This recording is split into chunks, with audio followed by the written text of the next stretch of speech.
Run.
Okay, we're living, gamers.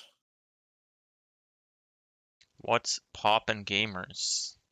Hello and welcome to V0oidathon 6E. E Glenn, how does it feel to open V0oidathon? feels pretty good. Hell yeah, that's Uh, what I like to hear. You wanna introduce what you're gonna be doing today? yeah, sure thing. I'm gonna be running The Legend of Zelda: Breath of the Wild, also known as Tears of the Kingdom 1. I'm gonna be running all dungeons, which is a run in which I will complete all the divine beasts before beating the game. So this game's pretty cool. Um, Pretty much ready to go. All right. Well, since everything is on your end, you can just fire it up whenever. All right, if you gamers are ready, let's go. I guess I'll just start the timer on file select, even though time officially starts on gaining control. Oh yeah, Um, fair enough. yeah, so I Is guess it too variable to have it set up as offset on live split? no. Normally I do have it set up as an offset. I just don't have my splits up, so Oh, fair enough. Fair enough. yeah. Um, yeah. So I guess I'll talk a little bit more about the run during this opening cutscene. So this game is pretty broken. We have a lot of ridiculous movement tech in it, which you'll see in, not too long into the run. All dungeons is fastest on Italian, as you can already tell by the weird text. So I want to see a lot of pinched fingers emojis in the chat room, please, and thank you. Yeah, the main difference for languages, it's generally really small, but it's based on the length of voice acting cutscenes. Or I stopped my timer by accident. Jeez, to starting my timer there. Evening. Evening. Hello and welcome. Hello. It is now. It's now It is Voidathon. no longer almost.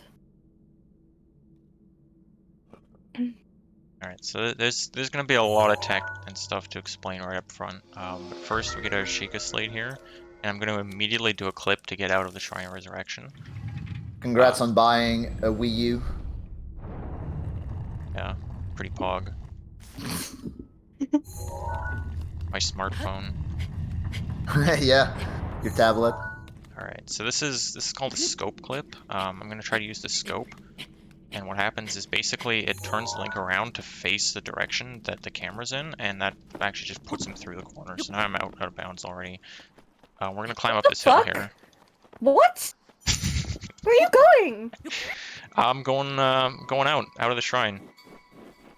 So not only is this faster in terms of skipping cutscenes, but it also has a really nice added benefit that it never initiates the time and weather cycle, so the run is going to permanently be at 5:15 a.m. and sunny.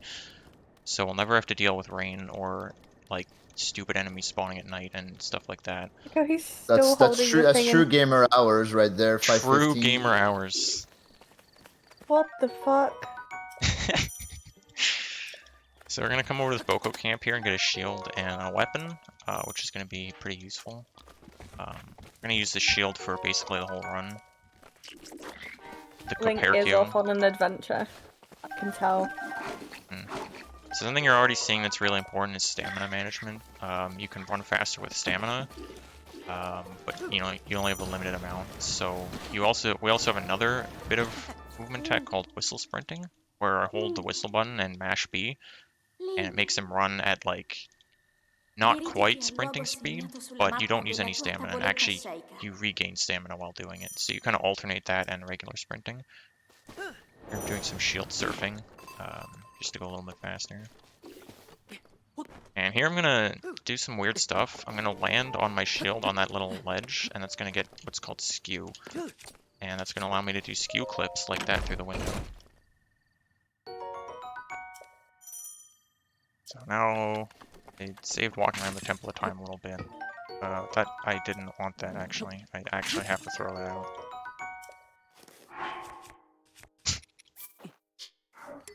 What? Okay, that's unfortunate. So here I'm going to do another trick called a BLSS, or which stands for Bow Lift Smuggle Slide. So I've done what's called a bow lift smuggle, so now I have the bow out, but I'm also holding a pot. And then if I, in this state, hold B and step up on a ledge, I'm just going to kind of move in a straight line in the air. And What? I'll do a fall damage cancel where I interrupt throwing a weapon by equipping or unequipping a shield so that I don't take any fall damage on that. And now I'm going to do another skew clip to get into this shrine here. The fuck? Link's just moonwalking then- across the fucking planet. And Oh yeah, my a couple God. skew clips, now we're in the shrine. And you might be wondering why I did that, because it's like, could that possibly be faster than, you know, just entering the shrine normally? And it's not, except for the fact that you can't enter the shrines normally until you activate the Great Plateau Tower, which I'm never going to do, because that's really slow. It's been 5 minutes and we're already mind blown. So this is the shrine where we get the bombs rune. And this has been the route for like a couple years to a year and a half or something like that, because of that trick BLSS. You can do it by holding a bomb instead of a pot. So we want to get this shrine first, so we can just do it wherever we want.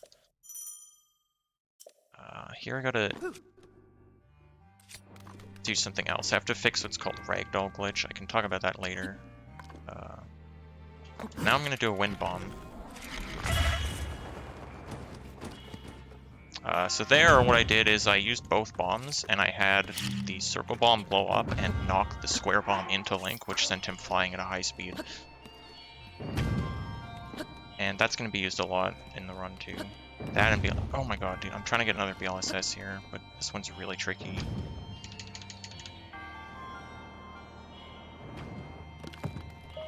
And there we go, that's the shrine. Catherine is going to expect to be able to... What in the...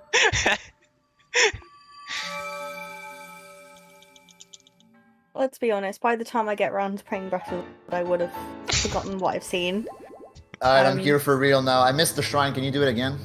No. Okay, dang. Basically, Link moonwalked again. It's a good thing that this won't be the first. It won't be the last shrine you'll do. So Yeah, we have to do all the shrines on the Great Plateau. You have to do them always, no matter what. Even if you'll never use the runes. And you actually have to get the runes. You can't beat the shrines without getting them. Who's that? That is just the old man. He has a very iconic yell in Italian. Whoa. Which I guess you kind of missed, but...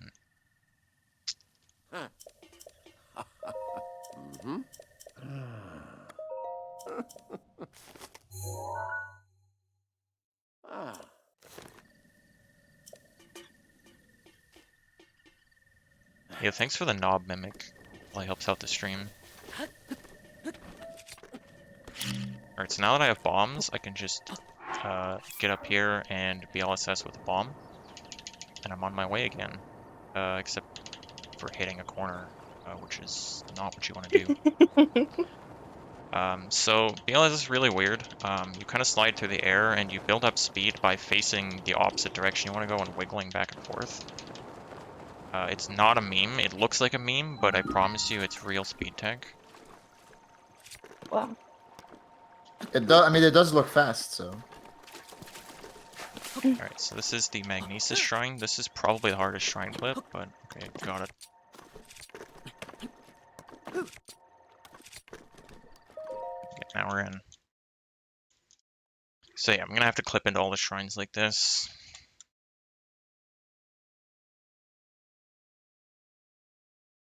Damn, sorry to hear that, K-Plugs.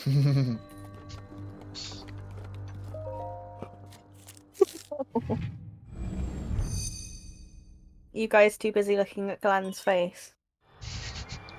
I don't blame them.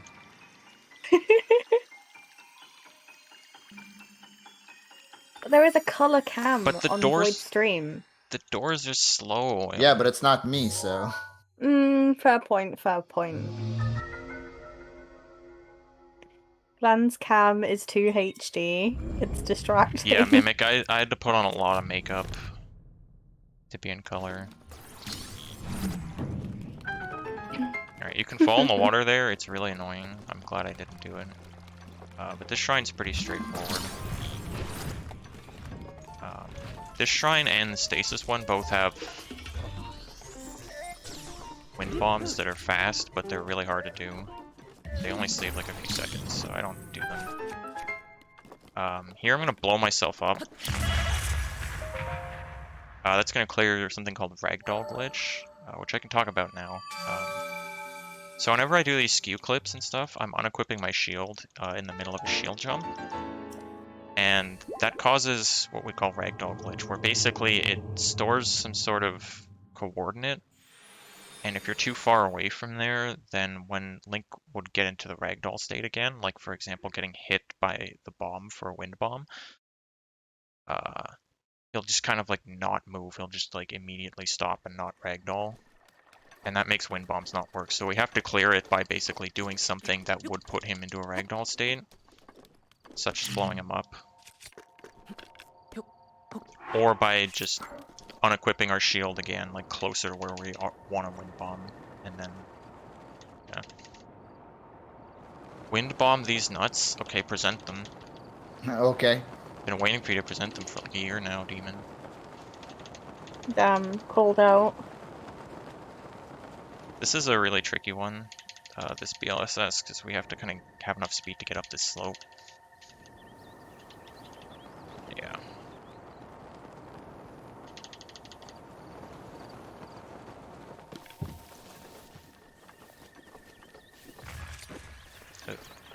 Almost ran out of stamina.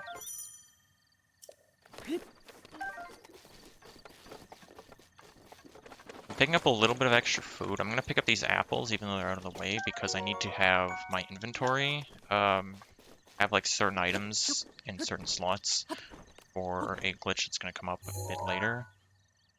So that's why I'm gonna do that. So now I'm gonna do a wind bomb here. It's a max height wind bomb, and I just barely got up there. That's actually really lucky. I didn't think I was gonna make that. And another shrine clip. Another skew clip into the shrine. Can you stand up, Link? What's harder, shrine clip or vine clip? Vine clip. Damn, okay. Okay, that took way longer than it should have.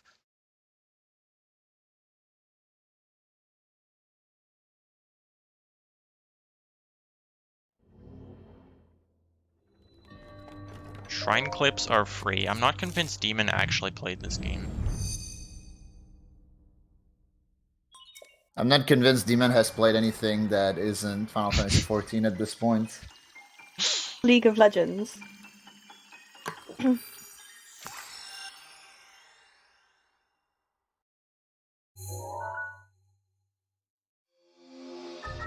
So here we get the stasis rune, which lets you temporarily freeze objects and like stop time for them. Which has some cool uses.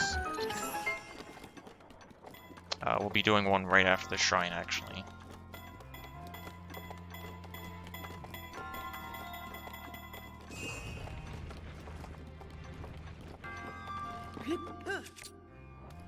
Oh, that's cool. That's a bit of a tight shield jump to get past this boulder. I'm gonna eat just to make sure I don't die if I fail it. You know, if I like don't have my shield equipped when I try to do it again. Yeah, I've seen you try to do that jump and runs. It looks pretty tight. It's not super easy, but it's also easier than it looks. I don't know.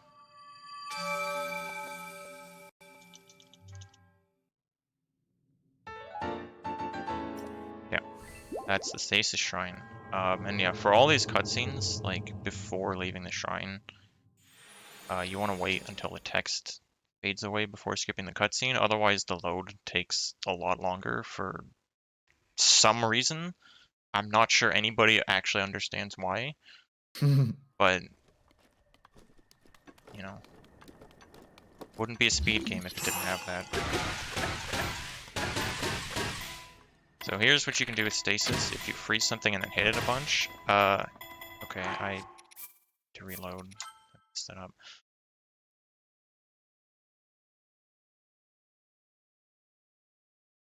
Yeah, if you freeze something in stasis and then hit it with your weapon, you basically store kinetic energy into it and then it goes flying off. So we're gonna do that and then try to not suck at the video game. Dude, I don't know. Impossible. This is not even a hard trick. I don't know why I'm failing this.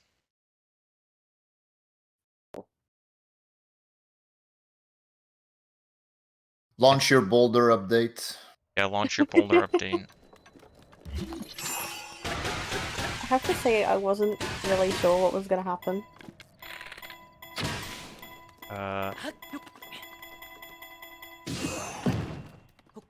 Alright, This is it. This close is it. enough. Oh wow. Wrong button. Yeah, you kind of just launch your boulder. So I'm gonna do another BLSS here, and then, yeah. Get all the way to Cryonis. Cryonis is the most useless rune in the game. But you still need it for progression, so. Yeah, I mean, we do use it in all dungeons.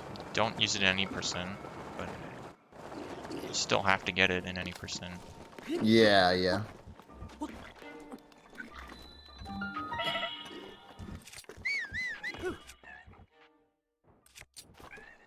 So clearing skew there, and then eat a delicious steak. So I guess some people would say it's not because it's clearly well done, but the Bokos like it at least. Hi Tooch, I love you too. How do you guys like your steaks? I feel like this is always a controversial conversation. It is. It's not controversial. The objectively correct answer is medium rare. I That's how my disagree. dad has it.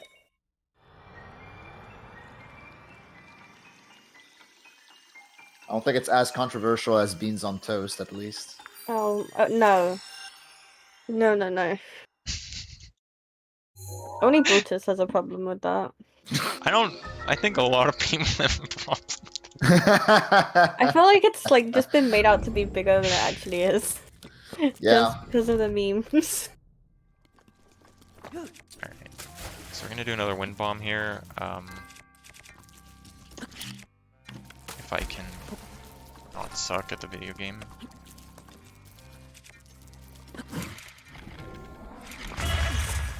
Well, I don't know why that happened. I'm having problems with this one for some reason.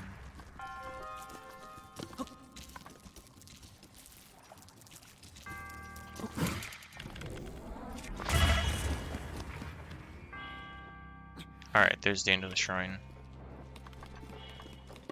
Nice bomb jump. Huh?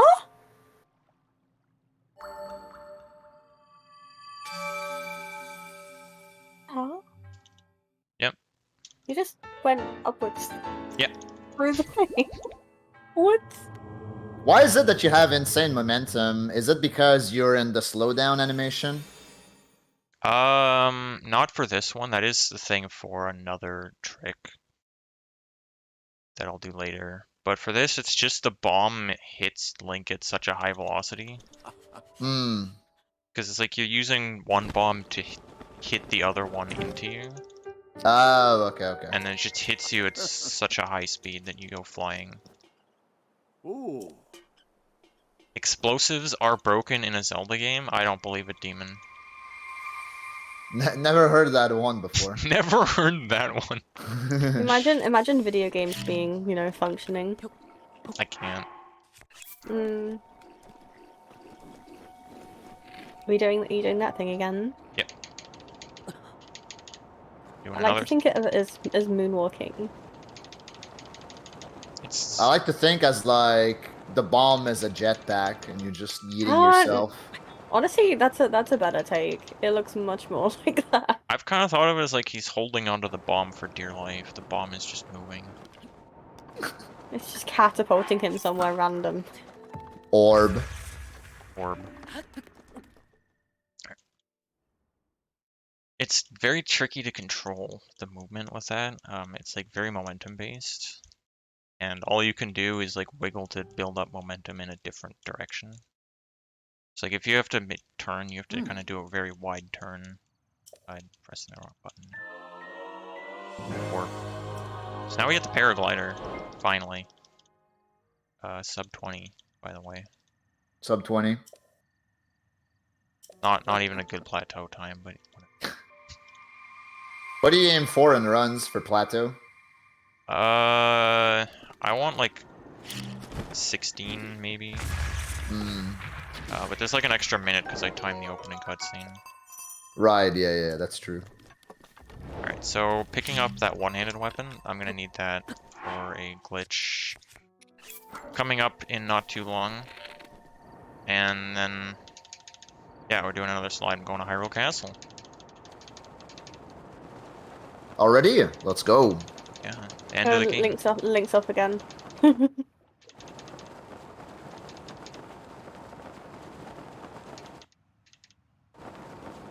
gonna angle my camera upwards so it doesn't have as much to load. Because it kind of has to like load the overworld in as you move. And when you do these tricks that like make you move really quickly, they'll kind of like freeze the game to load in. So generally you want to look away from the ground so it doesn't have as much to load. I was just about to point out that exact fact and how amusing it looks to me. It's like, oh, you're yeeting yourself at like 400 kilometers an hour, and then all of a sudden you should just stop for like 4 seconds. And then you go again. Alright, so Okay, now folks, I've had exactly the same thought. I've gotten here like too fast, so I have to kind of... You can use the quick menu to force it to load. Yeah. Oh. Load shit up. But, does Link ever get some more clothes? Yes! He becomes a femboy. He's currently rocking some shorts. I and hope it that's doesn't put me back on the ground. Please do not do that. Okay. That, I'm gonna drop a save here, I usually do. Safety save. Because I have to do another couple wind bombs here, and these ones are kind of tricky, and you don't really get any way to retry them. Alright.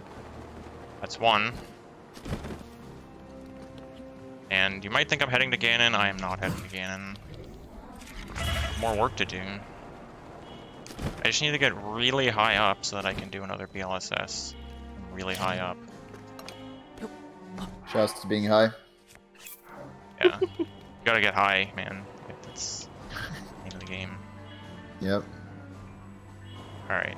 Say hello to the Korok that's on top of this pillar. Hi, Korok. Hello. Oh, hey, there's a Korok there, yeah. I don't think I ever got that one.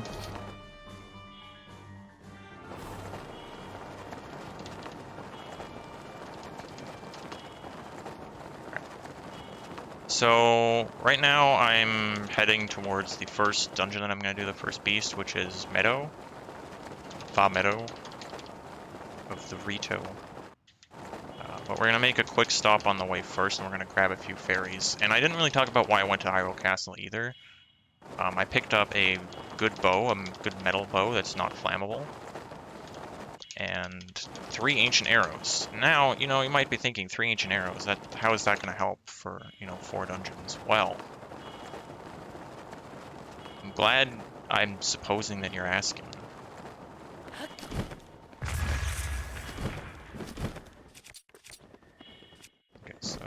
stop at the fairy fountain.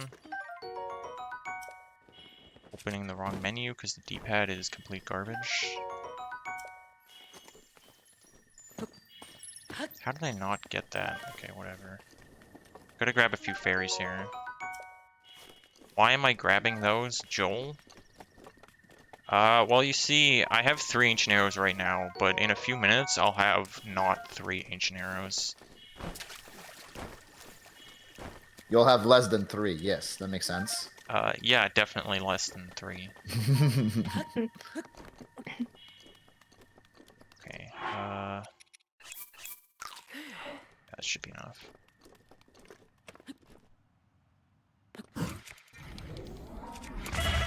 Do another wind bomb across this valley here.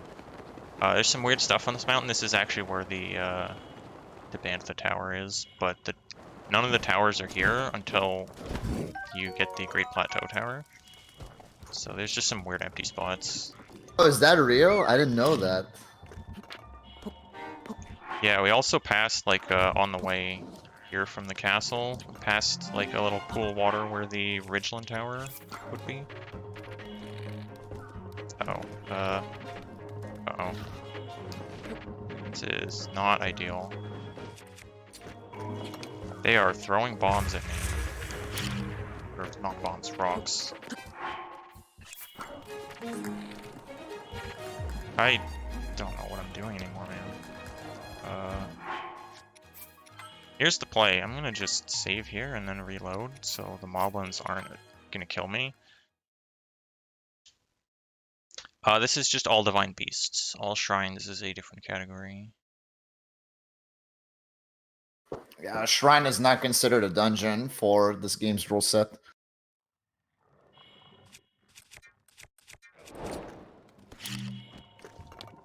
Can I just not suck at the video game, please?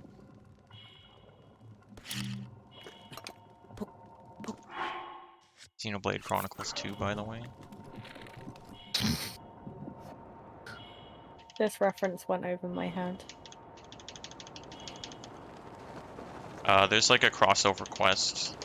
If you do a quest in this game, then you get something in Xenoblade Chronicles 2. Oh, Yeah. okay. That's see. the reference. I see.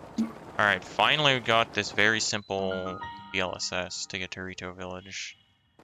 First try. First try. Also, first run of the day. Alright, that's That's not true. really where I want it to be, but it's fine. Yeah, Borgo de Rito. Borgo. Zelda's gonna talk to me for a bit here. Link. Link. Thought she was busy fighting Link. Ganon, but apparently she Quello è has uno time to dei talk to colossi me. sacri che Ganon ci portò via 100 anni fa. Devi trovare il modo di entrare al suo interno e liberarlo dal malefico rancore di Ganon. Link, conto su di te.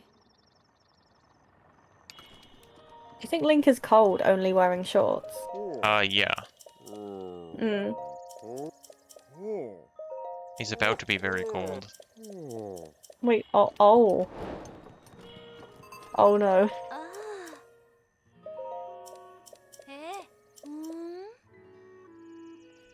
So we gotta start the quest here. Where Link remembers Rivali being an asshole to him. And then we're gonna go visit Teba, but I gotta make a quick stop at the shop first and get some items. I'm gonna be doing a glitch there called IST, which stands for Inventory Slot Transfer. And it's essentially kind of a memory manipulation thing where you can transfer properties of items to other item slots. And,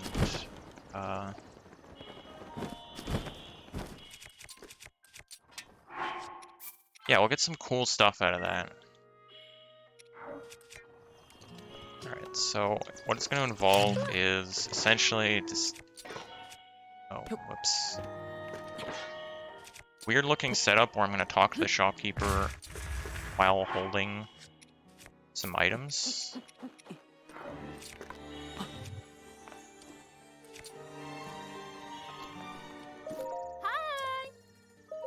And now what's gonna happen is, because I'm gonna sell her every item from these slots, the game is gonna basically say, okay, now you don't have those items anymore.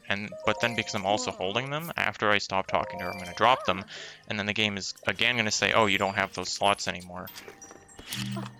And that's gonna create basically a bad memory state.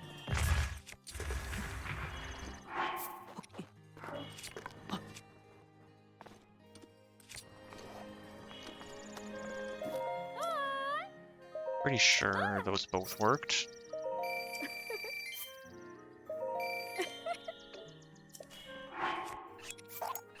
So then I just have to set up my inventory a little more, and now I'm going to load. And if I did it correctly, then it's going to transfer some of the items that I already had and copy them into my inventory after loading. And if it pops up with the throw weapon tutorial prompt, then that means that I got the glitch successfully. Good, good, good. Now we just save, reload.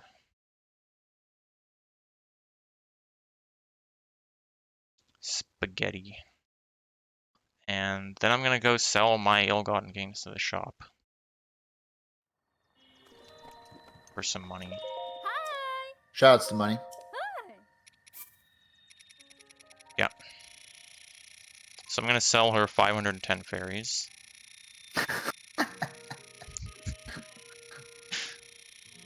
Very precise number of fairies to sell. Or, you know, a little bit more than that. 519.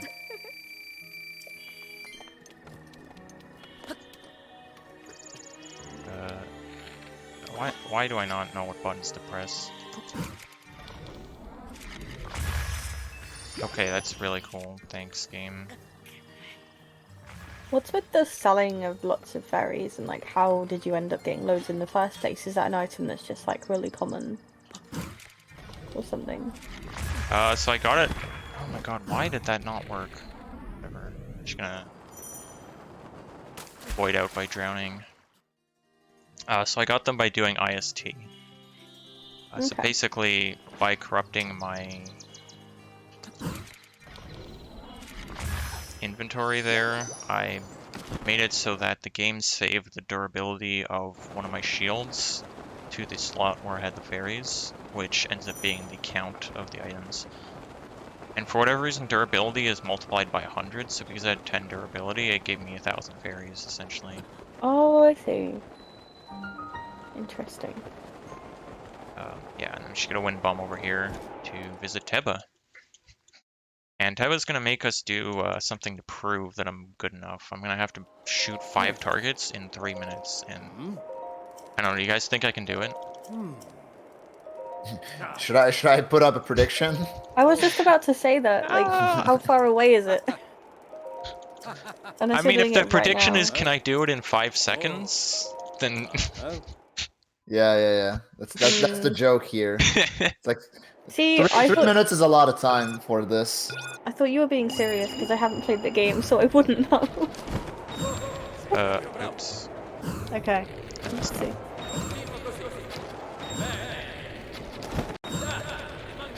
Oops. It still counts. That was pretty bad, actually. That was sub 5. Benny. Pinched fingers. Nice. What a gamer. If any of the gamers had happened to notice my arrow count when I was doing that, by the way. I had a lot of arrows.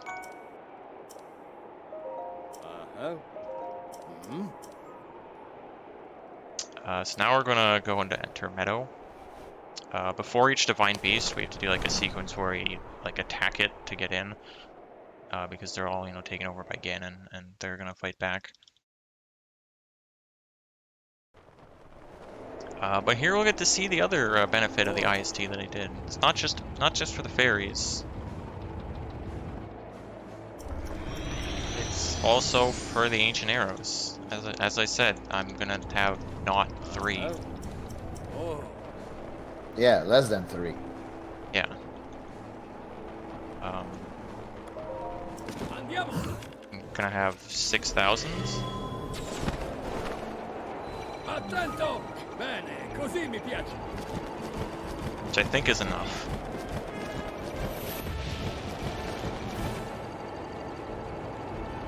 So here we have to shoot the 4 cannons. Togliti da lì! I want to do it like from a distance, and it's kind of hard. It's visual cues to use, but I'm messing it up really bad right now.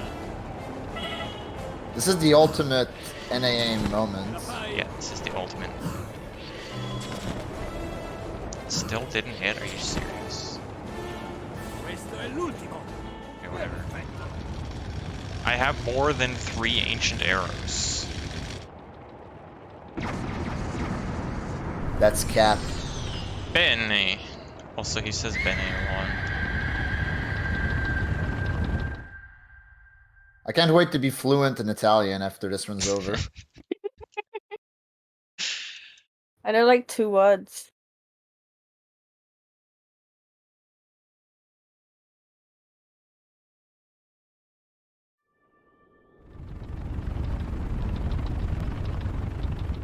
Thanks for the good luck storms. Yo, a hype train is close, by the way. Ma guarda, Alright. sapevo che... So here's the first Divine Beast. How the Divine Beasts work is there are 5 terminals you have to activate, and then you have to go to the main control unit, which starts the boss fight. Normally you're supposed to get the map first, but we don't have to get the map in this one. Yeah, you can just cheat it instead. It's pretty cool. I mean, all this one does is kind of just like tilts left or right. So there's like plenty of ways to get around that anyway. Tilting left or right, yeah, that's relatable. Yeah. Some tilt controls.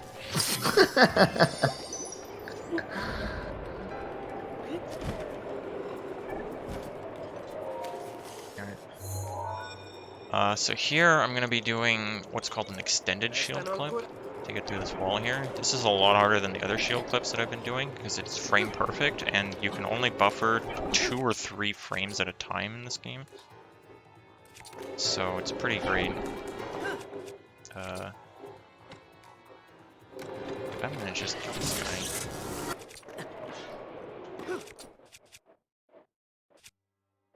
I think my skew is really weird here.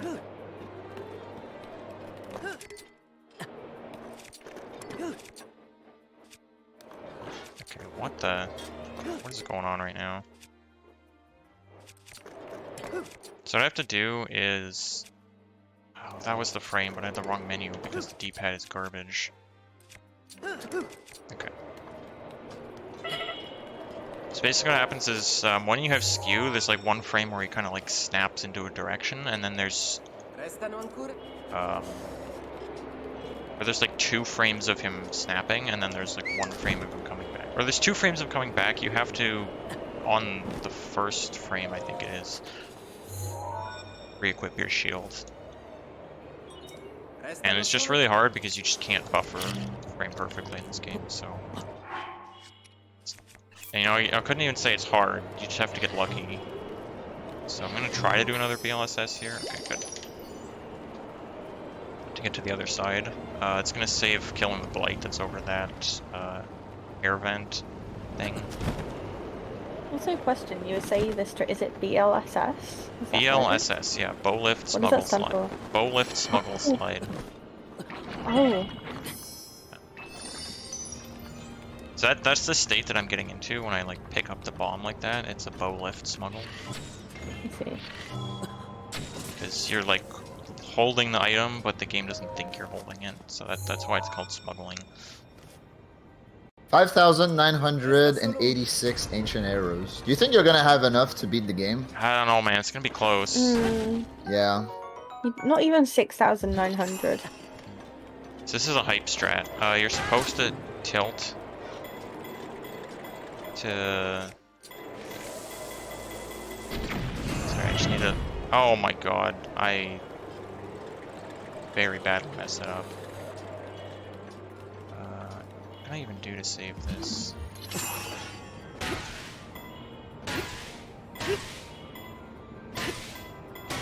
Try that, I guess. Okay. I'm upset that I missed the strat up. It's really hype when it works.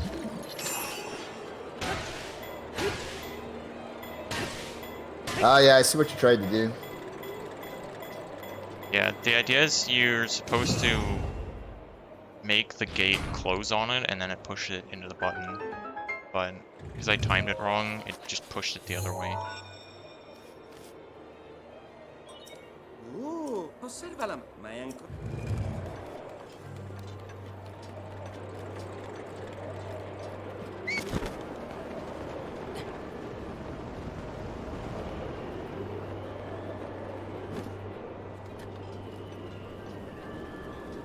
Alright, so now we got all the terminals. I can finally fight the boss. That's not what I wanted. I did not want Cryonis. Ha una mira micidiale. Stai attento. So Windblade's kind of lame. Partly because he's lame, partly because the bosses scale depending on the order you do them. So he's like really easy. Just gonna shoot him with ancient arrows a bunch. Si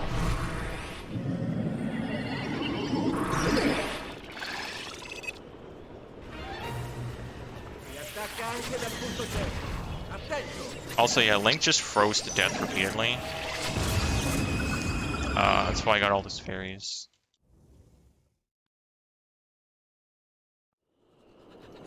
Windblade's dead now.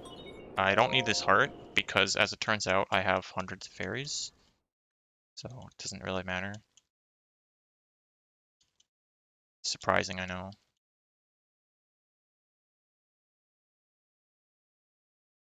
That's the first dungeon done, and there are two reasons why we're doing this dungeon first. One is what I'm about to get right here, which is Revali's Gale.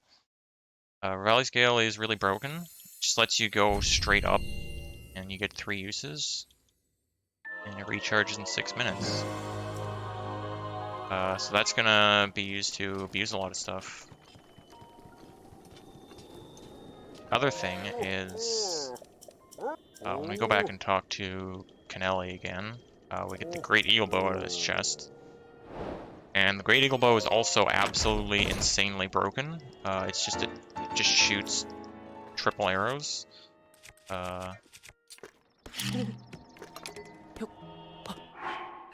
And like, it doesn't even take 3 arrows per shot, it just shoots like 1 arrow 3 times. And when I have 6,000 ancient arrows, that's pretty good.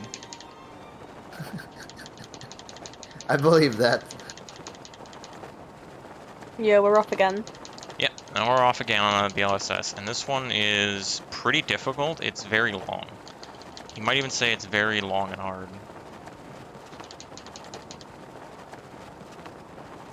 Could Chad help me out on what else is long and hard? Why did I know you were going to say that? I don't know, maybe that's because you watch my stream every day.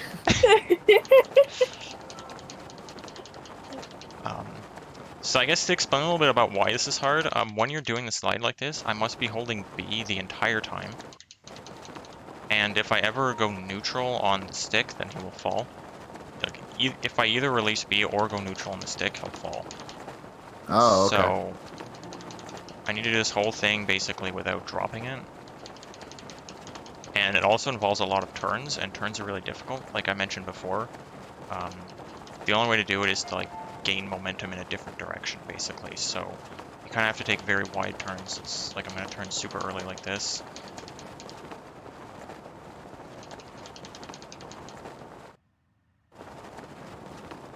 And yeah, and then like all that combined with just the wiggling you need to go fast, like it really is to tire your hands out on this long of a slide.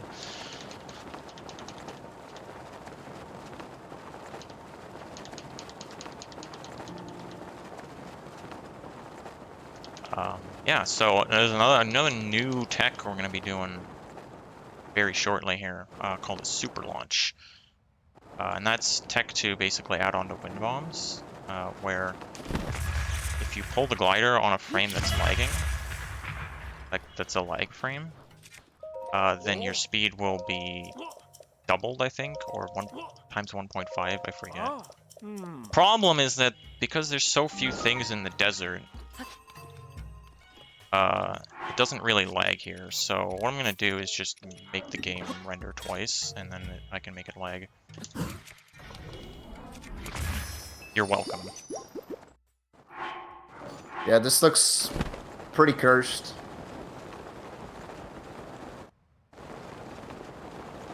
Wait a minute. Where's it? It's Where's the VR flute? mode. Oh my god. You just duplicated yourself, Dan. How do you feel? And now enjoying my Breath of the Wild just like I enjoy my titties. 2 of them. Fuck's sake.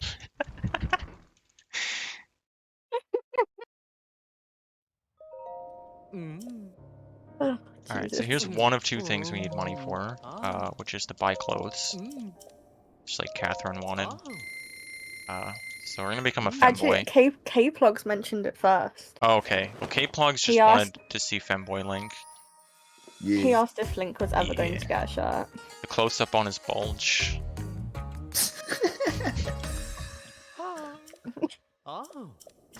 Okay.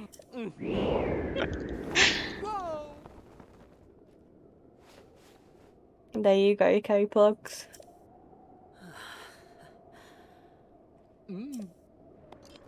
He has shoes now as well.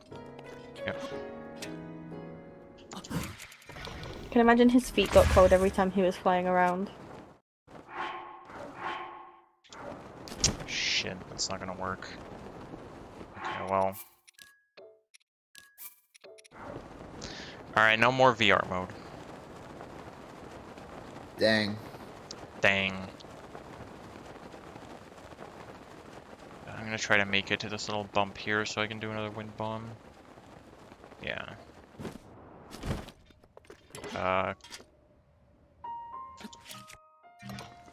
Okay, you could just not give me bullet time for like no reason. That's great.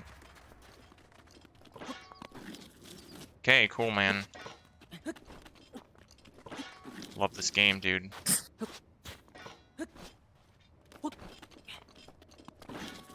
Come on, Link. Link, come on, buddy. Okay.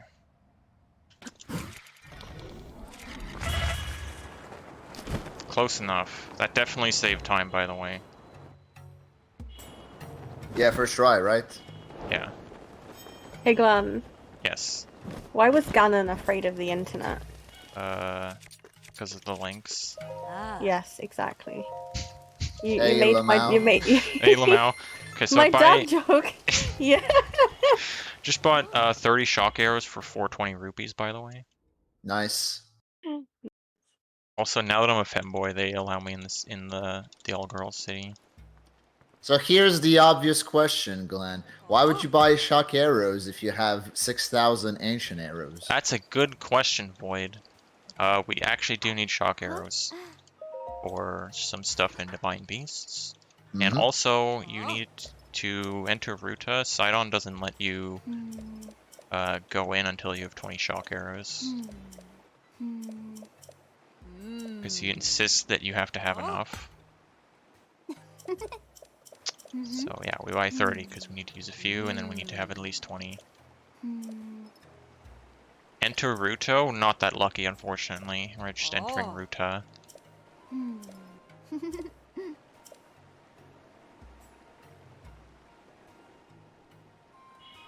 Ruto is not in this game, Unfortunately.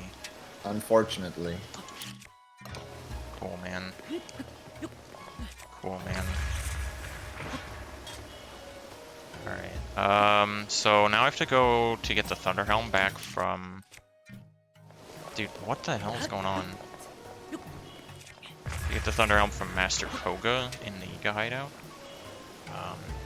I'm sure anyone who's played this game, like, remembers how awful the Iga hideout is, and you're not gonna remember it by looking at this run. Good. Good luck, Uh, man. That was Yeah, one of thanks for good the luck. worst parts of the game Yes. when I played it casually.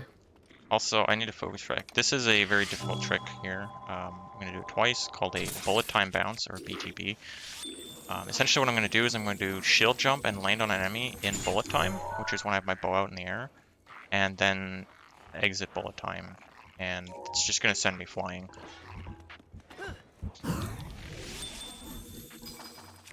So I'm going to equip my bow so it makes me exit bullet time, and then eat. Oh my god.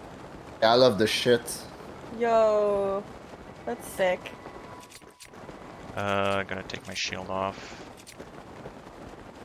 So that I'm not You shield basically surfing. just created a trampoline for yourself. I guess you could say that. Unfortunately, I got a really high bounce with not a lot of speed. So, I'm gonna run a little bit. But that was, you know, pretty good compared to how off it can go, so... So I'm gonna do another one. This one's much more lenient off this moblin here. So you shoot an arrow in a price spot to lure him to a certain spot, and then do that. And like, this is an extremely precise trick in general. Can you just properly, dude? Whatever, it's close enough. Alright, and listen very closely as I do this, because we're gonna hear cast for like 1 second.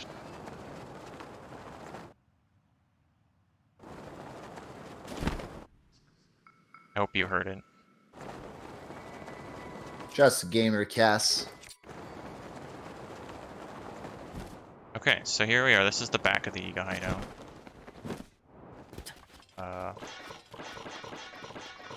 Now you might be wondering, how could I possibly get inside the back? The game doesn't let you do that. Well, kind of just do this. This is literally the easiest clip in the game. Yeah, I was just about to say the game like also was not allowing you to clip through the shrines, but here we are. Yeah, that is like literally What the the easiest hell? clip in the game, by the way. It was like 1 second you were outside, 1 second you were inside. Yeah, and then we just have to leave this door, and then Koga's here. But I pick up a duplex bow there. The duplex bow is going to be useful for a few things. Mainly, like the attacks on the divine beasts.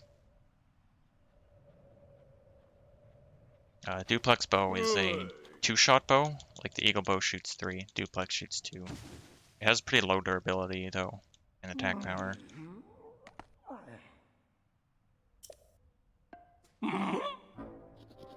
Dad bod Koga. Yeah, Koga is extremely cringe, by the way, so could post some void cringe or something. Sir. Wait, what language is that? This is Italian. Why is it Italian? It is the fastest language for this category. Oh. Why is it not like Japanese or Chinese? Yeah, it's... What the... Okay, I've never actually seen that be that fast, so that's cool. Saving time. Let's go. Let's go! Alright, so ideally I'm gonna get every cycle of this fight, or every phase in 1 cycle. On this phase I'm gonna abuse a quirk of spinning a 2-handed weapon, where if you're facing away from the target, it can hit twice.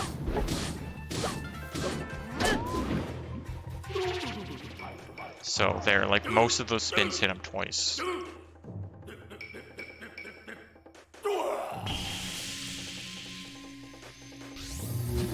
And then this one, there's a little trick here. You kind of just slide it along like this, and then blow it up before it hits him, and then it ends up hitting him twice for some reason.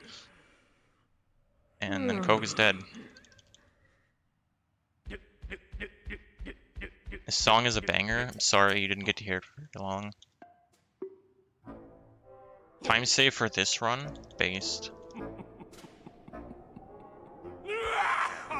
Now, we used to go back into the hideout here and grab some bananas. Unfortunately, we don't have to eat banana anymore, because we have 6,000 ancient arrows.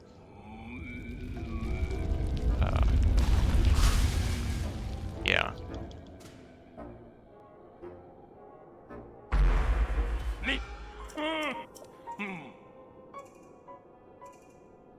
And this guy can literally just like create metal out of nothing, and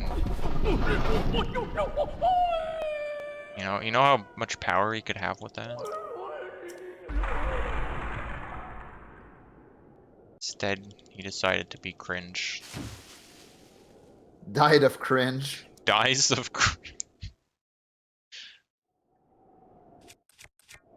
Alright, so I gotta clear Ragdoll again here because I did a shield clip into the hideout.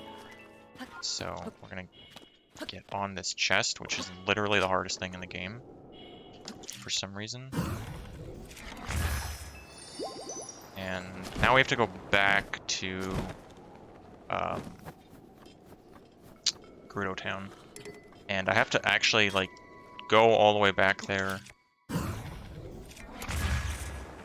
like just manually. I can't really say walking back, but you know what I mean. Because I never activated the Great Plateau Tower, I can't open any shrines, which means I wasn't able to use the shrine as a warp point. And if the game would just let me get another BLSS here. One of those tiny flies in my face right now, it's really annoying. Just a leisurely stroll through the area. I mean, it's not that leisurely, it's cold. He's gonna be freezing for a bit.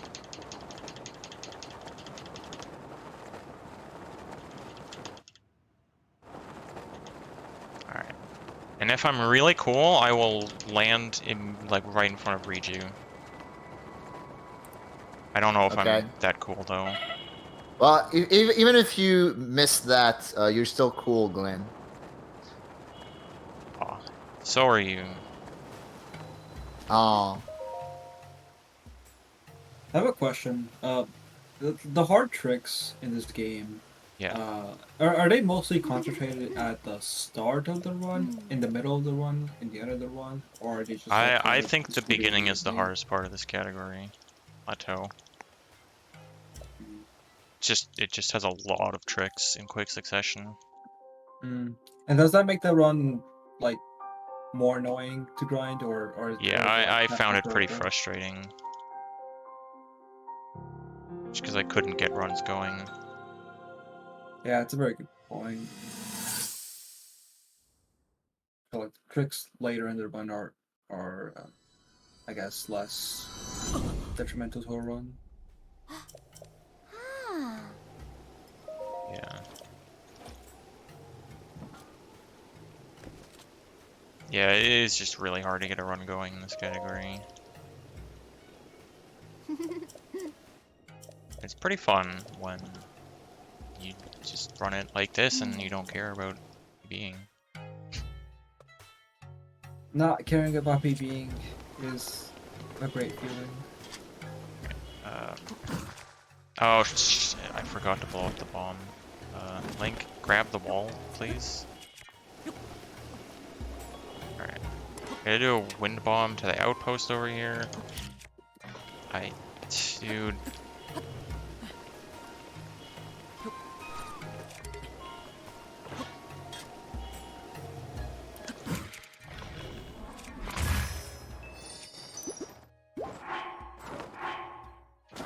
What controller do you use, by the way? Do you use the Switch Pro? Yeah, Switch Pro controller.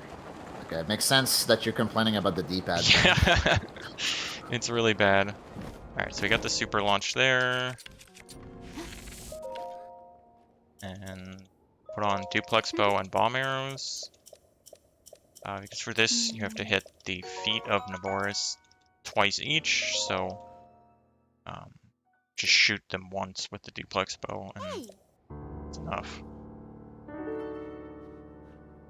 Yeah, there's a fix you can do for the D-pad. I tried to do it, but I didn't have the right screwdriver or something. So I ended up like almost ruining the screws trying to get it open. Oh yeah. So yeah.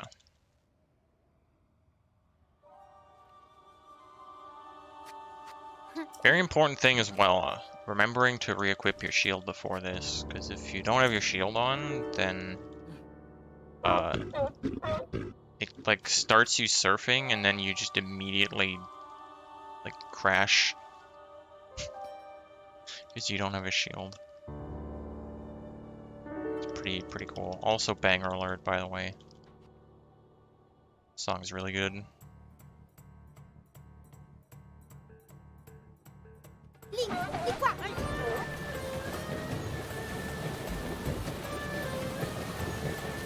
I'm gonna run ahead of Riju as fast as I can until Naboris notices me, and then I'll fall back and let her catch up to guard me. I can take the hit because I have the fairies, but it doesn't really end up being faster to do that, just because then you have like no speed. You have to get back on the seal. And... Yeah, basically the stun frames own you.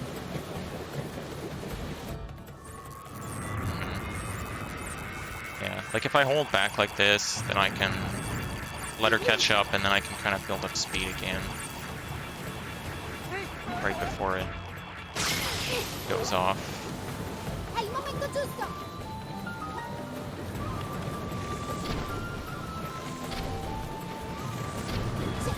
And I aim.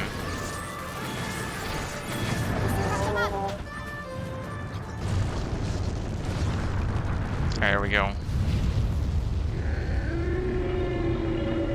Did that happen to anyone casually? No shields in your inventory. I wonder if it even lets you do it if you don't have a shield.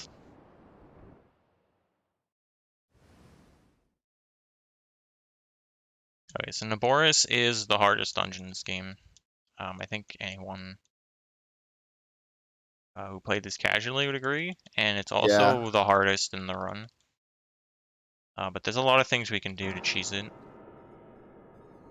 I'm pretty sure I ended up cheesing it because, like, at some point I was like, "What the fuck? I don't know what I'm doing." And then, like, I just used Rivali's Gale, and I found one of the control panels, and I was like, "All right, moving on." Yeah, that's pretty much what's gonna happen. Yep. But I also ended up doing this one last, and Thunderblight ended up being pretty tough boss. I did Meadow last when I played casually. Huh. That was cool. I didn't get to cheese anything. Yeah. It's like once you know that Meadow gives you Rivali's Gale, then you're like, oh okay. Like now, whenever I replay this game, I'm always gonna do Meadow first. Yeah. Alright, so we can just immediately get up here to where the crank is. So you're supposed to use the crank to line up both of these, and then like, you know, get the current and stuff through. Like the whole gimmick of this dungeon is basically rotating the parts to line up circuits.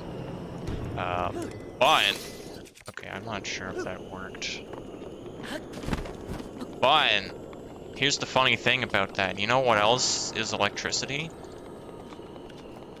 Shock arrows. So yeah, I can use duplex bow, shoot this, and there we go.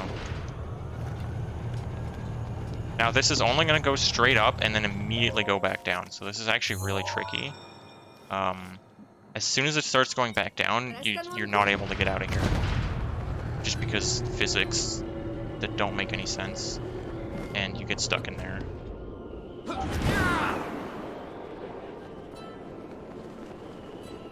So yeah. Just use Rivali's Gale to get over this. Now we're in the middle.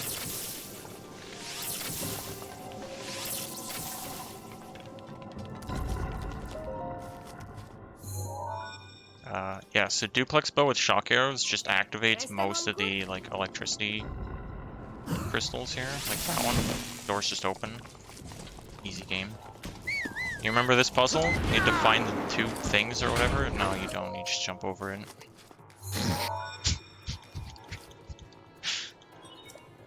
Man, they really thought this through, eh? I feel like it had to have been intentional.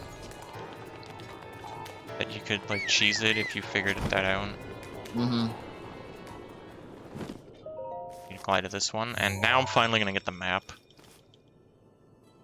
It's only Meadow is where we can skip the map. We have to get it in all the others.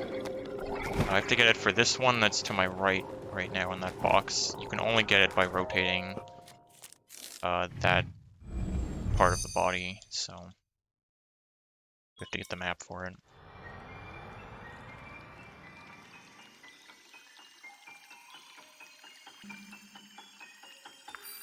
So why acquiring the map here versus not acquiring it in Meadow, for example?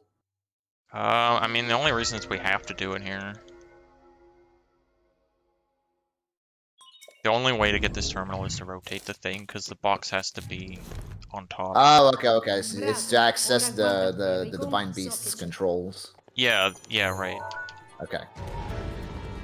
You can't do the controls until you get the map. So here we set it rotating and then run around and we'll meet the hole here.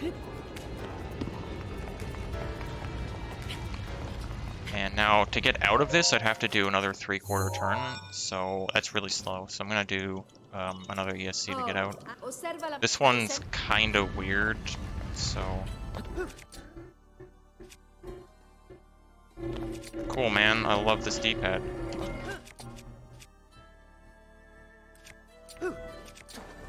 Okay.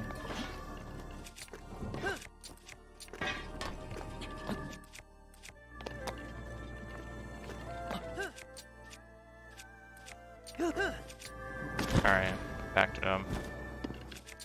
Now we'll go back to Eagle Bow, Ancient Arrows, and we have to fight Thunderblight. Thunderblight is a very difficult boss, especially when it's scaled to be last, so it's a big part of why we're still doing it second here. So we dodge him, let us break his shield, and then do a quick bullet time to end phase 1. Phase 2, he does these like metal stakes and then zaps them, and then we have to send them back to him, make him zap himself.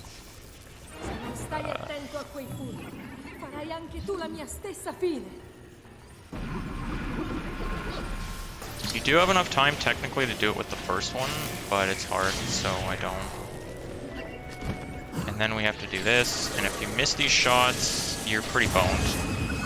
You really don't want to fight phase 2, normally. It's complete garbage.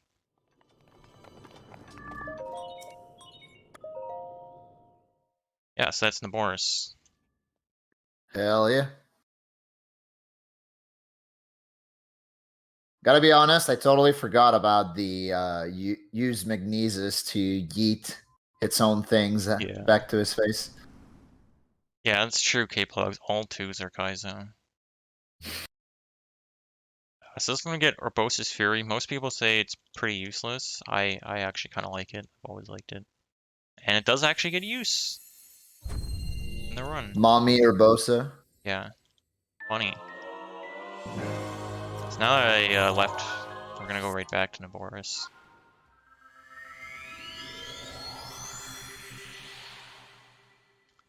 Juiced. Yeah, so after beating the beasts, they like go up on high points to aim their lasers at the castle. So this is a really convenient one, because there's this little rock here that we can BLSS off, and it's really high up.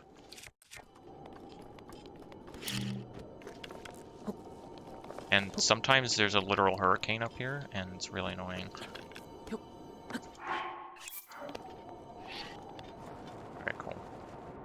And now, we're off to Zora's Domain, which is currently between my legs. Whoa. So here, this is a straight line, so I want to get going as fast as I possibly can. When you do these slides, there is a speed cap. If you hit the speed cap, then you just instantly lose all speed. And it's really slow, because it takes a while to build it back up again.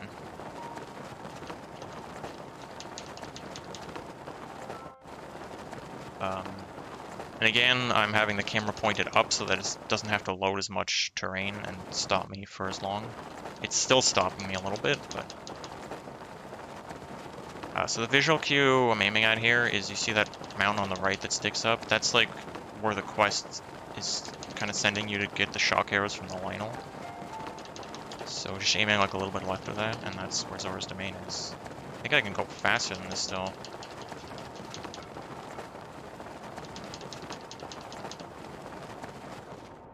No, I can't. So that's the speed cap. I'm glad you got to see it. Not glad, actually. That's upsetting.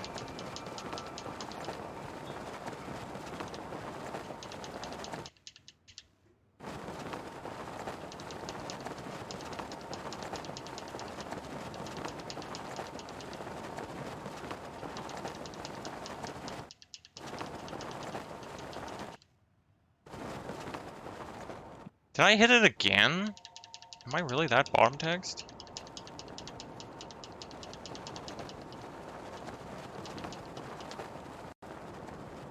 So moral of the story, you want to go fast, but not too fast. Otherwise, you end up going slow. Yeah, it's just like you'd never want to roll too deep. Yeah, exactly. Villaggio degli Zora. Oh, get off that link. Here, you want to talk to the king as soon as he loads in. Shit, this is why. Because there's that cutscene that plays like when you walk in. Same as like with Riju, but if you talk to the king before it fully loads, then you can skip that. It saves like a few seconds. But the loading isn't really consistent, so sometimes he's just not there. Sometimes he's there right away.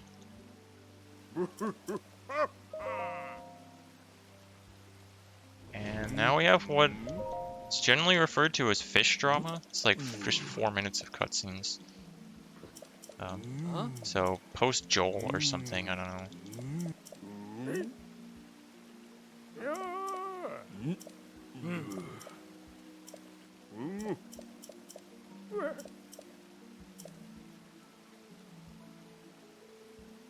Thanks for the Joels.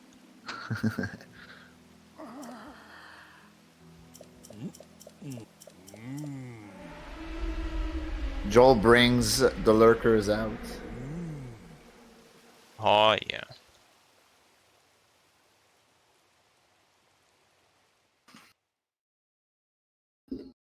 Yeah, for the low price of 10,000 bits in one donation, I will add Joeler to the channel. Have you ever seen Joel check? Joel check. I don't think think I so, have, no. yeah. Hold on. Let's dig it up.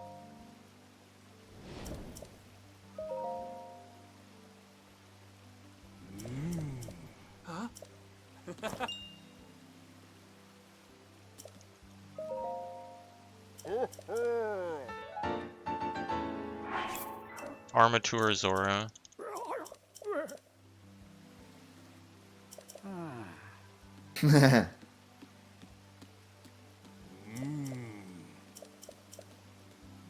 That's pretty good.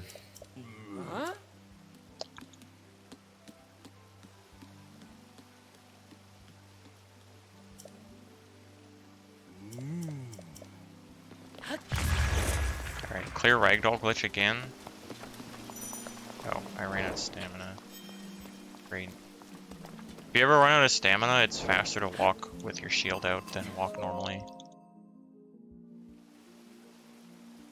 To recuperate? Yeah, just like while you're recovering. Huh, I didn't know that.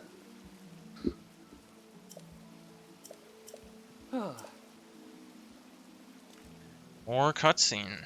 Link remembers his girlfriend. Fish babe. Fish babe. Joel Pride. Damn K-Plugs.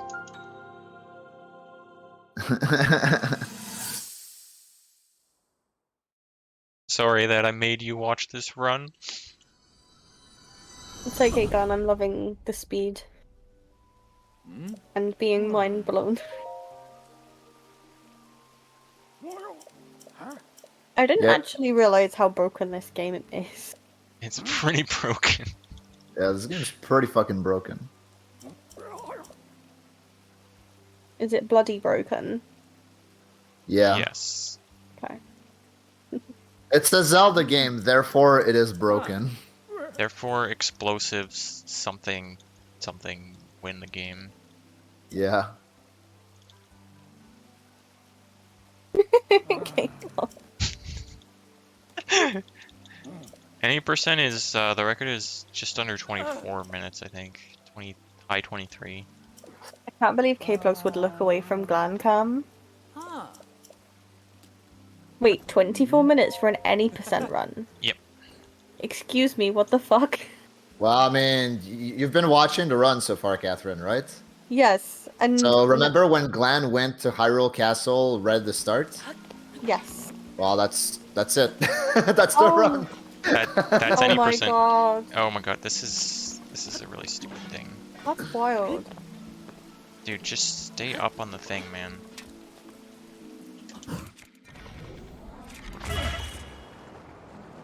Alright, so we're doing a couple wind bombs here. One there. These ones are very weird because it's rainy, so it's laggy. And when it's laggy, you gotta do everything you can to mitigate lag, which involves looking down or up, so that there's not as much on screen. And here he is, here's Sidon. Sorry, Felix.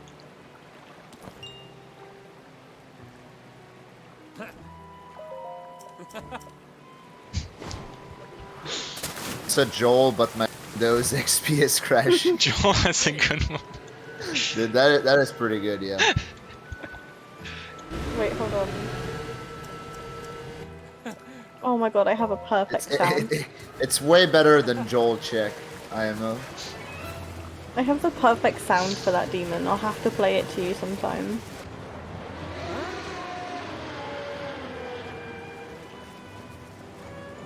I don't want to distract the gamers. So you're gonna be fighting Ellie the elephant? Yeah, while riding the himbo fish. Is that Omgart's distant cousin? Sure, why not? Okay.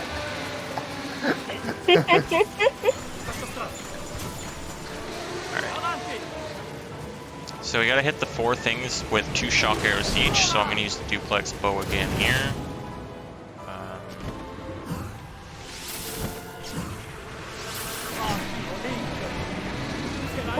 And then, oh god damn it, that was too close. It's bad. You wanna get on him like really close again, and then that way you'll be in range to hit these before they're even fired. Really? But that's fine. It's just really slow.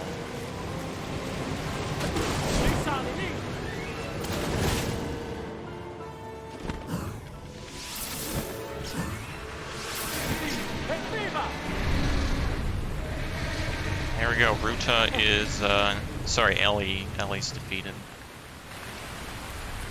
Ellie the elephant. F. F.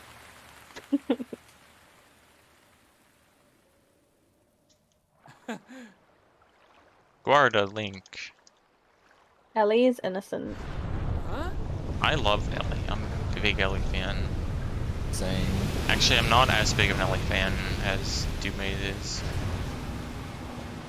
Happy birthday, Doomace. Yeah, happy birthday, V0oid. I didn't know V0oidathon was an Ellie fanboy, actually.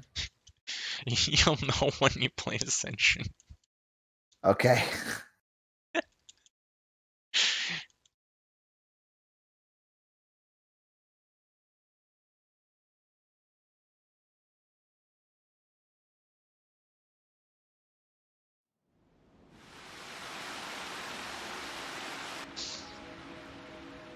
So Ruta. Ruta is a bit of a tricky one. There's 2 terminals that are on cycles. One is kind of just like a global cycle, and one is based on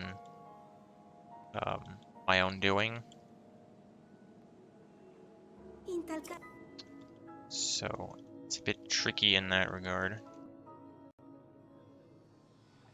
And in this one, we're gonna have to get the map pretty much right away because 3 of the terminals are locked behind it. The Divine Beast controls lets us move where the trunk is aiming. So where the water is sprayed, and that controls the cycles and stuff. It's needed for a lot of puzzles. First, there's this really annoying wheel. It definitely works as intended. Definitely copium. Okay, cool. You can get across there with the shield jump, but missed it. Remember Cryonis? I don't. Damn, using Cryonis as intended. Breath of the Wild Water Temple did not even close Narga.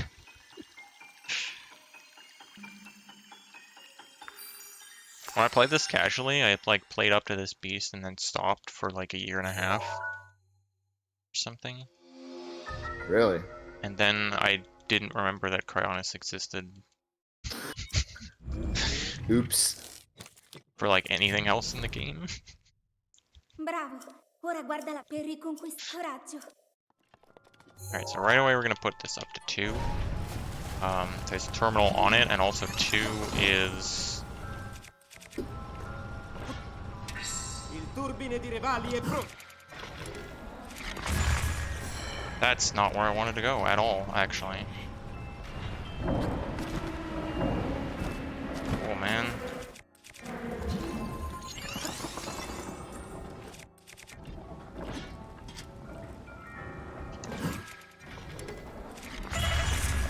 Cool. I might just do Gale strats. But this is cooler, so... Oh my god, the squares.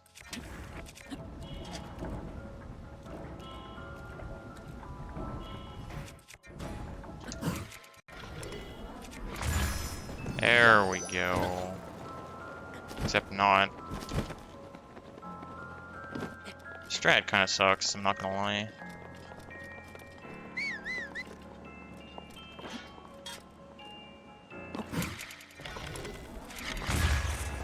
Dude, you gotta be kidding me.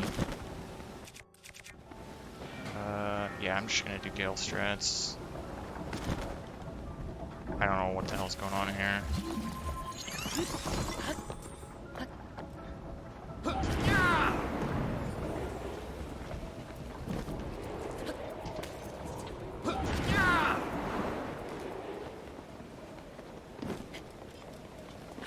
Ordinarily, you wouldn't do this strat because if you go fast enough, you don't have Gales recharged here.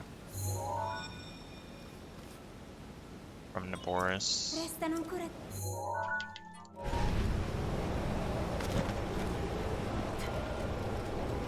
But say you do, like, would it be faster to use Gale? I'm not even sure. Maybe?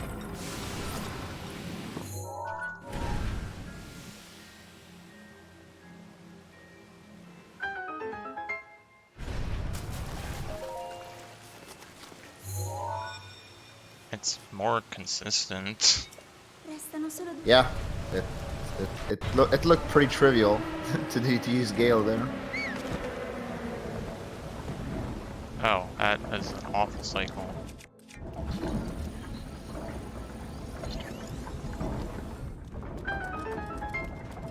Get that one ready to go. Now we just gotta wait on this one.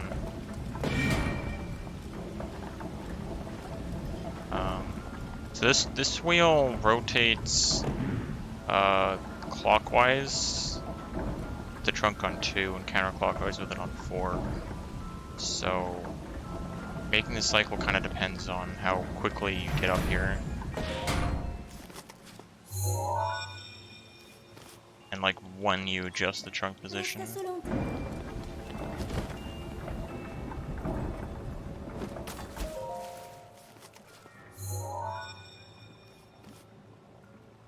The other thing with Gale strats is if you don't use the triple Gale, you use a Gale here. Which is much less annoying than this. Anyway. Now you're gonna fight Water Blight. Water Blight is, you know, just shoot him in the face a bunch of times.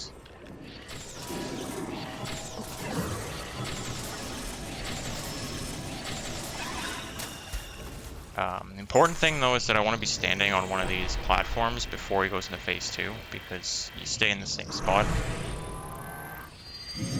So if you're like not on one of these platforms, then you'll just be in the water.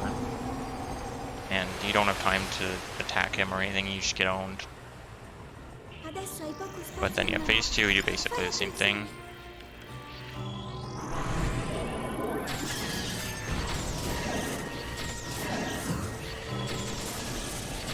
Good to know that this boss is as easy in the speedrun as it is casually. Yeah. It like can't even go that wrong. Like you could drop a cycle, but then like you just shoot him on the next cycle. It's not like he does anything. Yeah.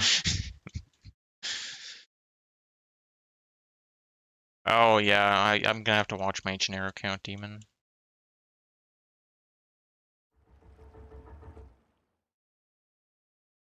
You're right. Yeah, careful, brother.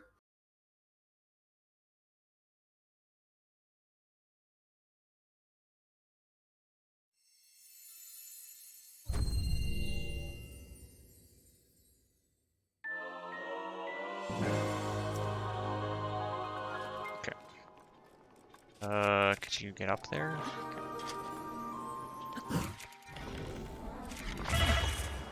Alright, we're done here. Now we gotta go to the last beast, Rudania, on Death Mountain. Gorons are cool, but Gorons are also kind of cursed in this game. Do a couple wind bombs here. Guess I'll attack the water, sure, whatever. We need to Rizali, all the way up here.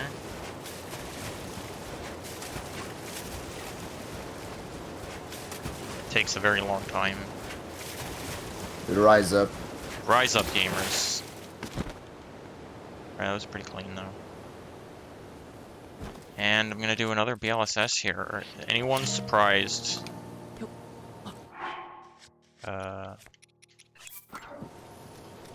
That you're doing a BLSS? No, not really. I gotta go all the way to Goron City, so I had to equip my royal bow here since it's metal, not flammable. I think it's still kind of questionable logic, because even if it doesn't light on fire, it would still probably give him 3rd degree burns to hold. Yeah. But I mean, he's also literally on fire, so, you know, or he will be. The femboy clothes are fireproof though, so. I mean, they never disappear, so I guess they are. Yep, exactly. Yeah, so the funny thing about Elden region is that you're on fire. And you're supposed to use like gear or items to be not on fire, but it's faster to not and just die a lot. This is also really hard, BLSS. I really don't... I think I'm good, actually. Okay. You have to do such a tight turn here. And then when you get to there, it erupts and shakes the screen and makes me think that I dropped it, and I fucking hate it. New knowledge unlocked. Femboys cannot be lit on fire. Yeah, it's because they're so cool. Scary lizard.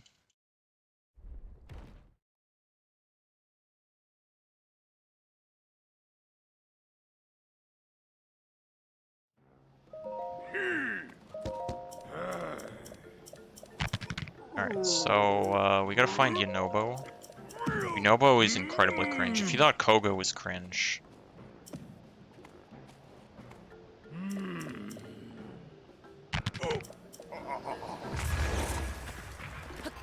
So we gotta go up to the... I didn't even remember what he was called.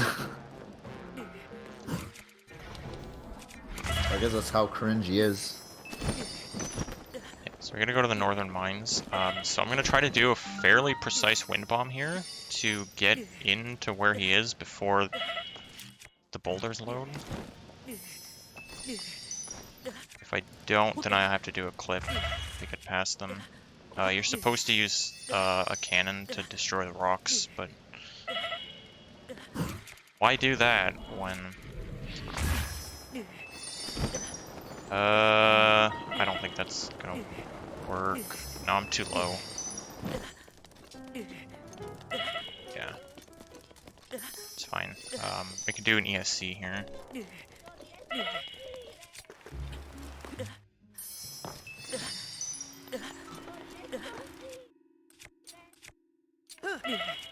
Oh shit. Okay. Through an incredibly unusual series of events, Link is on the ground. Okay, I don't know what the hell's going on.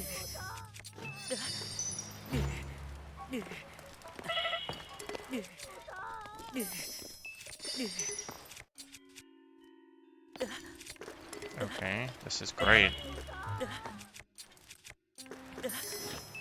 So if you unequip and re-equip your shield in the middle of a shield jump, it doesn't use durability when you land on it.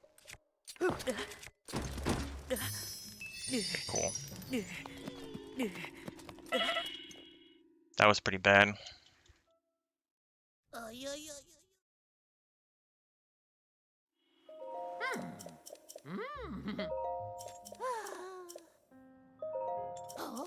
Italian seems weirdly fitting for Gorons. Wait until you hear Daruk.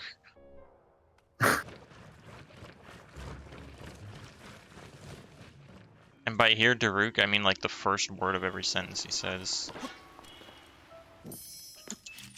Dude, really? This wind bomb is scuffed as shit. Don't even talk to me unless you're a femboy? Okay. Okay. Dude, another one there. These two wind bombs I did here are turn wind bombs, so basically I'm turning Link to a different direction after placing the bombs, and it can give you more speed and stuff. So that, like, the exact direction and stuff that a wind bomb moves you in, like direction and speed and height, is based on... It's based on, like, your cardinal direction, like north or compass direction, I guess. Because when you place a square bomb in the air, it's always like lined up with north, south, east, and west as being like the flat faces. So that affects how high and fast you go. I have the answer to that, Fortify. That's because the paraglider is also a femboy. Whoa.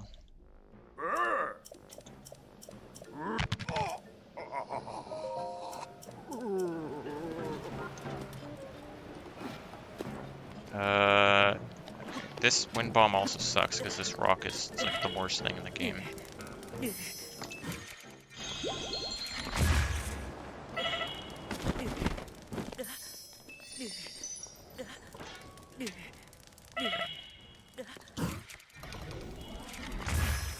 So we do a few here to get up to the bridge. And V0o is going to be up here being assaulted by moblins, I guess. He's kind of just hiding and crying. But what I'm going to try to do is... No. Shoot them. Okay. So, normally what happens is when you go up to him, there's like a little cutscene of him saying like, hey, come help me. But if you kill them before getting close enough, then that doesn't happen. So... My bow is on fire, no it's not. So... not only am I going to be on fire here, but my flammable weapons and stuff will be as well. But if you just put your bow that's on fire away, it stops being on fire. Because they thought that one through.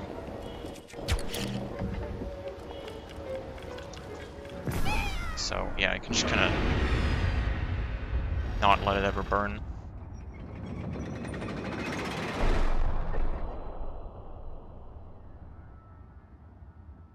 Yo, is this live or a repeat? Hello, I was wondering if this is live or a repeat.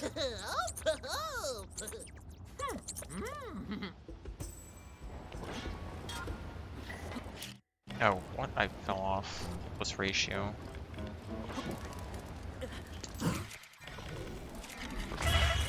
So we're gonna do a quick wind bomb to get over here. Just a little bit faster than walking. Now we have to do the attack on Rudania, and this is awful. This is so unbelievably garbage. Yep. Bad. It's basically an auto-scroller, so Yunobo's gonna follow us, and we have to shoot him out of the cannons. But he's really slow, so basically you can only lose time if you're slow enough that he catches up to you. Yeah. You know how earlier I was saying that the Yiga hideout was the worst part casually? This is like a pretty close second. This is really bad casually. This used to be really awful in the run too, because we basically had to do intended strats. But now, if in case you weren't aware, I have 6,000 ancient arrows.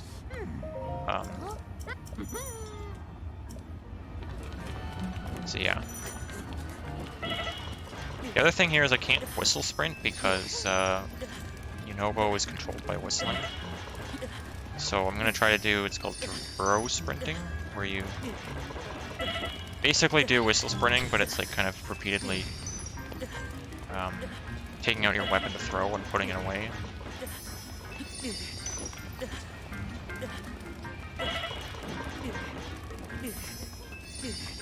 The other thing is you can't get too far ahead of him either, because then he just panics and stops.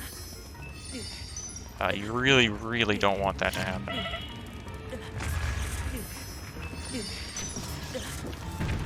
Oh god, you gotta fall off, Boulder. Okay, I don't think he fully caught up to me there, so I'm fine.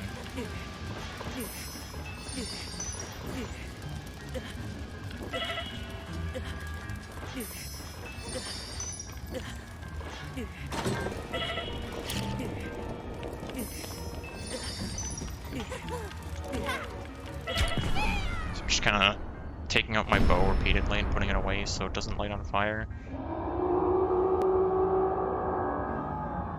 Trying to make sure you know you're on fire. Oh yeah, of course I am.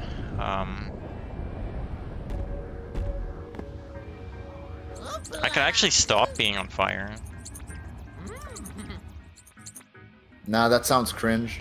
Tech that used to be important, but now it's not. Wanna see? Okay, now I'm not on fire anymore.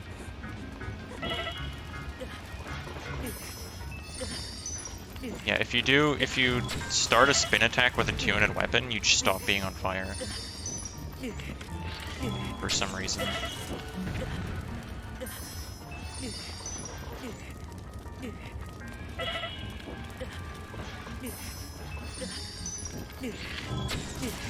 Yeah, so you can just shoot all these with ancient arrows. Casually, this is supposed to be like a lot of kind of puzzles of like how do you beat these things or get past them, and it's really, really, really bad.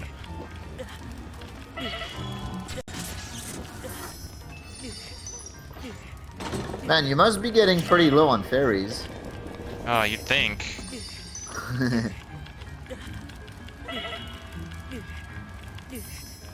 Probably still have over 300.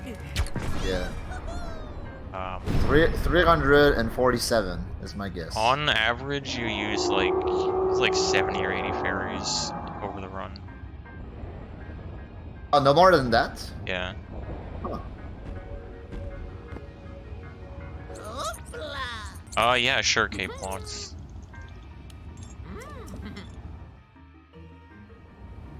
I might actually be better at it, I don't know. Actually, Practicing Splatoon to practice Breath of the Wild, Cosmic Brain.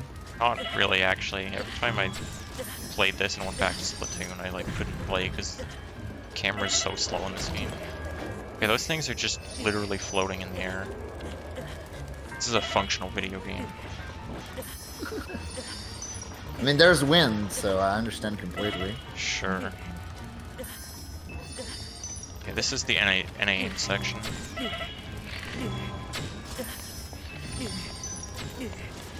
I cannot believe that hit.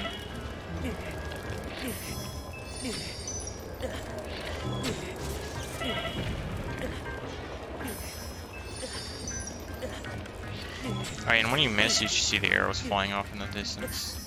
Can you get out here? Also, I'm a big fan of when you hit like a normal enemy with an ancient arrow, it just gets sent to the Shadow Realm. The first time I did that was on a Lionel. So pissed because I wanted the rewards from killing a Lionel. Yeah. Wait, did you like kill with an ancient arrow and it just I did, yeah. went to the Shadow Realm? Yep. I didn't even know that happened. I'm gonna fight you. I will delete you. Literally delete.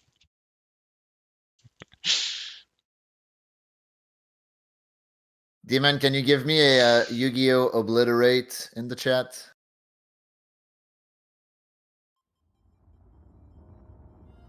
Alright, so Rudania. Rudania is a pretty cool dungeon. It starts off with a section in the dark until you get the map. There's a lot of cool stuff that happens really quickly right at the beginning of it. But one of the gimmicks of this beast is these blue flames and carrying the other torches, and you're supposed to kind of use a torch for that, but you can use arrows, and it's a lot cooler and easier. World record. World record. Here's where my 4,000 regular arrows come in handy. Oh, let's go. I'm gonna throw a bomb there and then explode it and use the light to make sure I'm aiming correctly at that bit of flammable stuff on the ceiling. That drops a metal block that's used later. Falcon bow is also really important here because it has extremely long range. I can just shoot all the way over here and miss. And miss. Yeah. Also, this song is also a banger.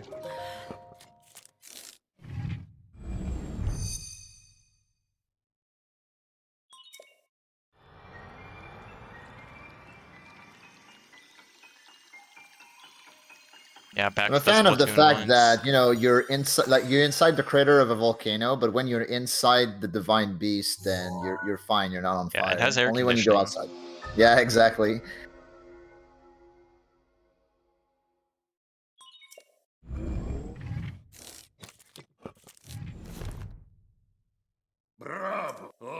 Pretty powerful air conditioning. Because I am, again, literally in the crater of a volcano. I don't even know how this thing is not melting that I'm inside. Alright, so here's the trick shot.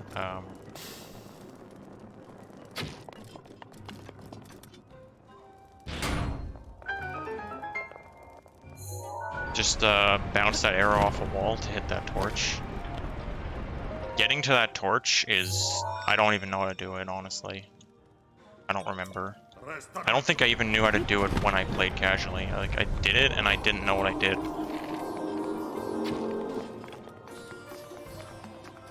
And that makes the balls fall down this tube. Now here's my favorite strat. In a second. After I move this thing out of the way. So, you see this hole in the door? Yeah, you can just crawl through it. Hold. Yeah, can we get some hole emojis in the chat room? I got you, babe.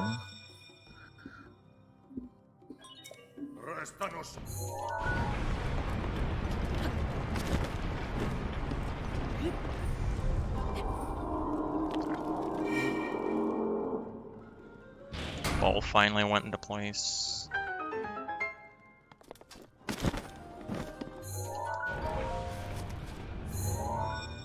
Alright, one last rotation here.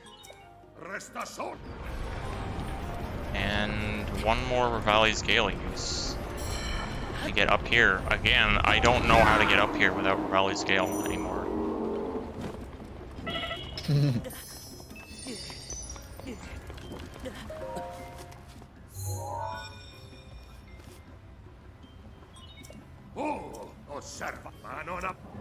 That's all the terminals. Now Fireblade. Fireblade is also a pretty easy boss, even when done last. So he's really slow, so I kind of just go over here. Shoot him in the face a few times. I mean, I guess you're not supposed to have 6,000 ancient arrows, but, like, still. What you talking about?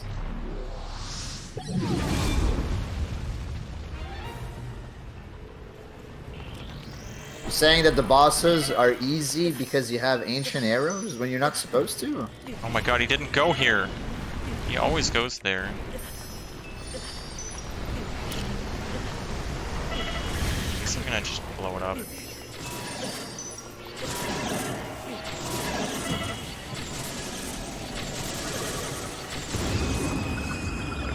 That was scuffed, but it worked.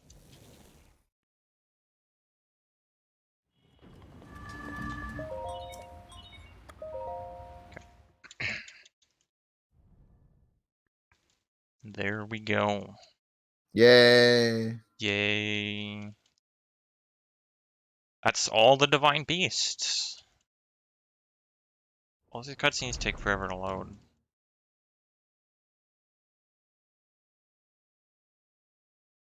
Now you get the truly most useless ability in the game, Daruk's Protection. Yeah. Yeah. My man Daruk getting the short end of the stick. Link. Link. And Zelda talks to us again, and it is this cutscene that makes Italian the fastest language for this category. Ora staranno aspettando il momento della tua battaglia contro Ganon al castello di Hyrule. E poi, anche io ti aspetto. Alright, so I gotta put my metal bow back on again, and my shield to do another BLSS. Whoa.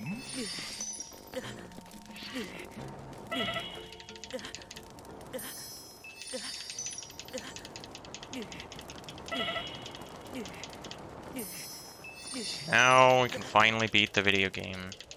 Yeah. Just gotta get to Hyrule Castle first. I'm sure that'll be really difficult. There's a rock floating there that's supposed to be on the Woodland Tower.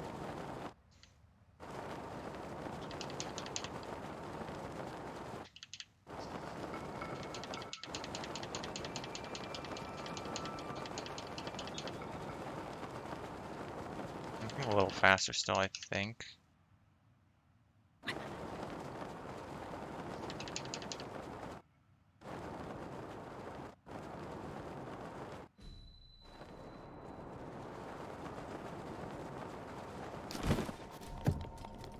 Wow, it actually loaded in a little bit faster than normal. Alright, Eagle Bow, Ancient Arrows, please. Nice stick flick back.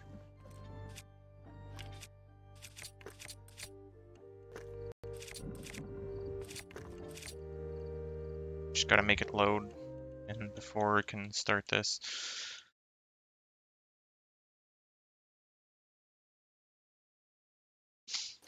Yeah, castle music is good.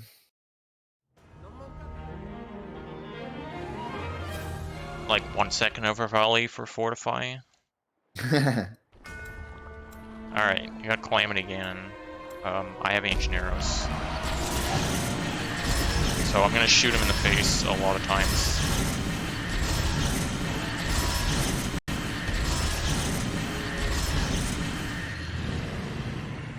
And then in phase 2, he gets this shield or whatever. It is penetrated by Urbosa's Fury. Something about getting penetrated by Urbosa. There's a joke in there somewhere.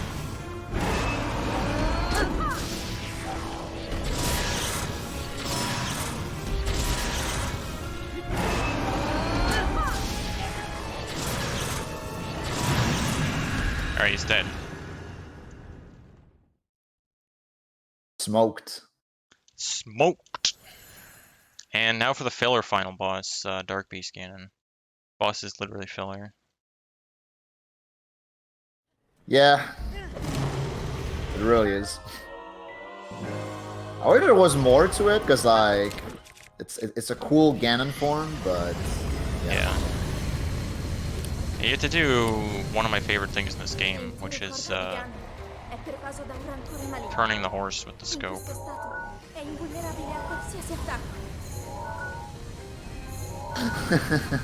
Tenterò di contrastare questo rancore maligno, ma non resisterò. You kind of just wait over there for a bit, let him fire a few lasers, because he kind of tries to turn towards you. So.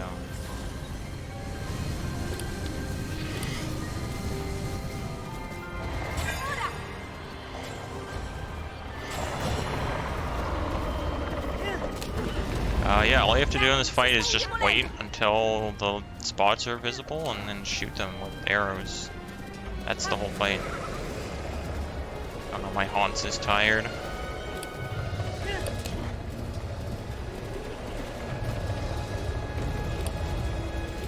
So it's kind of funny that it gives you a horse when like you never have to catch a horse before and you like maybe don't even know how to use it.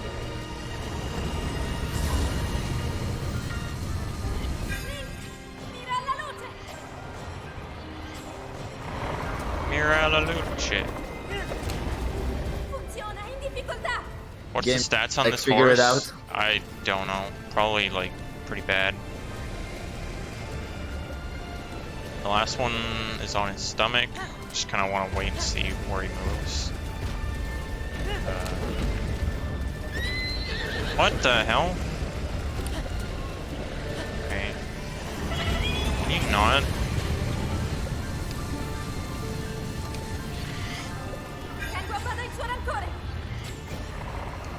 Where's my Hans? No, come back.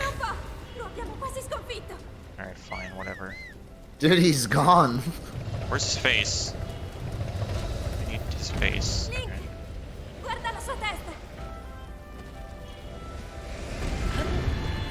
Oh, there's the horse. Okay, whatever, this is cooler. And that's the run. Nice run. Yo, nice run.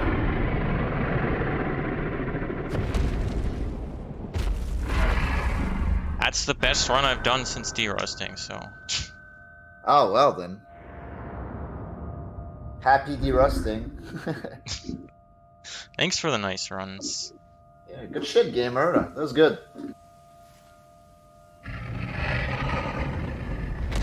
Yeah. Congratulations on opening V0oidathon successfully. Yeah, there's a lot more V0oidathon to go. Excited. Oh, hell yeah. Hell yeah. Yeah, this game's pretty cool. It's pretty broken. Yeah, I don't know. You love land more than blobs? I don't know if it's possible for me to love anything more than blobs, but I do love Jake very much. Yeah, just Jake. Opening Voidathon with Fanboy Link. Yeah, true. True. Yeah. We learned so many things about fanboys this run. Yeah, like they're not flammable. Yeah, exactly. Too hot to be burned.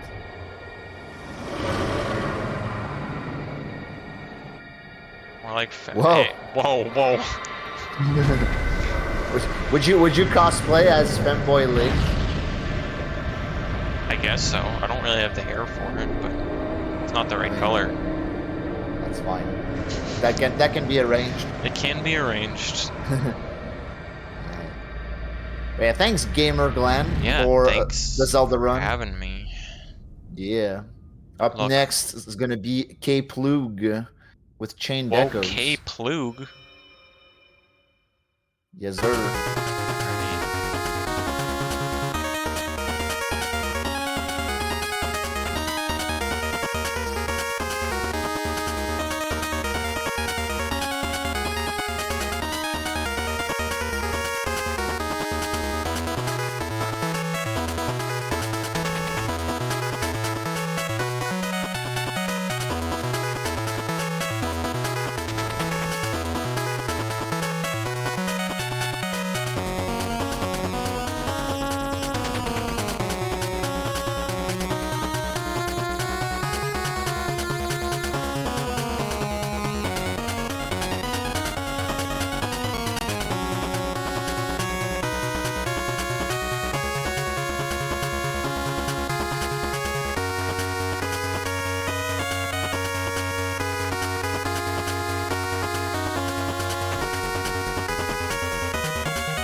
All right, and we are live.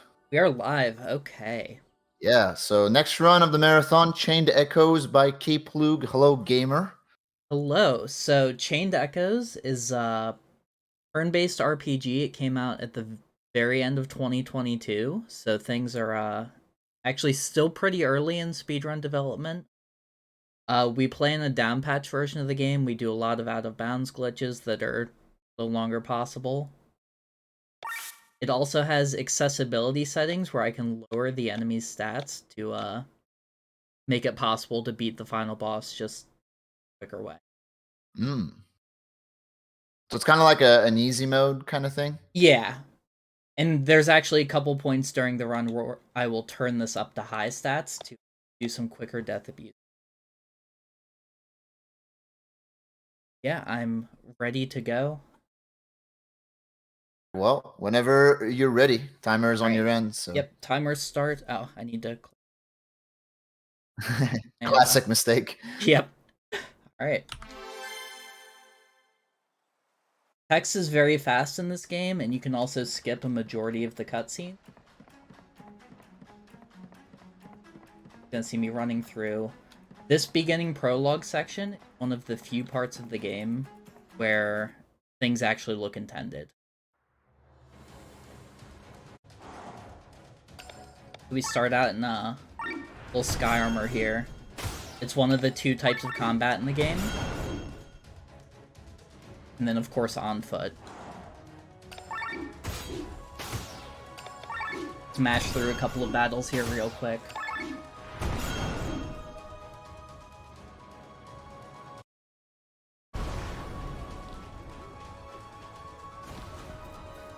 Again, with the low stats, everything is very easy to just click through at the start here.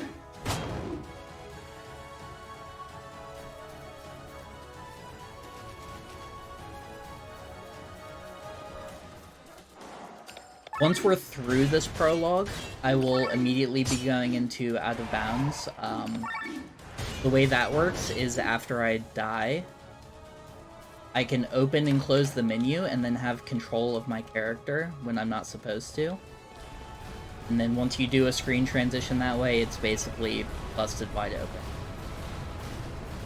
Out of Bounds gets lost anytime you save and load the game, or if you enter another battle, so you just need to be careful about moving.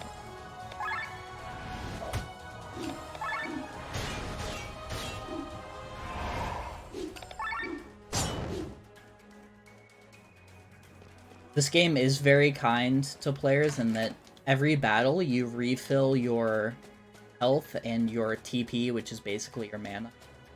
So you don't have to manage that between battles.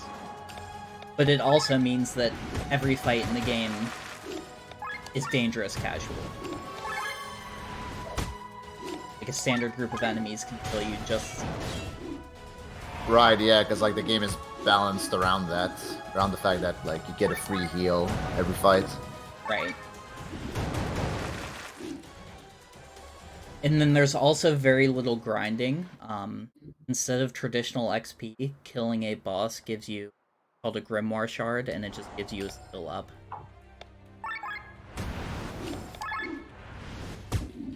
So we need about 10 in order for this route to be viable. This boss gives us our...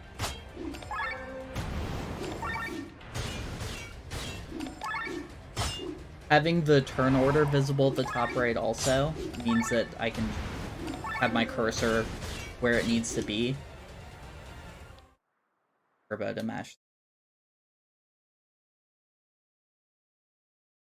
The little platypus at the bottom left of the loading screen is actually a good tell for when you're holding the skip cutscene button. If you hold too early, it actually won't let you skip the cutscene. So as soon as it disappears, that's when you start holding it. That just skipped about 2.5 minutes.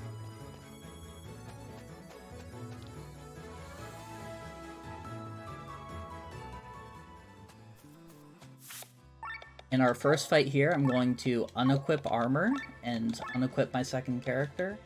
Turn the enemy's stats to high. Go ahead and die to the first basic enemy in the game here. the game introduces a bunch of characters through separate prologues. We're going to go out of bounds and go around the world and collect a bunch.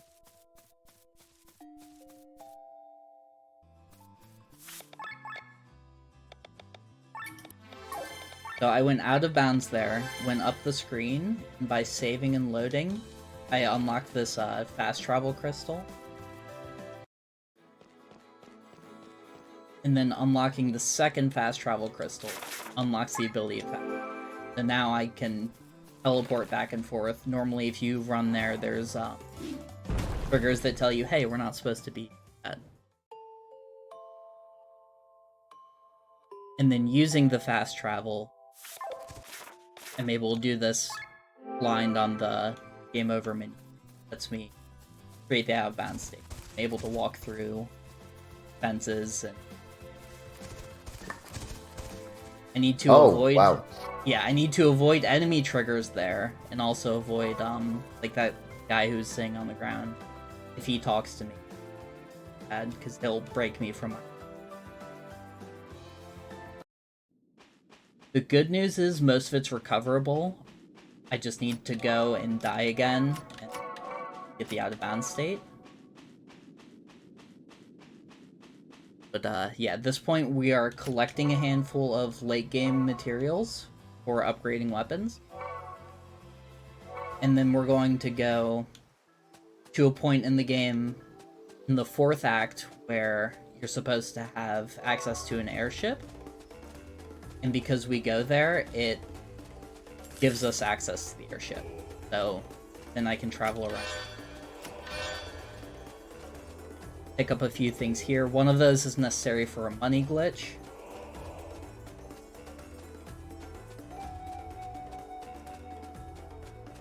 Running over the abyss. Sneak around the stealth section. You need to not be seen by any of those guards.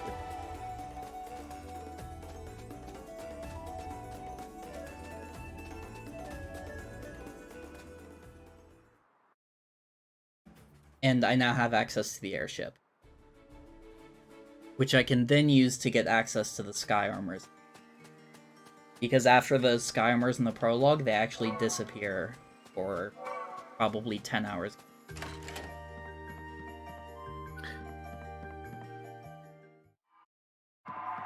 One of the things that I really enjoy about this run is that it's not a bunch of grinding. There was a lot of routing that went into it, and it feels more like a platformer than an RPG. Mm-hmm. So that's one of the reasons why I really enjoy Paper Mario as a speed game. And then also the sky armors, you move faster than you would when you're running. So one thing that you can do is hit to retry a battle. With the sky armor equipped, like I can get back to the game over menu there. Similar to how it lets me do out of bounds, and it will let me preserve the sky armor speed around.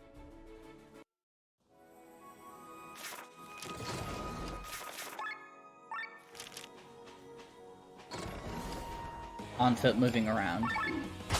Die again to this enemy so that way I can get out of bounds again.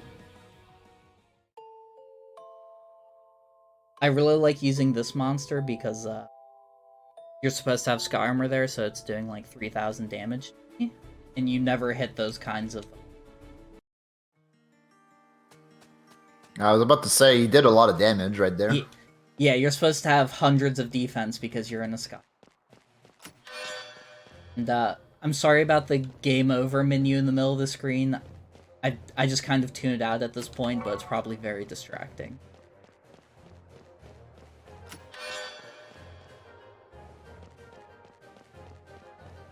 This is another late game area. I just completed a very heartwarming quest with the blonde guy who you can't see. And it will allow me to unlock his ultimate weapon in the game. So he's the main carry for fighting the boss.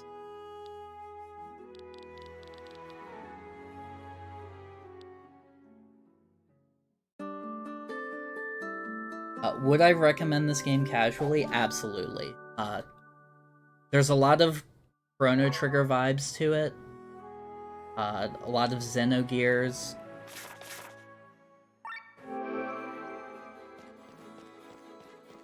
It's definitely a love letter to classic art.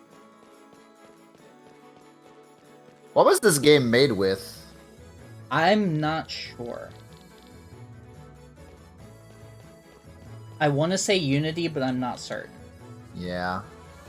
Yeah. I'm sequence breaking some more. We are doing the tutorials in the game, which allows us to unlock a reward board, which gives us some things. So you might have seen some different characters pop up on my screen. I'm learning how to craft and upgrade weapon. I'll learn how the cool shop system game works. Or if you sell certain like trash items that you find, you can then... Sorry. Hard to menu and talk at the same time. You can then get like bonus items for it.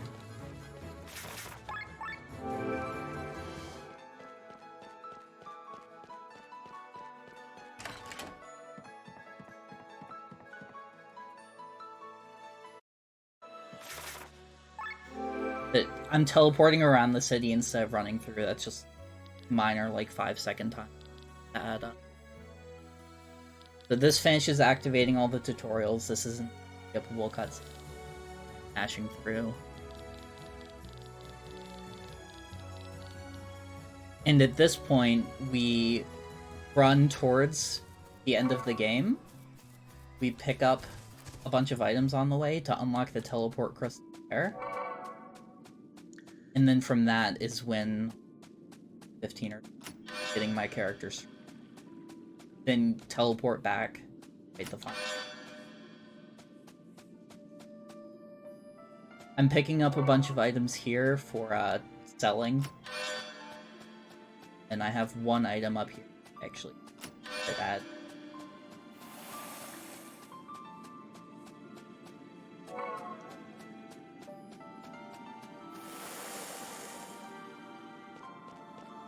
Running through some walls. To do that money glitch I was talking about, it has to do with the fact that I got the sky armors early. You sell the item that's equipped to your sky armor, and keep selling stuff in your... Collecting everything that I don't need. Sell. Sell. And I'm just reselling the same stuff over.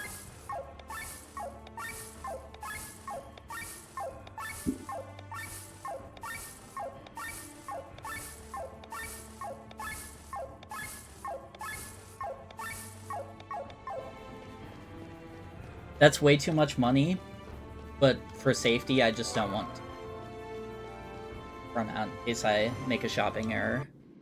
Marathon safety.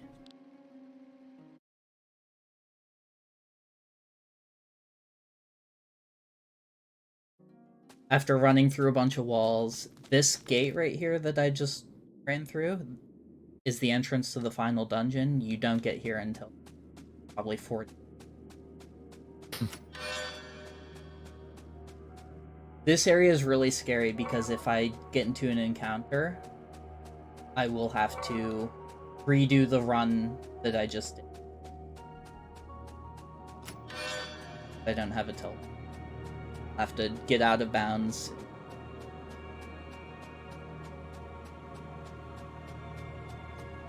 Pick up a plot armor, which is the strongest armor in the game. Damn, the item is actually called plot armor. That's funny. Actually called plot armor. There's a second plot armor down here I don't normally pick up, but we're going to get it for safety. Part of an underground treasure. There's these little circles on the ground that point to where treasure is, but it's in a few directions.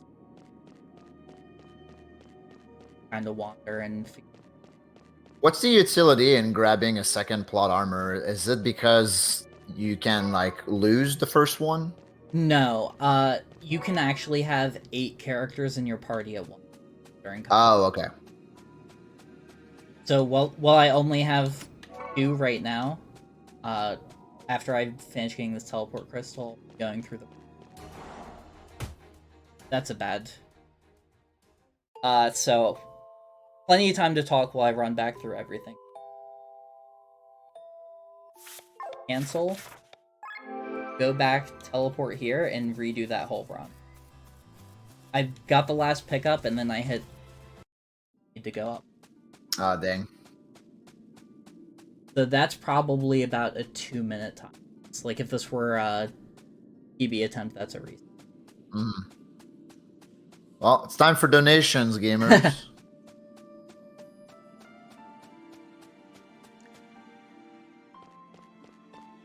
Actually, do we have someone who could run a 5-minute prediction? We're gonna be doing a turtle race, and turtle 1, 2, 3, or 4 can be. It's random. All right, cool. I'll be working on that. Turtle race. It has Millennial Fair vibes from Chrono Trigger. Oh, okay.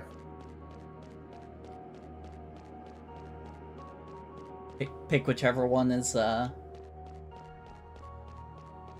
we're back to where we were now. Here's a boss that would trigger if you were on the bridge, but we're up here.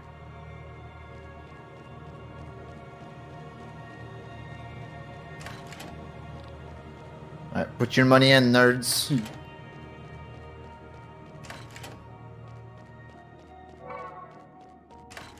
Running through a bunch of doors, it's a very epic up to the... And then we save and load in this room.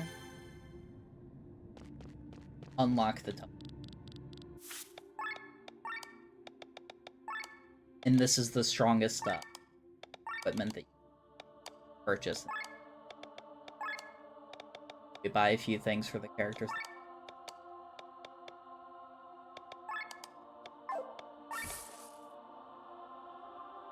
Yep, bought everything I needed. And we can just teleport back there later.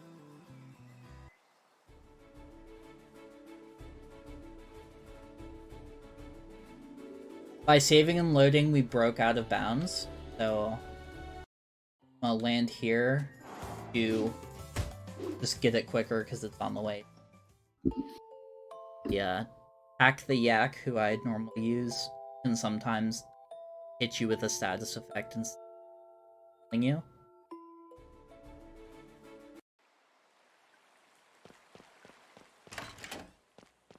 We're doing a couple quick shops so that way I can actually upgrade the items that I bought. I have a bunch of upgrade materials. A few of the underground chests had those as well. And this is the biggest shop in the game. Definitely need to read my notes here. It's a very long list of things.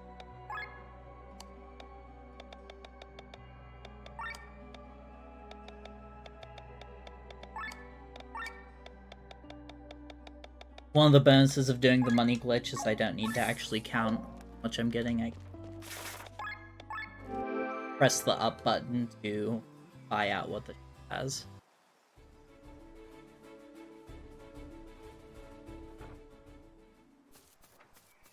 And here in about 1 minute, we're actually going to be going in.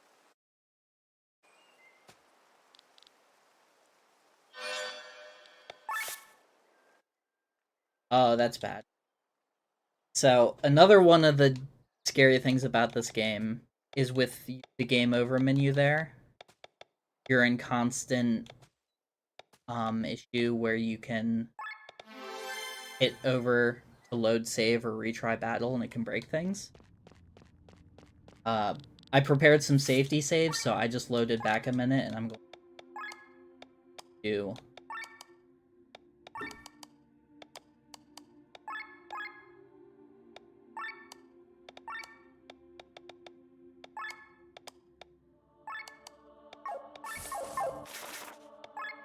to redo that shop and go back to that.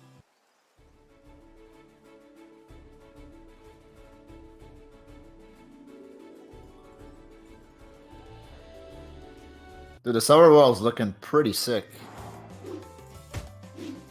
The overworld is sick, so one of the cool things is casually you run through about half of the areas before you get your airship, so you like walk across it and then you get the airship later and you're like, oh, I went through that whole chain of and then a bunch more opens up. Because Game doesn't airship, end. yeah. Yeah.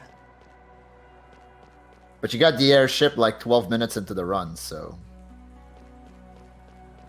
Yeah, you get the airship like 6 minutes in by doing something that's in Act 4 of the game where,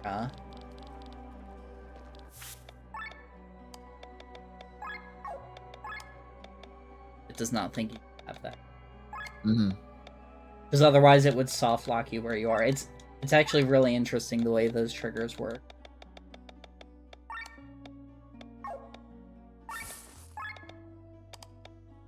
One more thing.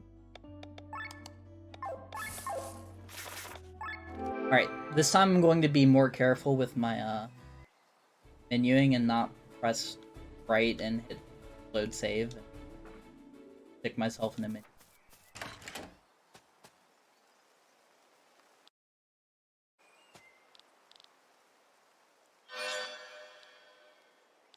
So this is the secret blacksmith, made me 2 ultimate. Going to go upgrade those because they're on the 2 characters I need to actually do damage.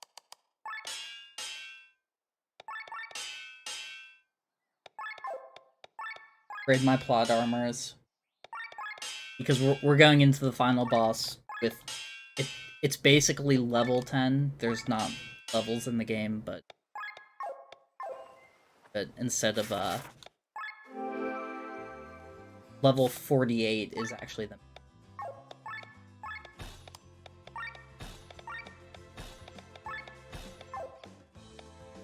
Do some equips here. Turn the enemies back down to easy mode, and we're actually...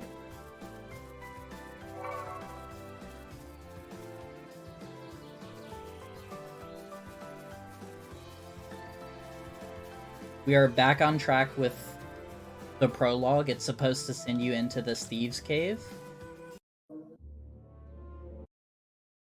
But instead of having real boss fights, we have a bunch of late game.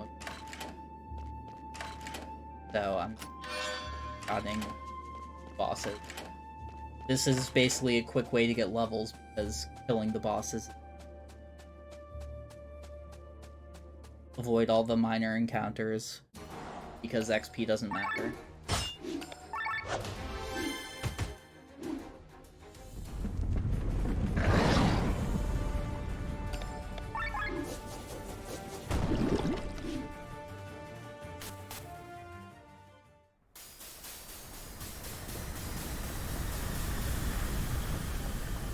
Another cool thing this game does is it shows you what each enemy's weak and elements they're weak and strong against at the bottom left corner when you highlight them. So by using water thrust there, I do about double damage what a normal attack would be.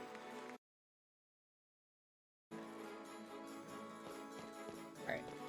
This reminds me of the newer Pokemon games. Like whenever you want to choose one of your moves, it's going to tell you if it's going to be super effective or not very effective against the opposing Pokemon.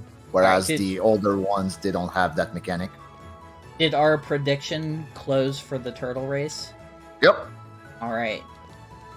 So, you can tell which one's gonna win by the one who's excited. So, Turtle 1 up here is who we're going to bet on.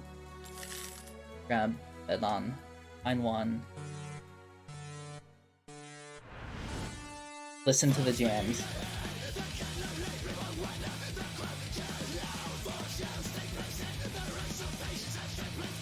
There we go. We got a good amount of points. So, any gamers who picked Turtle 1, congratulations. Can I get a 1 in the chat? Thanks for playing.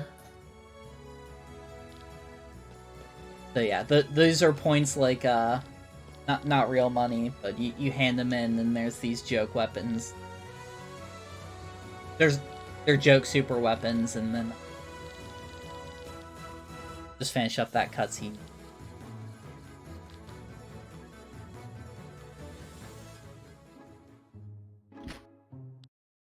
I made another save earlier when I first unlocked airships, and the reason for that is you can transfer the flying, so I'm flying on this character, and then I load back to the save that I was playing, and I keep that flight. It allows me to do a fake out of bounds.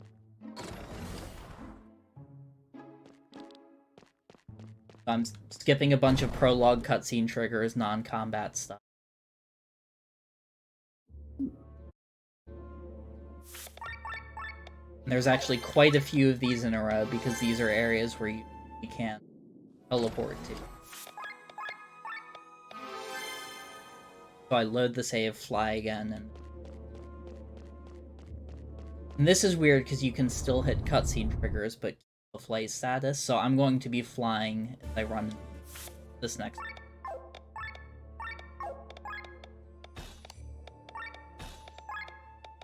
More super weapons.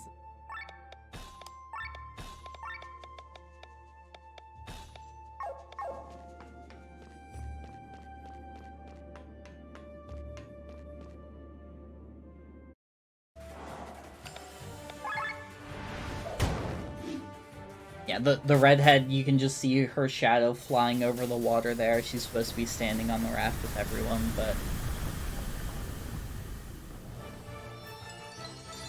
looks kind of silly.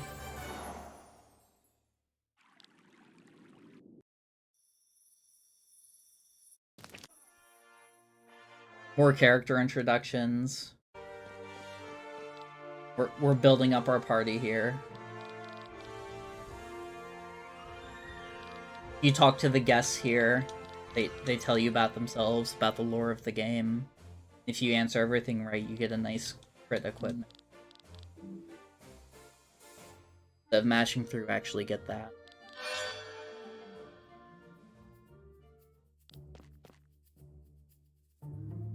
This is cool because you're just like jumping perspectives casually and learning about everyone, getting to play them on their own before.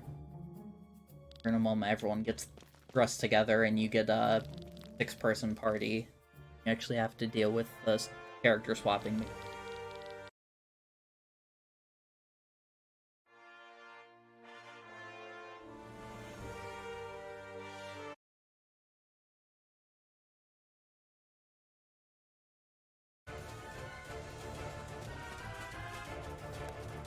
Still preserving that flying. Skip on through. That's just a couple, again, minor enemy encounters.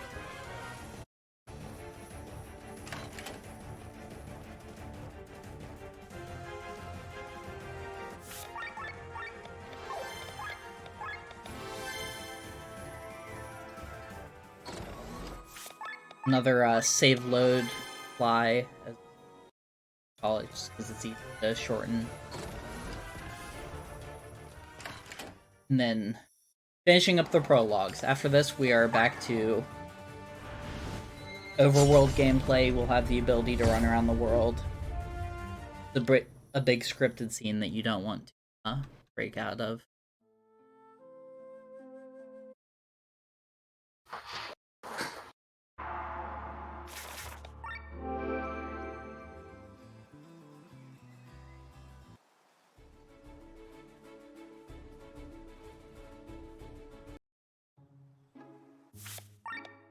Change up character formation here.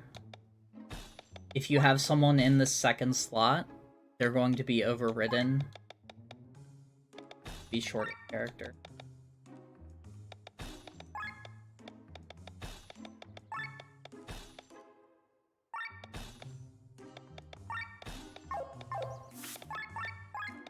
Definitely make sure you do that, or that's a big run-ending mistake. Because the game expects you to have one person when you do this part. But instead we have the full party.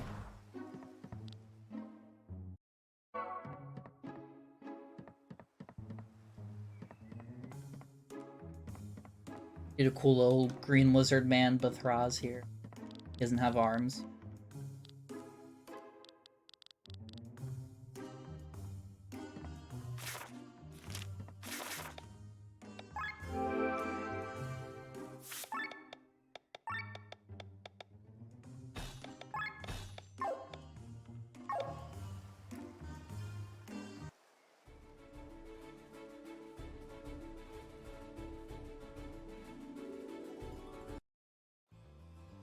Again, this part of the game is just for, powering up our characters.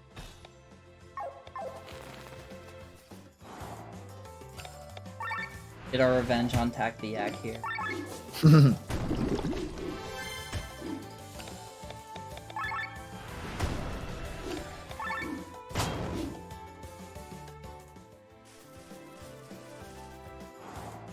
We have a challenge. It's basically a challenge to kill 6 of these wool turtles, so we'll kill 3 of them here.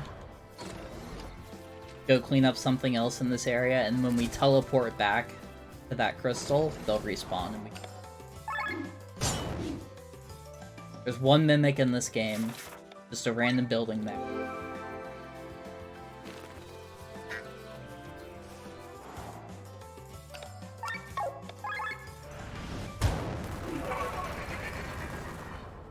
The top right, defeat 6 out of 6 wool turtles.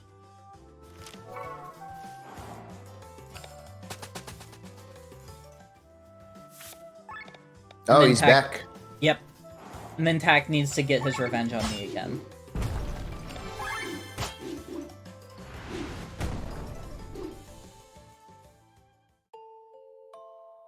By pressing the retry button here before I get my out of bounds state, it will give me the ability to select whether I want to retry a fight on foot or sky armor. So I can preserve that to take sky armor combat into a fight where I have the sky.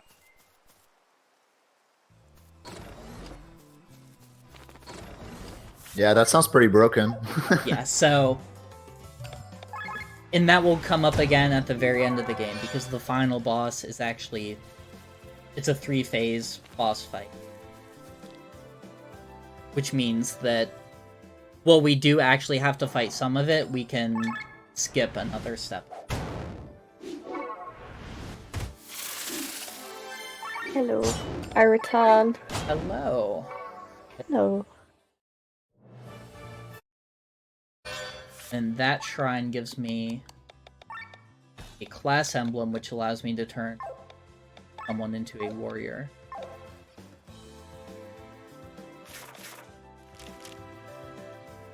Which just gives a couple of extra bonus abilities. So it allows me to take my target bow friend and AoE kill. This game looks cute. This game is cute. So I highly recommend it casually. It actually has a really fun story. It has thrilling combat as far as turn-based goes. But I love the loading screen icon. Yeah, is that a platypus? Yes, it is a platypus. Oh, I'm adding this to my list right now. I'm loading up Catherine is sold on the platypus. You had me at the platypus. You didn't need anything else. Yeah, exactly. Chained echoes. Okay, let's Chained put that in my spreadsheet.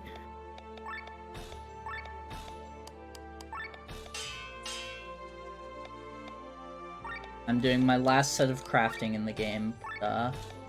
Some bonus crit damage and stuff that will make killing conveniently timed. We're entering a boss fight from behind. Oh. This boss can has a couple of phase changes that take a while. So instead of doing that, that's sky armor combat. pull those I have out. a really important question. Yes. Does the platypus have a name? I don't believe so. Does this mean we can name him? Or her? Yes. I don't see why not. Hey, that was easy. Yeah, so instead of having to wait for the boss to take a bunch of turns, do some phase changes and Platypus name is Filbert. Heck yeah. I don't think that fits. I feel like Filbert the platypus doesn't have a ring to it.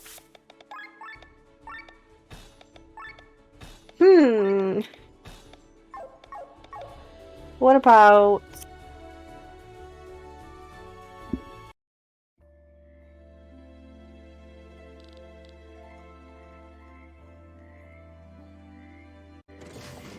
What about Patty the platypus? Terrible. Why is it terrible? What do you mean? I don't know, it just sounds bad. And like alliteration with names for some reason, it pleases me and my brain. It's like alliteration plus rhyming together. Big fan. Yeah, exactly. That was the plan. This is another boss that you're not supposed to have sky armor in. I feel like Yeah, that, Joel. I could tell. It's gone already? Yes, so we're going through cleaning up the quickest, easiest bosses that we can to get 3 levels. This is going to be another class emblem.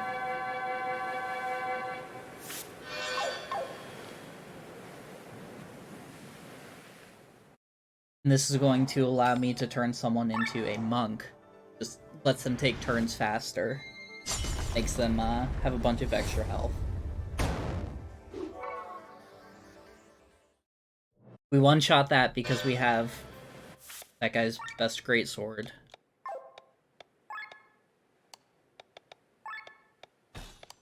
We'll check all my equips while we're going through.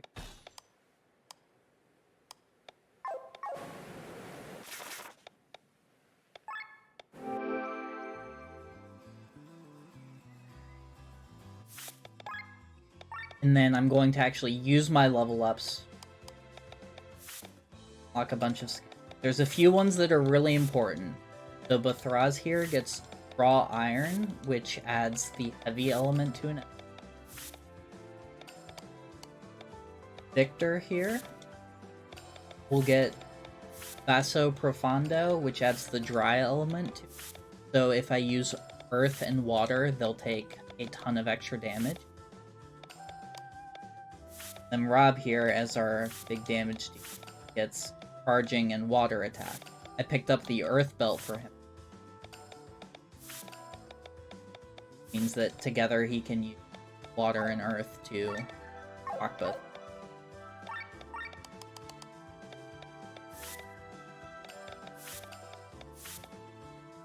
And occasionally when you do a level up, you'll get a stat boost.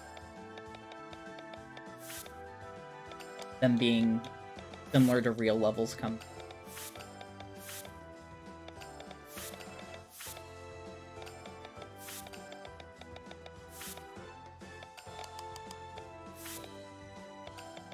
We can call the platypus Joel.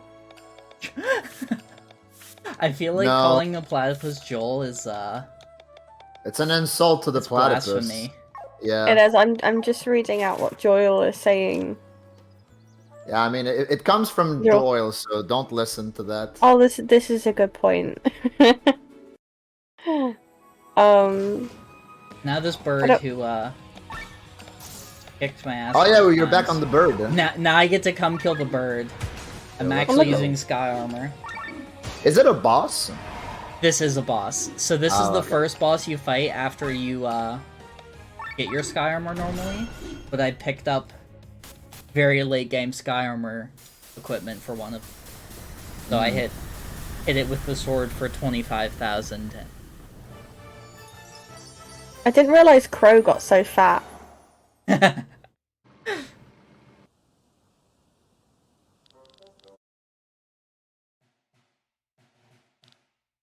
It's all those eggs. The thing that sucks about that boss, there's a bunch of cutscenes.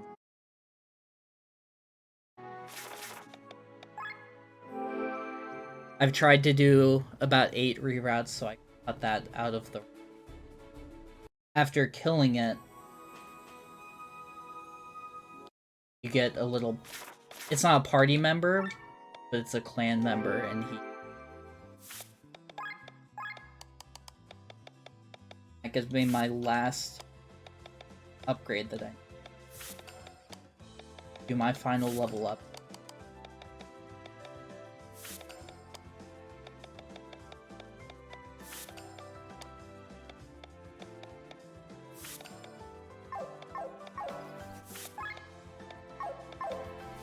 And then I just need to farm about 150 SP. You'll see it right side of every fight. It can be random between 6 and about 20, depending on if they're a unique enemy. I see 8 gained. Time to do math. Yeah. No so... maths. It's usually about 15 fights. We're at 26 so far. This has been very... What is that? It's a pom-pom. What's that enemy called? It kind of looks like... They're called pig ears. They look kind of like... I can't even put it into words. That's a really lucky one. I got +1. You need more of those. Yeah.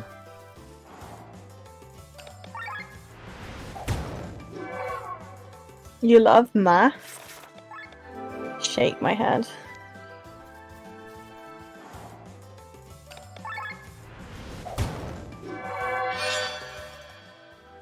That's another good one. 23.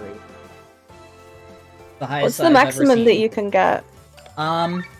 That's the highest I've ever seen. If each enemy has an extra drop, they'll give it more SP as well. So when you see I kill them, sometimes it says 2 times something. Yeah.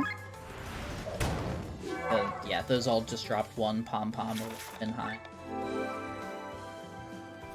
Not what we're looking for.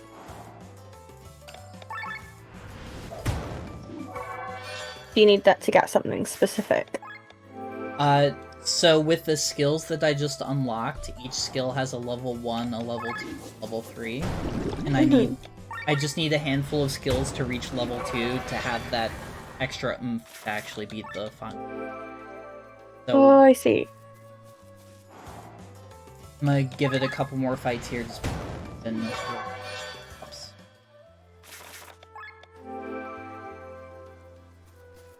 Double checking the menu that I have skills leveled up. Going.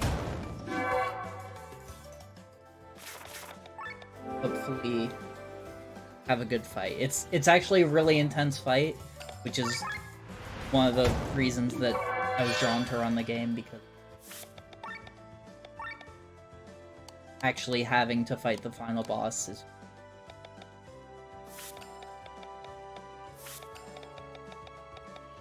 So, this guy needs charging, power swing, back up. The SP at the right is down. That's actually...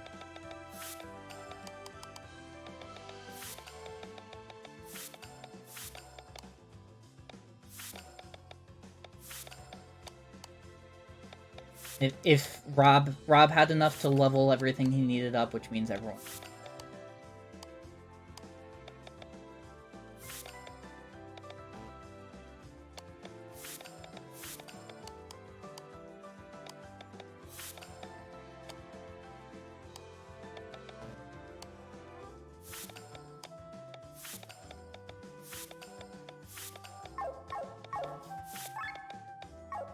And we have to go guide attack one more time so we can prep that sky armor combat again.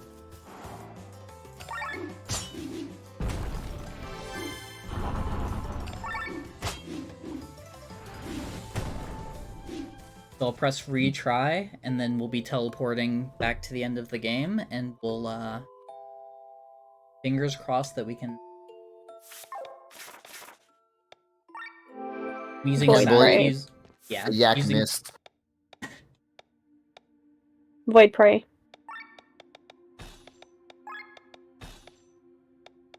Make sure I have everyone for me. Actually give Len some armor in case... That's to Glenn. Finishing his Breath of the Wild run, jumping right into Chained Echoes.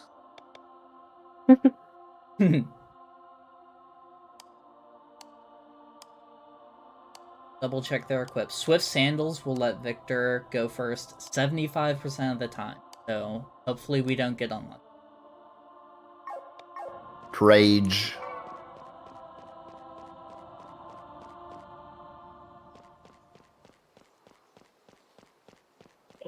Run around the first phase of the boss. So we just skipped the first one by running into the left here. And then we're actually going to fight the second phase. And then the third phase is where I'll bring the Sky Armor. We'll see a few extra characters. Up at the top there with the blue hair is Amalia, and she has her beautiful puppy Cress. Can you pet the dog in this game? Not that dog, but there are many dogs you can pet. Oh, let's go. That dog will both fight for you and heal you. He's Nice. a very good boy. Yeah. We love that. I'm seeing a Doge in the video game. Alright, so this boss has 4 different targets, which is why we picked up the warrior for Rob.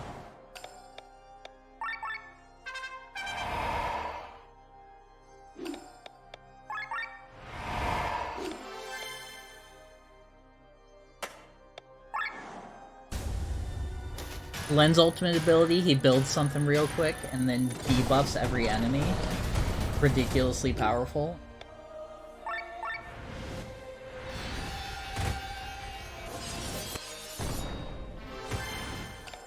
Each enemy does its own hit, so that's... Lefraz is going to inflict heavy on everyone. Victor's going to inflict dry on everyone. And then we're going to hope Rob crits. He did about 5,000 to everyone, which is not great. I didn't hit any crit.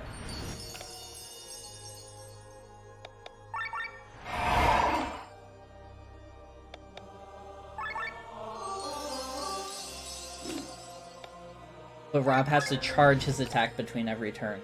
Gives a chance for everyone else to reapply their debuffs.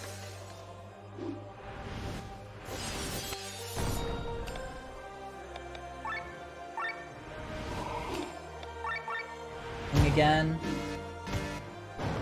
Okay, so that's the scary boss down.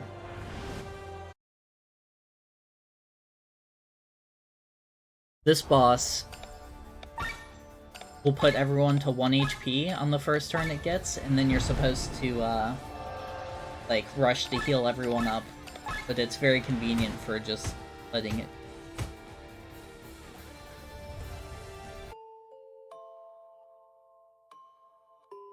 Damn, game over. Game over. You were so close.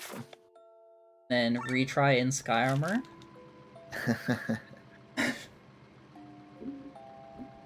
The retry battle just stuck in the middle of the screen there still. And then charge, we also have as the Sky Armor still. Defensive break to lower its defense to try get that one shot.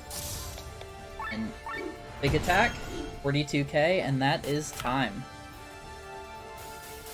Nice run. You almost did Nice 469 damage right there. One of these times. I don't know if I'm able to hit that number, but I'll keep my eye out for it. Yeah, 'cause you're just so close. When you glitch the Sky Armor for the final boss here, about 80% of the time you just get stuck with it on the screen. Which is great, because then you all aren't being spoiled on the end of the story. Oh, okay. Yeah, so you don't see the credits, you get to play the game yourself. Nice, nice. Nice run. Yeah, nice run. That was really cool. Really cool run, really cool game. I liked what I saw ever since I came back, and now I'm intrigued. Especially the only thing you liked was the platypus. No, to be honest, I said it looked really cute, like, before that, and then I was like, platypus? I'm sold. No, it does look really good. I really like the way, like, you know, the pixel art and just like the environments and just like everything. Yeah, it looked really good. The art style is like pretty. There's one developer who worked on the game, like the majority of thing, and oh wow, yeah, he spent almost a decade on it. Jesus. I didn't hear about it until after it came out, but their work really shows like they've clearly spent a lot of time on it. But yeah, imagine spending 10 years working on a video game. I mean, it shows. Yeah, it does. But yeah, thank you for having me in V0oidathon. I've been working hard on this run, so I definitely was excited to show it off, and yeah, can't believe it's already. It's already V0oidathon. Yeah, I thought you were gonna finish that sentence, but no, it's already. It's already, yeah. It is now. Yeah, thanks for the run, K-Plugs. That was really cool. I really appreciate that, and thanks for the resub as well. Hell yeah, I want a nice run myself. Oh, I see. It all makes sense. All right, so we're gonna be setting up the next game, and we'll be right back, gamers.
Alright, we're live. Welcome back, gamers, to V0oidathon. And right now we're going to have Freedom Planet 2 ran by RC. Hello and welcome, gamer. Hey, hey. So Freedom Planet 2 is a game that came out in September of last year, and I've basically been running it non-stop since, so it's still quite rough at times, but I'll try my best today. I'll be playing the character Lilac today, so yeah, I'll just get ready then. So I play on classic mode, so mostly no cutscenes. Beginner. Oh yeah, I have to run my own timer, of course. Yeah, exactly. But like, since you have your own timer, pretty much whenever you're ready. Yep. Can you count me down?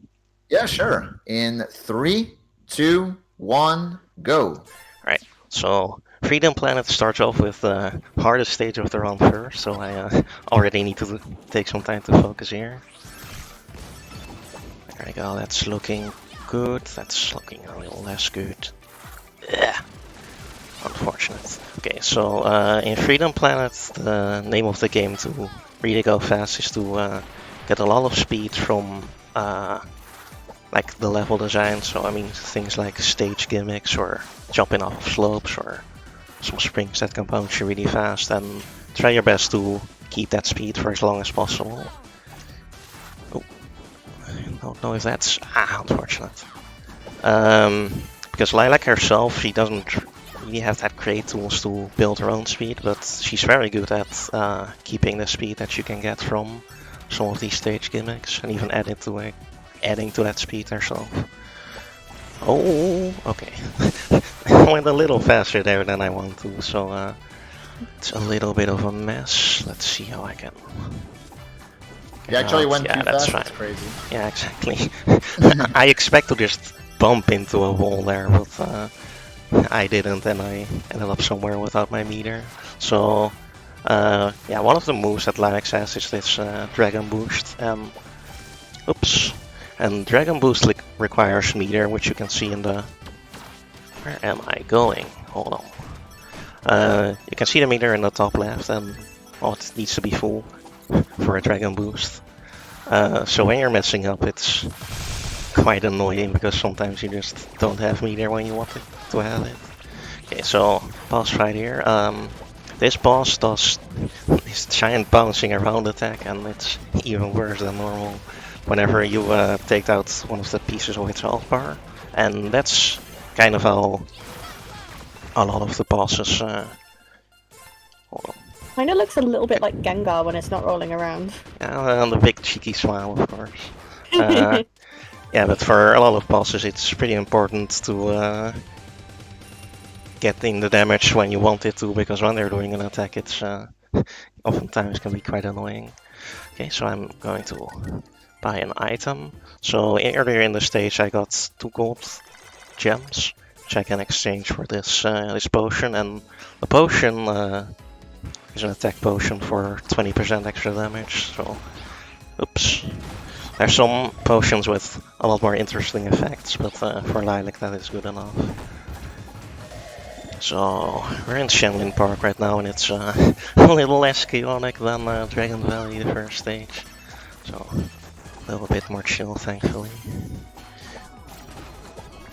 There we go.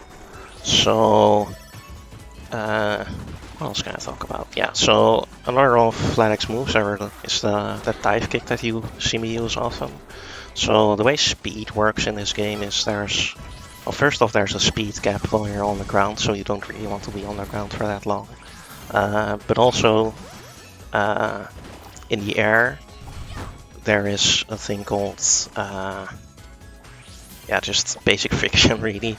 If you're going up in the air, you're losing speed, but if you're going down, then you're not losing speed. So the dive kick is really useful because you're all immediately back to the ground, but it also just provides a straight up little burst of speed. So when I want to just go faster, I use that technique to my advantage. Just really spam as much as possible the dive kick, if at least if I have room for it, of course. have a question for you. Go Is for this it. like glitchless, or is there any sort of glitches, like, tricks in the run, or is it We'll like see. mostly We'll see a bit just later. vanilla? Oh, okay, no spoilers. I see. Oh, spoilers. There are a couple of. Oops. Okay, I'm losing speed where I'm not used to losing speed, so need a bit of a backup. I think I'm good. Okay, whew. Just I'm barely excited made for that. what's coming. Oops. There we go. So another boss time. So the fundamentals for this boss are the uppercut cyclone right here. Oops. And it's actually a little bit of a glitch already, because for whatever reason you get additional damage output whenever you do a cyclone right after you do your uppercut on the ground. And it's way stronger than it's supposed to be, really. You can, for a lot of bosses that are in range at least, you can just shave off an entire piece of their health bar with just one uppercut cyclone. Yeah, that's gonna be happening for basically every boss in the run. So that's already your first big glitch for you, but they get a bit more interesting later, don't you worry.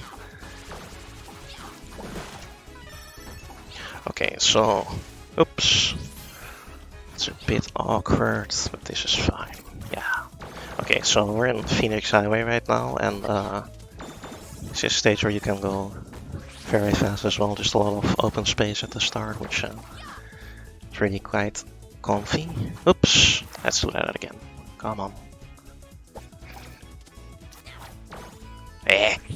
Never mind. Yeah, so I am not going very fast right now.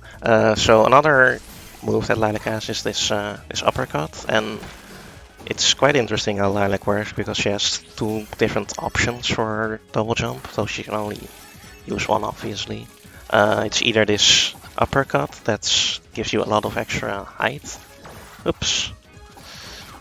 Okay, that's kind of fine, not really. And also this cyclone, which you see me use it a lot, even though you don't really realize it yet. But it's quite a complicated move, to be honest. When you're using it off of springs, you want to be using it while you're holding up, because that way you can get even more.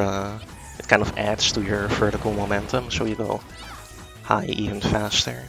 But if you use it while you're holding down, then it's completely resets your vertical momentum. So whenever you see me doing two kicks, what I'm actually doing is I'm doing one kick and cancelling that kick with a downward cyclone, and then immediately doing another kick. And oops, that's not the right button. There we go. And basically what that does is just 3D reset both my falling speed, because, well, when you're doing a drop kick you're going down fast, and sometimes you don't want that. But it's also just a very quick cancel into each other for even more speed off of the kick. Oops.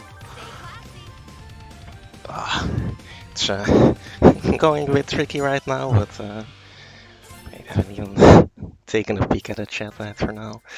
Okay, so time for glitches. So in this game you can go through loop-de-loops, and that means that for a short amount of time you're in a layer behind, so that you can go past the loop-de-loop. Oops. And sometimes you're able to hold on.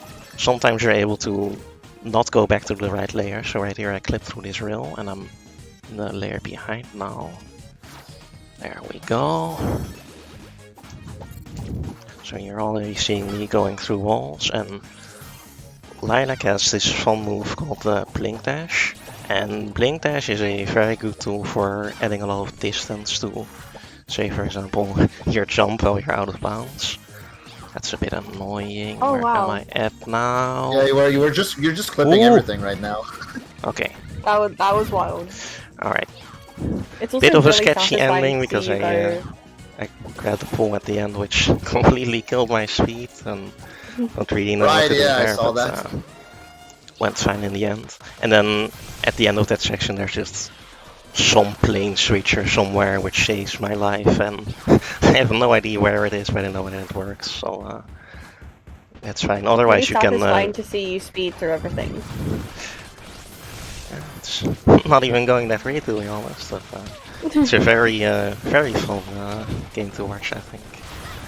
Okay, this boss is very much owning me. This boss splits up in 3 guys, and normally they stick together a bit better, but this time around I'm just completely lost here. Come on. Thank you. Whew. But yeah, that was Southland. There are a couple of other spots where you do a layer clip, but this is by far the most impactful one. Okay, so this is the Battlesphere, and the Battlesphere has 4 different smaller challenges, and the first challenge is just platforming, so something you've already seen. So the fun part about a lot of this game, just fundamentally, is that you can cancel a lot of moves into each other. A pretty fun example for that is the uppercut into the dive kick. Because normally when you do an uppercut you just lose a lot of speed because you're going up for a long time, so there's a lot of air drag that slows you down. But when you cancel it with a dive kick you almost lose nothing but still gain a fair bit of height. So even though the bread and butter you'd say for Lilac is the double kick with the cyclone, sometimes you also just want to mix in an uppercut if you need it for the platforming. Yeah. Okay, so this is the Battle Royale as it's called, and it's basically just 8 waves of killing enemies, and for the first 5 waves, 6 rather waves, I have a rough idea of what I'm doing, but for 6 and 7 it's just a little too many enemies. So now basically my idea is to just clear out everything on the side and hope that my 3 friends do the same on the other side. Got owned a bit by my friend Mira there. She can turn enemies to ice, but in this part particular that does not count as an enemy dying. Even if it's their corpse that she's freezing, it still doesn't count and you have to go back for it. So this is like one of the very few major RNG parts of the route, is these 2 challenges, because you have to take out your friends, and sometimes one of them just goes on an adventure somewhere and you lose a lot of time chasing them down, but right now they're well behaved, so actually very well behaved, good lord. I think my best is a 13 year, so that went quite well. Ooh, okay, so Kalas challenge, it's more platforming, but this time it's 5 laps in a row, and you'd think I'd be good at it because I just do the same thing a lot of times in a row, but I'm really quite bad at this stage, to be honest. It's the only stage in the run that actually makes me dizzy if I practice it for too long, because of the partly because of the rotating background, and also because you just go super fast for basically all of it if you're doing well. The background is so jarring, like you have a portion that goes right and the other that goes left, and yeah, exactly. So even if you're just focused on Lilac, it's still a bit dizzy. Oh yeah, this is a little bit disorientating. Okay, so we're on lap 4, and there's a fun little skip here because for whatever reason the finish line spawns when you enter the last lap, even if you go left a little, so you can cheat the last lap. Okay, tire falls. So sometimes I forget this stage itself exists, because the boss is very notorious, I'd say, for being very annoying. But the stage itself, it's fine, but sometimes it's a little forgettable, I think. Yep. Oh, nice. So a fun part about Dragon Boost is that when you have a lot of speed, you can still keep that speed while you're going diagonally, but it's on your horizontal component. So rather than like the regular 45-degree angle that you can normally take when you're doing it while in the air or stationary. Oops. Let's see if I can still get it. Ah! That's annoying. But yeah, if you're going very, very fast, you can keep a ton of speed with a diagonal dragon boost. And it works quite interestingly. There's a... Ah! Okay, good. There's a better example of it later I'll point out, but earlier I got a pretty new one also. There's a... like a... I've been playing this game since it came out on like September of last year. I think I had 500 hours yesterday, but there's still a ton of stuff that I still need to learn and further optimize. So it's never. You're saying there's more content even after 500 hours? Yep. Golly. Okay, so okay, so I started off this boss not very correctly. Ooh. Okay, it did go wrong. So this boss has multiple segments and it has 2 different attacks, and which one it does depends on how many segments are still alive, or if they are alive at all. And right now I'm screwing it up. I want him to do his attack while he still has segments active, because it's way less annoying than what he's doing to me now, but that's how it goes sometimes. Get back here. Blech. Okay, big mess, but that's to be expected from this boss, to be honest. Made it out alive. Oh, okay. Yeah, like I said, pretty funny, a little forgettable stage, and a nightmare of a boss. Okay, so Robot Graveyard, another little fun little glitch coming up, I guess. It's called the left slope blink dash, I think it's. Oops. Hold on. Yeah, the left slope blink dash, so I'm gonna just show it before I explain it. And yup. So, for whatever reason in this game, if you do a blink dash while you're going up a left slope, you just go flying. And Oh wow. it does not work on right slopes, and I don't know why. Okay, also That's this... pretty cool though. Yeah. This snowball also pretty fun because it keeps your momentum when you blink dash into something. Blink dashing isn't really for speed, it's all about distance. But there are a couple of stage gimmicks like that snowball that keep all of your speed when you're blink dashing into it. Okay. And time for another tiny layer clip. There we go, and there's no plane switchers to save me this time, so I have to just exit to checkpoint. Okay, this boss. Quite difficult actually, it's already going quite wrong. I don't know what I'm at right now. Okay, unfortunate. So the annoying part about this boss is that his next attack is very annoying to hit him during, so I'm not very happy about not having killed him yet. Come on.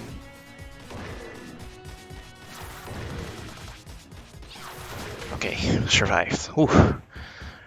Yeah, this boss is, once you make one mistake, it's just completely off the rails, so fortunately I made a mistake immediately, so that's quite annoying. The uppercut cyclone, it's relatively easy compared to some of the stuff the other characters have to do, but sometimes it's just a one too many button that they have to hit at the same time, and I just don't get the attack out at all. Okay, so we're in Shade... Blech! I keep messing that up and I don't know why. We're in Shade Army right now, and it's a long stage.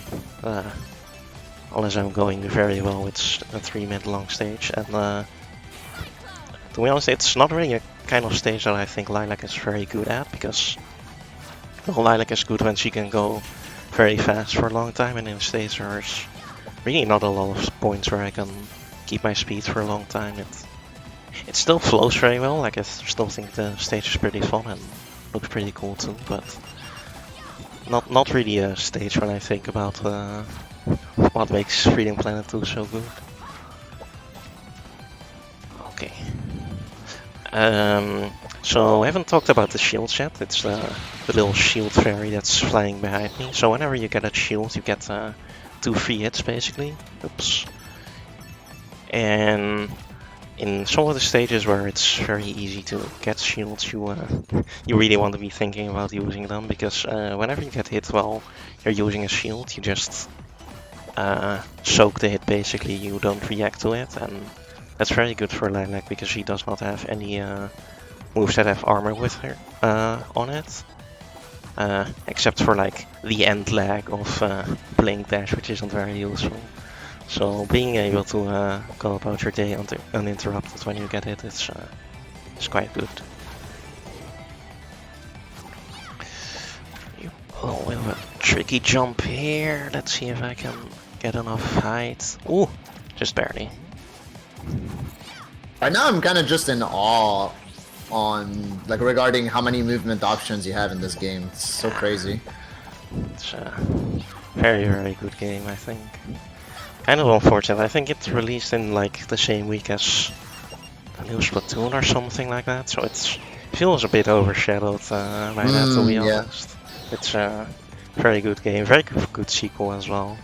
The other one was already good, but this is just way more extended. Does the first Freedom Planet also have like the same characters? So like this Lilac character, can it also be played in the first one? Yes. This game added a character, Nira, that was a supporting role in the previous game, but the other three are already in the first game. Gotcha. Okay, that went good enough. Ooh. Okay, it was a lot higher there than I wanted to, so I didn't quite get the kill there. Position is still quite awkward. So this is like one of the very few bosses where I think Lilac actually just has the hardest time out of the entire cast, because whenever she has to play catch up on these sections of the spider, it's really really a pain for Lilac, but still went fine in the end. Ooh, okay, so next is the Snowfield, which is a dedicated boss level, and two-parter as well. There's another boss fight coming up after this. A bit off on the cycle, but that's okay. Couldn't quite get him immediately. So a lot of the more humanoid, I guess, characters, they're a bit smaller, so it's a lot harder to hit them, but to compensate they usually have a very small health bar. So it's quite a different feel actually from most of the bosses these antagonists fight, I guess. Okay, this guy is just made of paper, and goes down quite quickly. He is quite aggressive, so he's a very good example of why you want to have a shield, because when you get hit during the uppercut cyclone, you're just in trouble. You have to land again, and then from there go again. But with the shield, you can just burst him down in one hit. Okay, up next is Avian Museum, and I have to take off my items. So what I didn't mention yet is I play on the beginner difficulty because I get 2 items for free, and one of them does not matter at all, but the other is this little item called Elemental Burst, which you might have noticed already. Whenever I fight a boss, there's this little water effect sticking on him. That's kind of like a poison, just a little bit of damage over time, and for whatever reason that item glitches out hard on this boss during one of his phase transitions, so you can just lose 10 seconds for some reason, so I take it off to be safe. Let's not get smooshed here. Oh, okay. Ooh, I was very much at risk, but it went fine.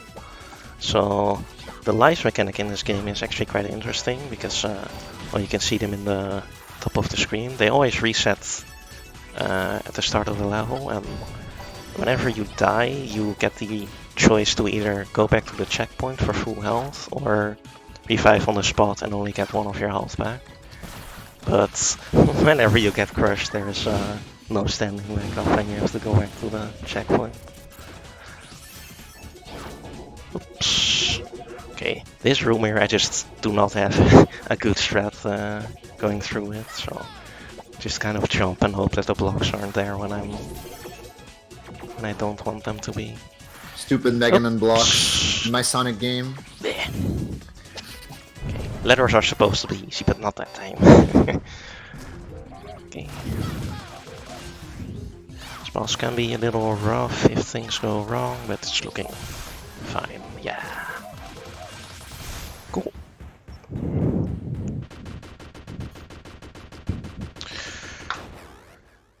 Ooh, I am from the Netherlands. It's the first time I've been able to look at chat and read a full sentence.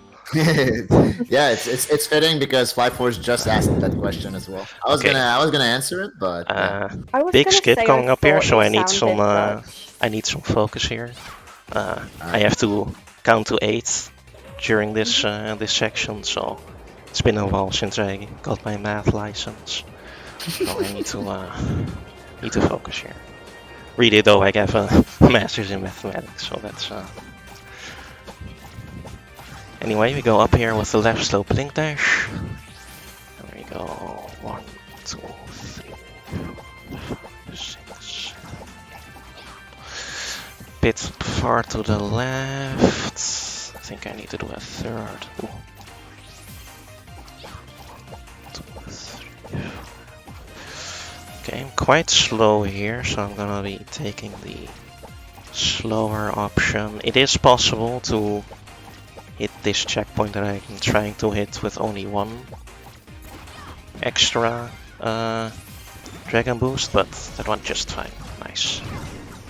That checkpoint does not go all the way down to the kill plane, by the way, so sometimes you just keep on going even though you're already right past it. It's quite a tricky skip to actually do optimally, because it's quite a lot of variance. The speed that you keep when you're doing a diagonal dragon boost into a dive kick. So it's really hard to judge. It also doesn't help that the background just does not give a lot of information about where you're at, so sometimes you just take the risk and pray. Anyway, another skip. We already skipped this mid boss once, so we're gonna do it again. There we go. Good. Oh, went well. So this boss can be a little bit annoying to hit. Kind of like the snake earlier. Okay, good. This is one of those bosses where Elemental Burst can just completely bail me out, because it's quite hard to get enough damage in to take out an entire segment, but Elemental Burst can help me out there. At first I was like, wait, is the health bar glitched? Nope, just the mid boss being there. Okay, so I'm going to be turning my blue crystals into gold for some more items. So if you've been paying attention, I've been paying attention, let's see. Okay, good. You'll have noticed that in the second stage in Park I picked up an item, and that item allows me to start the game with, start a stage rather with 0 stocks, in exchange for a better bonus at the end for blue gems. And just now I bought an item that gives me 20% extra damage whenever I have 0 stocks, so it's pretty good combination, to be honest. Come on. Oh, unfortunate. I'm trying to bounce off of one of the tiny bit of seeding there with that diagonal dragon boost, but didn't quite work out. Anyway, we're in Globe Opera 1, and it's one of my favorites, in the top 3 probably. It's a very hectic stage with these red balls that also keep your speed whenever you blink dash into them, and there's a lot of fun sections in this stage.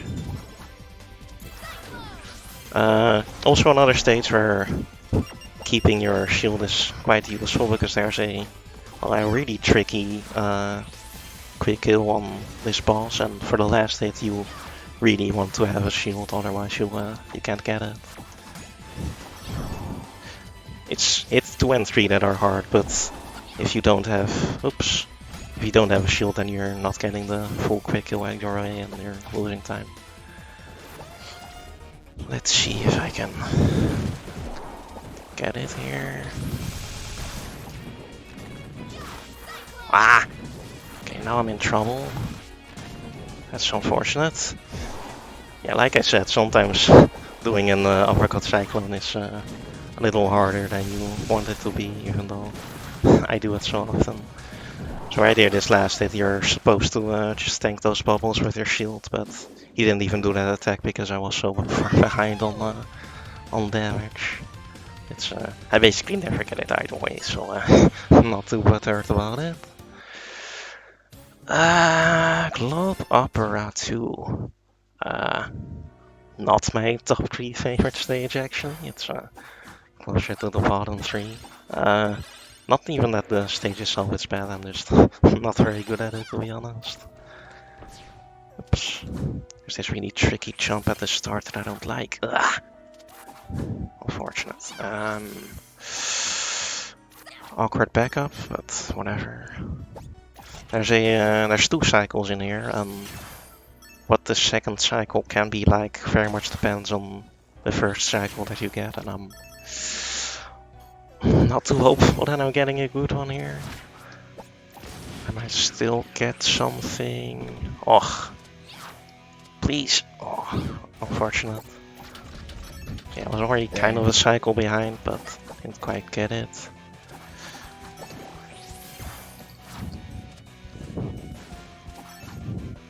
Yeah, so there's another type of stairs here, and it's... Ooh! It just barely did not own me, so it still worked out pretty fine. So, for the second half of... Oops. Second half of this stage, come on. It's divided into 6 doors, and each dedicated to a stage that I've already played, and... Oops. Right here in the Dragon Valley door. You only need to do 4 out of 6, and the only one that we skip are... Southland, because that one is just super duper long, and then the one that's kind of like AV Museum, because that one is just super vertical and Atlantic isn't really made for that. So it's quite a bit slower than the others. Ah! Did not get the smooth skip there. Was a bit too greedy there. Worked out fine though. Yep.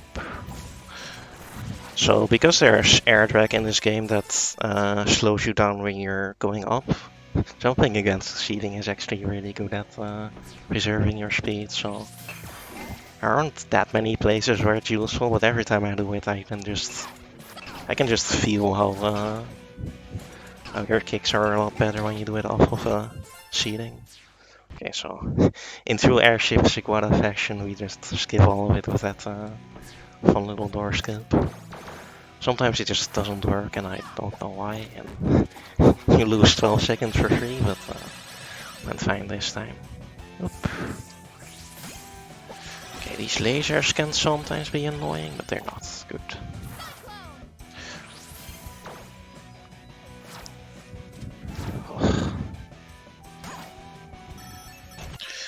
Okay, so it's boss time.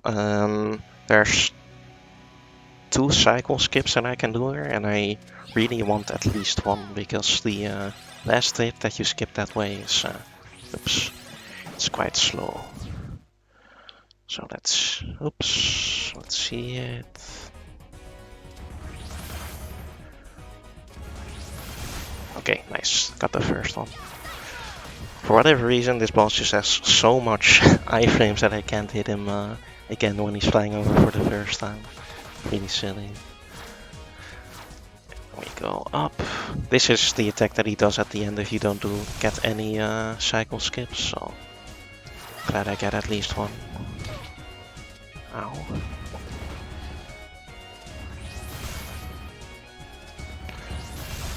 Ooh, nice, got them both. Fucking birds. Ooh.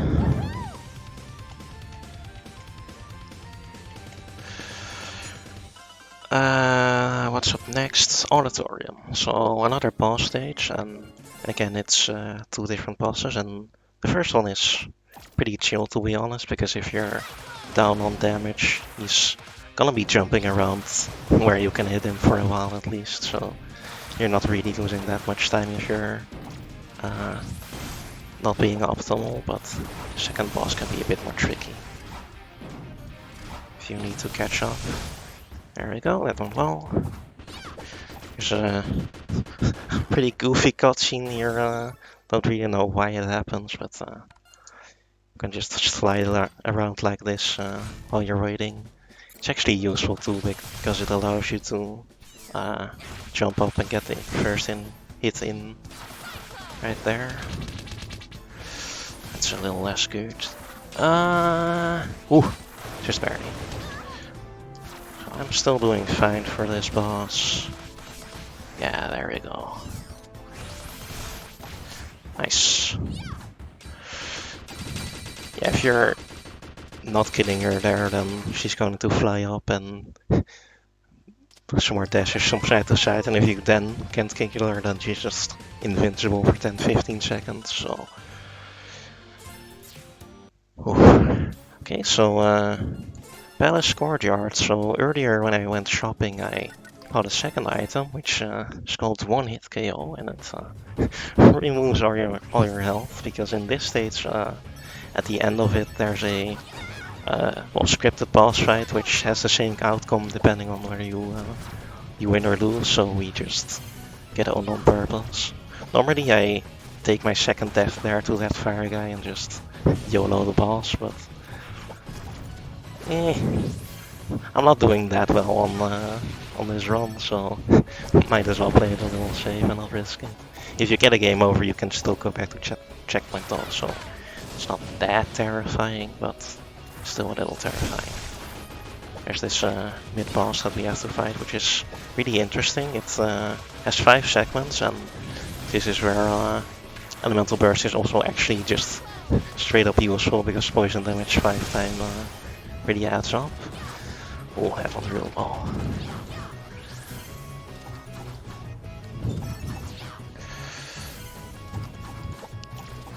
Okay, you don't get run over by the cops, that's good.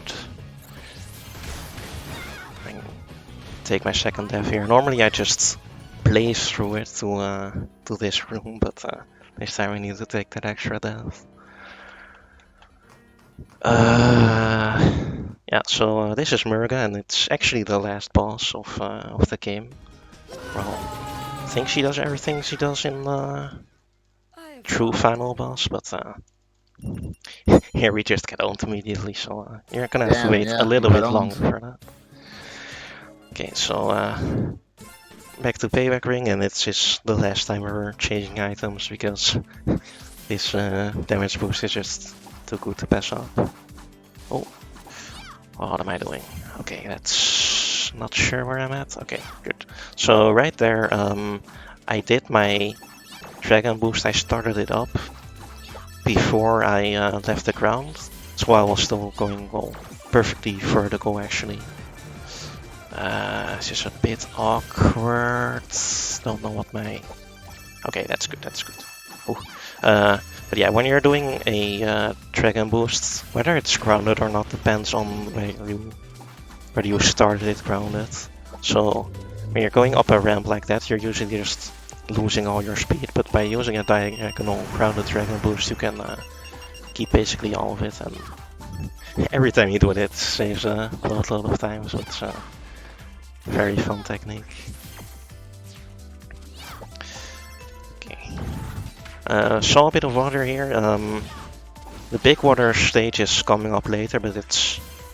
Spoilers, it's one of my favorites actually. It's very good water mechanics in this game. But this time around, basically all we did was... Oops. All we did was run along the floor, which is still pretty fun, but... a very good showcase of why the water mechanics are so good in this game. At least for Lilac, the other characters are a bit less happy with it. Oh, that's way too early. Uh-oh. Not that bad. Not that bad. I hope. Yeah, so this boss, it likes to be invulnerable for quite a long time, so... you do kind of wanna do well here, but... Fortunately, this next attack where I am supposed to kill him is quite long as well, so Even though I'm a fair bit behind on what's optimal, I still get it before he dives down again. It looks a bit like Kyogre. It's supposed to be a shellfish, though. Oh. it's a very flat shellfish. Oh, I see a shiny Kyogre. And with the little smiley face, it's Pearl. Okay, so Zulan Jungle. When I first learned this stage, it was just straight up my least favorite, and now it's still not very good, I don't think, but it's grown on me just a little. Oops. Already down a cycle, I think. Yeah, I don't really like, well, first of all, this stage looks, and for a more or less superficial reason, I also don't really like how a lot of these stage gimmicks works in this stage, because basically all awkward when you're trying to go really fast. Oops, like that swing over there, it's huge variance on where you're ending up if you're a split second later, you're just ending up in a completely different place, which you don't really want. There's also just more random explosions in this stage than you'd really want, so quite annoying. Ah!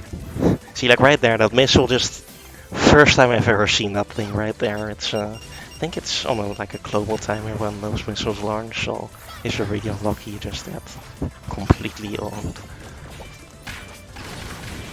Hello? Okay, that backup was a lot better than I was expecting. For whatever reason, I was still kicking a corpse, so wasn't going up when I wanted it to.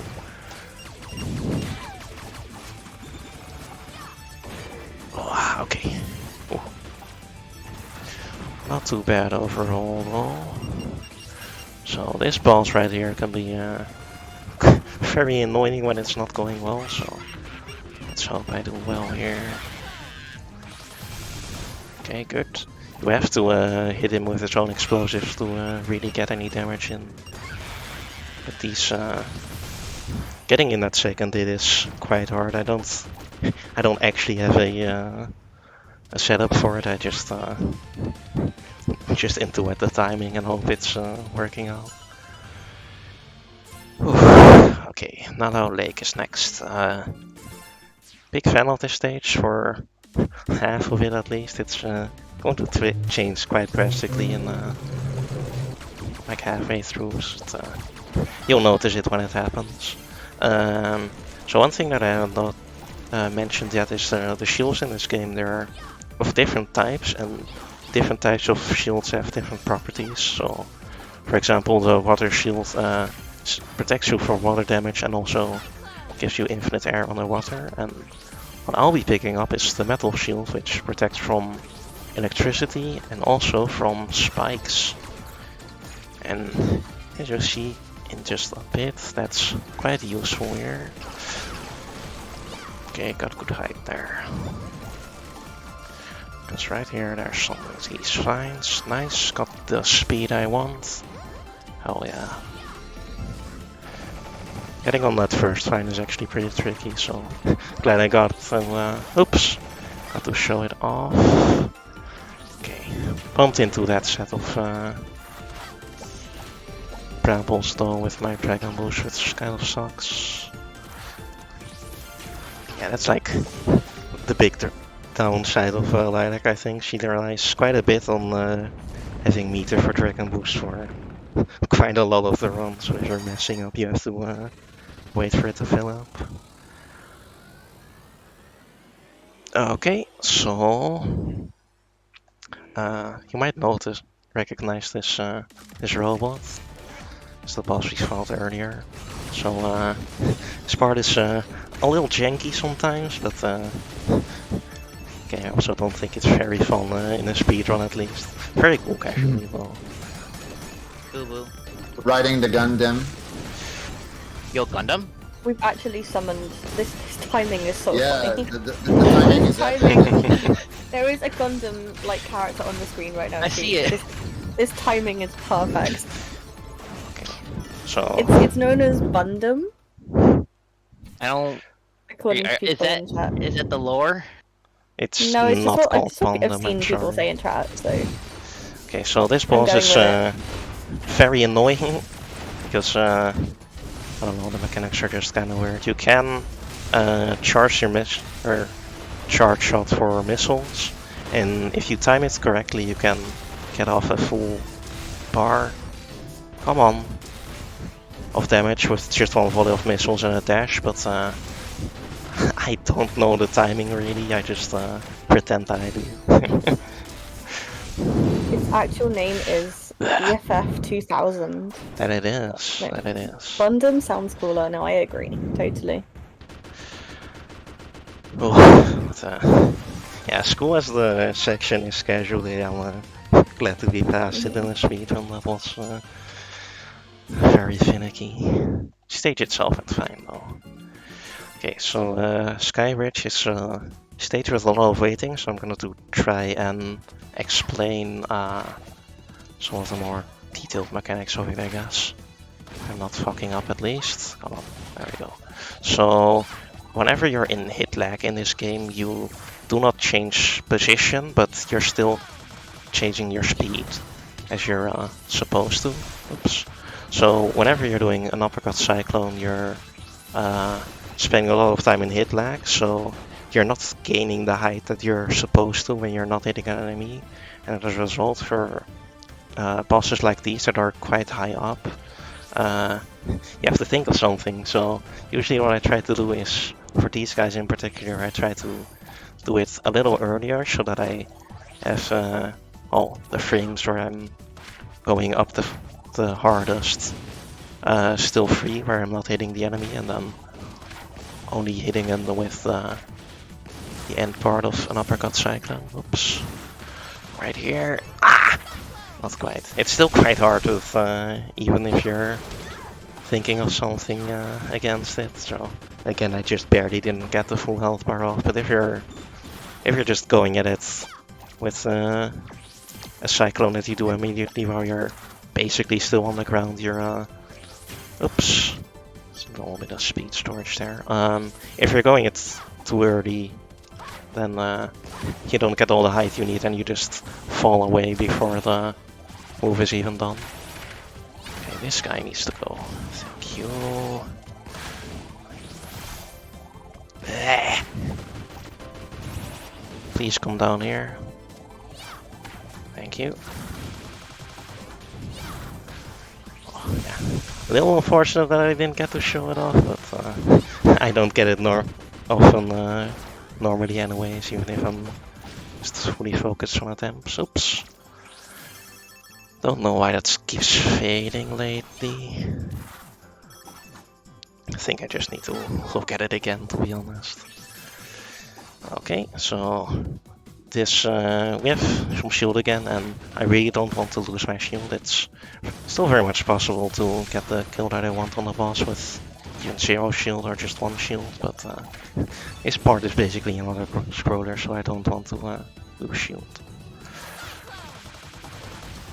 Nice. It's like a cross between Sonic and Mega Man X. I'm Gundam apparently now. Come on. There we go. It's a perfect game for you, Sheep. Oh. This calls for a boss duel. Okay, so phase 1 of this boss, quite straightforward. If he dies, thank you. Bit unfortunate that I killed him on the left side of the arena, but it should still be fine. And then second part is actually quite interesting, because you don't need to do a certain amount of damage, you just need a certain amount of hits. So quite annoying if you get hit here, which is why I really want to have shield here, so that I don't fly all over the place. There we go. Pretty decent kill at the end. Oh, got him. In mid-air. Yeah. It's probably my favorite boss fight, even if it's a little unorthodox. It always feels good to kill him, no matter how what kind of kill you get. Okay, so Lightning Tower here, it's quite an interesting stage, because it's very vertical and you don't really expect that for a game that looks like this. It's quite interesting, just the platform, and also the occasional running quite quickly on the walls. There's this mechanic in this stage with these. Oops. Where am I now? Okay. There's this mechanic with electrical circuits, and these sparks sometimes just spawn twice as frequently, and I don't really know why. Like, it's happening right now, and it works out in my favor, but whenever I'm yelling this stage, it can be quite annoying when it doesn't happen.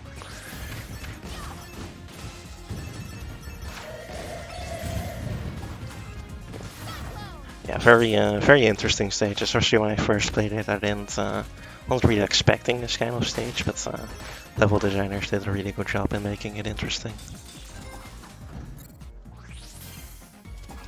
Okay, so these crushers are very strange. They're supposed to be very obstructive to you, but for some reason, I think it's related to that glitch with the sparks I mentioned earlier.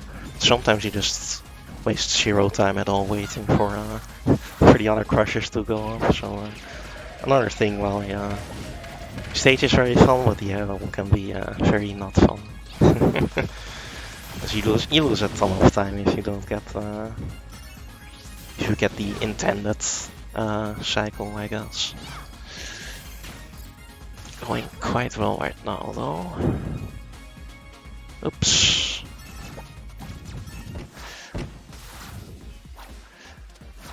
Okay, quite a good time actually. Another left slope. Whoop. The distance that you get off of that left slope link dash very much depends on oops, come on. Depends on the speed that you have when you go for it. So if you can do it after doing a dragon boost, you can really go very high. For good measure, I'll just show it off normally. There we go. Yeah, we were past this ladder after the first left slope link dash, but this time didn't make it quite there. But I have to wait anyway for this spark, so it's all good. There we go. So this boss fight is on rails, which means that I cannot use my my tried and true method of killing bosses, but the dragon boost is still quite decent sometimes if I'm not fucking it up.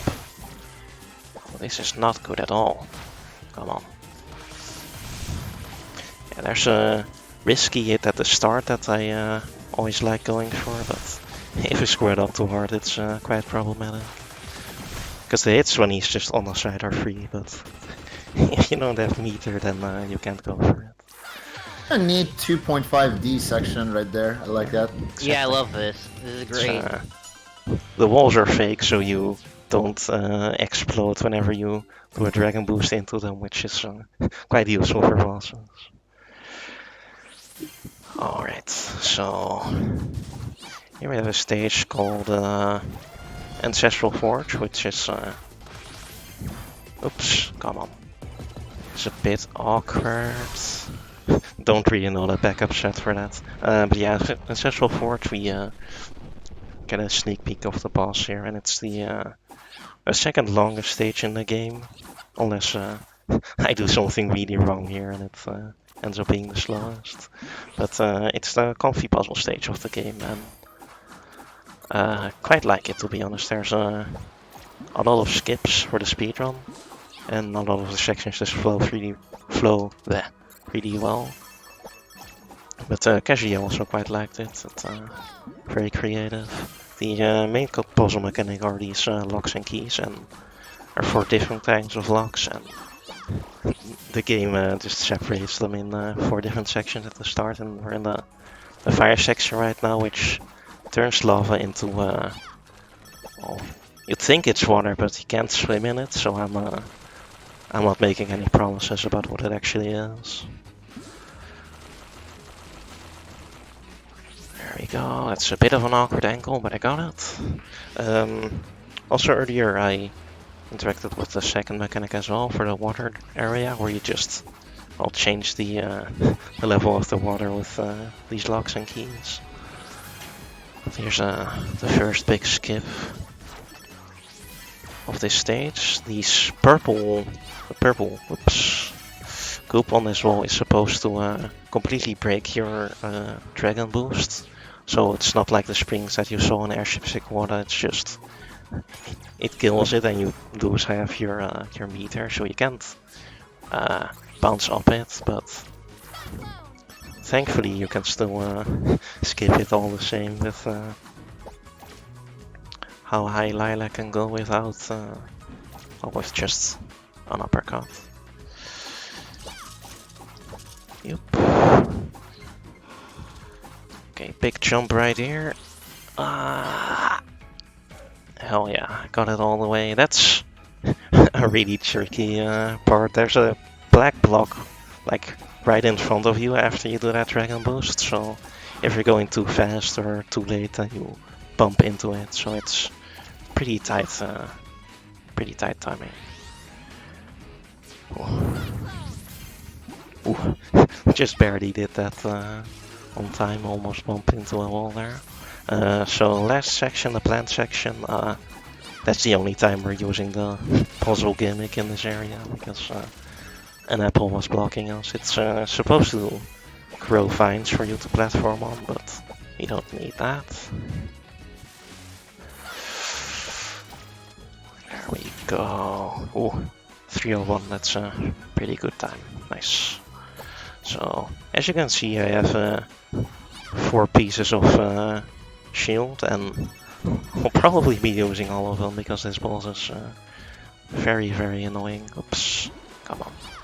There we go. Some height off of the cork for that skip. Yeah, the boss is very annoying and it spawns these smaller enemies which throw fireballs at you, and I don't want to deal with those, so I just tank them with my 4 shields. Really hopeful that I can get the quick kill here. It's this boss can get out of hand quite quickly if you're not doing well, so let's see what I get. First hit was very good, that's surprising. Okay, so the spawn points are random, but it's mostly the second one that I'm concerned about though, because I want to... He's all the way over there! Oh prick. Get back here. That's unfortunate. Yeah, like I said, if he has this yellow spotlight when he's coming up, and if you don't see him, then you're just screwed. But oh well. Stage itself Nice. still went fine though. So, oops. Oh. There we go. Phase 2? Oh. Nope, it's just the way out of the stage. Whenever you get a quick kill there, you can skip that animation. He just comes up immediately and doesn't have to burrow down again. Right, so here's my favorite stage, Magma Starscape. So a bit of a backstory about me and this game. At first I was not playing at all on speedrunning. I just wanted to do a couple of ILs, and once I had my phone I'd disappear from the game forever, but sad. But yeah, I'm 8 months later and I'm still here, so still having fun. That's how it starts. Yeah, exactly. Oops! Oh god, that's kind of awkward. Right there I tried to roll off the stone slab before doing my my dragon boost, and I just did not press the diagonal button when I should have. So, bit of a time waste. But yeah, this is the first stage that I IL'd, and the most active runner at the time was also busy with his IL, so we had a nice little back and forth to start with on the record. And he's since then he's doing other stuff, I don't really know what, but I've still been able to keep myself entertained with this without the competition, so that's good. Yeah, it's It's already my favorite stage casually, which is why I started off with it, because it's a stage where you can really feel the speed even if you're still a complete beginner. There are a lot of sections where you just go fast kind of for free, and that's a very good way of introducing yourself, I think, to this game as a speedrun. It's quite complicated when you're playing it at a higher level, but for a starter it's still quite fun as well. Ooh. Okay. So, unfortunately, the coolest stage of the game gets followed up by the lamest boss in the game. I think it's Perfectly balanced. Exactly. It's a lot of waiting around. I appreciate his goofy grin, but it's not a lot. Yeah, it's just gone every time you do a hit. For other characters, it's oops. For other characters, it's a little bit more redeemable, I guess, because they have to put in a little bit more effort to actually get a hit in. But Lilac can just do a Dragon Boost really easy here and get the hit for free. After this boss, it's still quite interesting though, because the volcano is supposed to go off and you have to ride the magma upwards, but there's this fun skip, I hope. Looks okay, nice. So the walls here are kind of rugged, and there's a spot right there that you can actually land on and run up the wall like that. That saves about 10 seconds, I believe. Oh, nice. Ooh. Still, That was really satisfying. Yeah, exactly. It's also a very interesting setup that I found after a lot of searching, where you get on the wall while blind, because the camera is still locked while the boss is dying. Okay. Hard boss right here. I have to hold back a little bit here at the start. Oh, hold up. Oh, see that? Still kind of fine, I think. He's not... Okay, he's definitely not doing what I want him to do right now. It's kind of okay. You really don't have any option aside from just tanking the hits here, so it's kind of annoying, but still went quite well. Unfortunately, I didn't get the swag ending with him in the crystal as I kill him, but still went quite well. Quite a hectic fight, but quite fun. Okay, so the promised water stage, gravity bubble. So what's interesting in this game is that while you're swimming, you have that's a big problem actually. While you're swimming, you have access to basically your entire moveset, and for Lilac the moves also still work quite well, so you're still getting a lot of extra speed off of your kick. But even better for Lilac is that, oh no, when you're in the water you regain your double jump almost immediately, so you can just spam your dive kicks whenever you have the space and build up a lot of speed that way. Okay, so I'm behind on cycles here. There are 4 big cycles in this stage, and they all go quite slowly, so now that I'm behind the 4 or 5 seconds, I'm already kind of wondering how the later cycles are going to look like. Also works out that way in that the first couple of cycles are quite good when you're playing optimally, but if you're not playing optimally, then you just keep losing more and more time.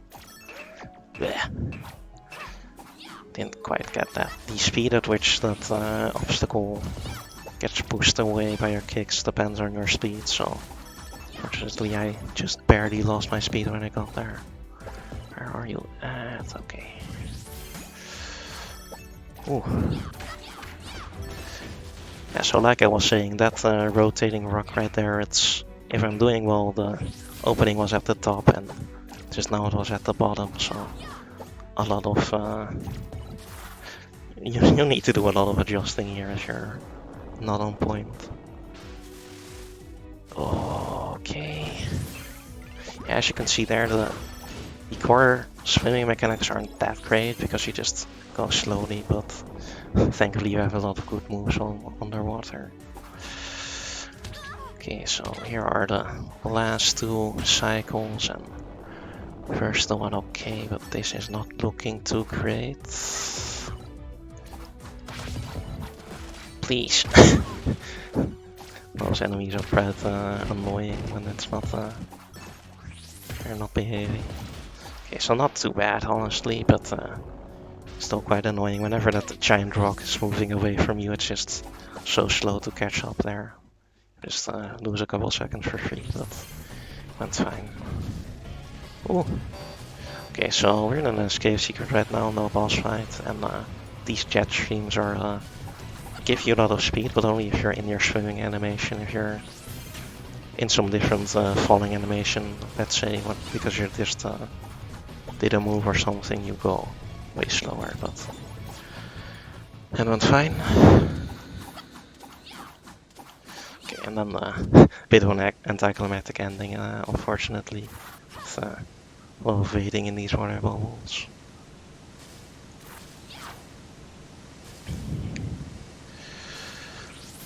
And whoop. Okay, so coming up next after this very slow cutscene, there's the obligatory shoot 'em up stage in this game, and well, it's quite interesting actually, because it's not an auto-scroller, because every time you kill an enemy or a bomb, you gain a short burst of speed, so still have to play well to save time here. I need to focus a little bit because I do not want to die. Items in this stage, almost none of them do anything, so right now I'm not getting an attack boost from my my 0 stocks, but it's still it takes menuing time to take them off, so I don't want to do that. But there were no checkpoints in here, so I do not want to die. It's a bit hectic. Slower than I normally want to be. Oh god, I'm getting old. Okay, let's play it a little safer here. There were a couple of bombs that are like off screen in the bottom right that never get on screen, but you can still kill them early. But this time around it was a bit too risky to go there.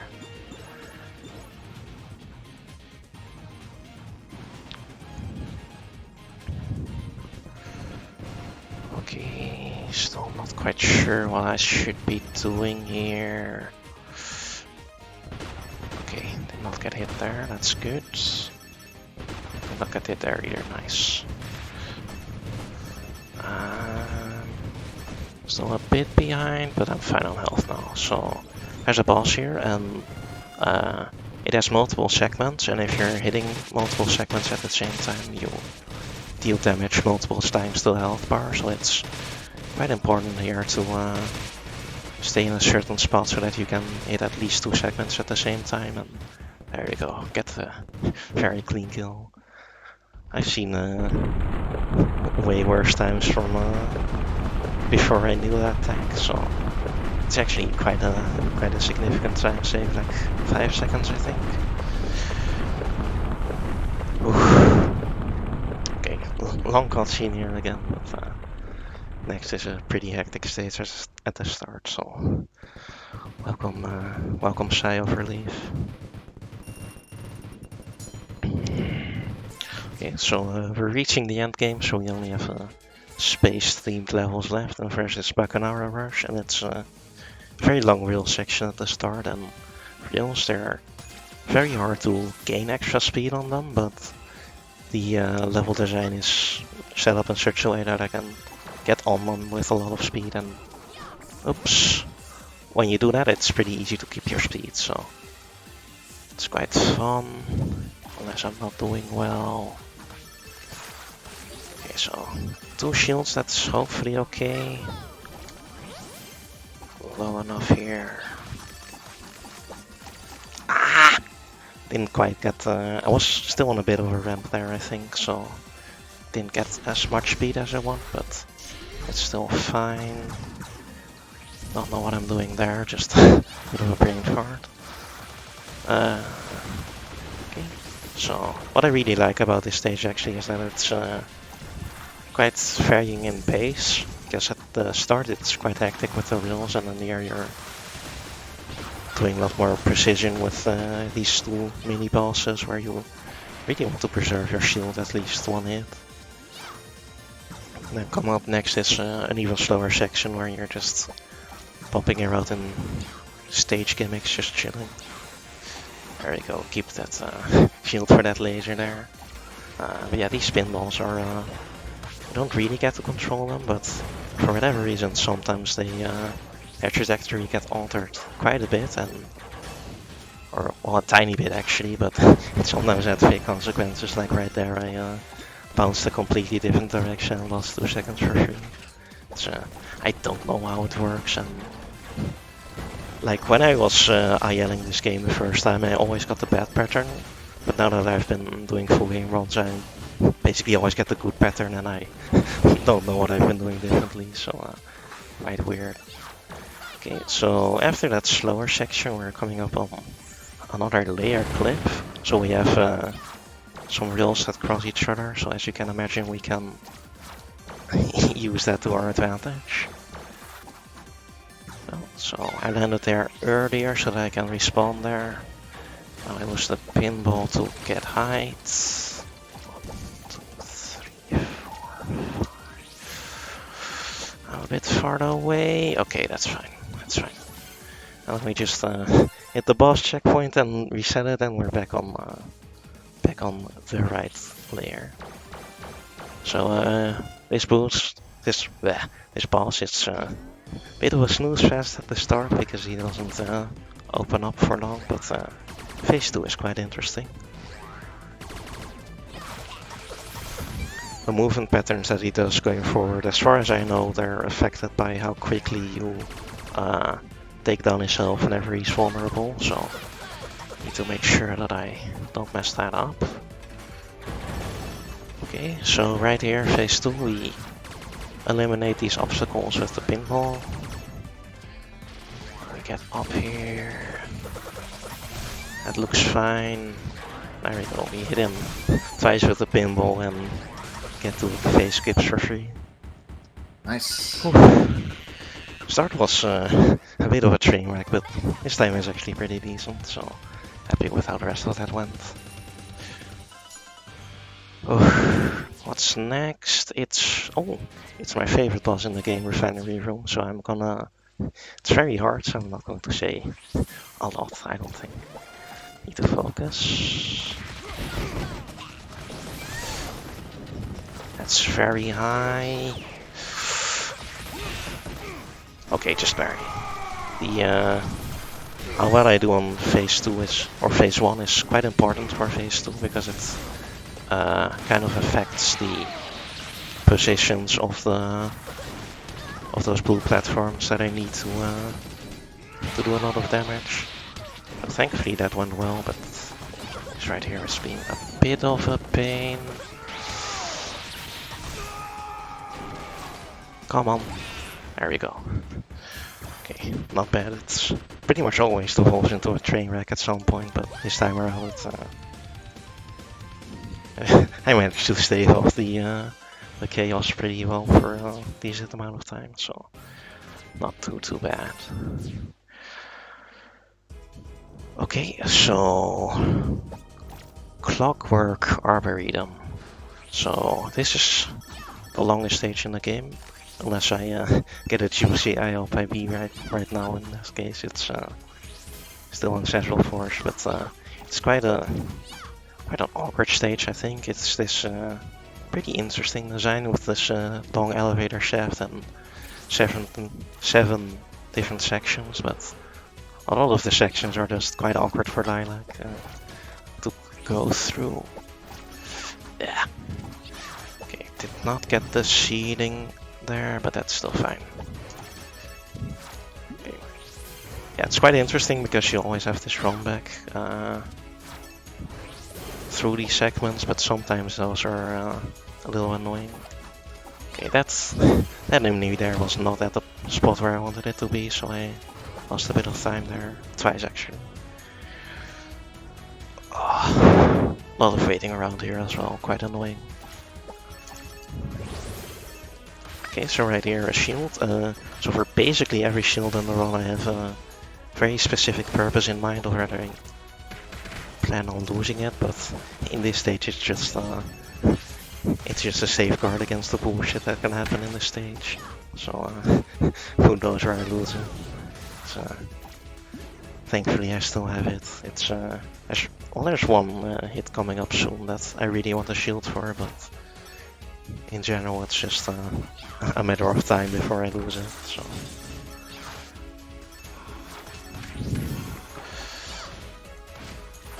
there we go.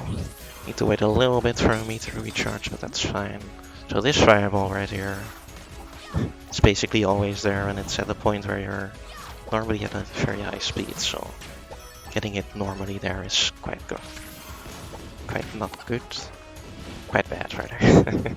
Okay.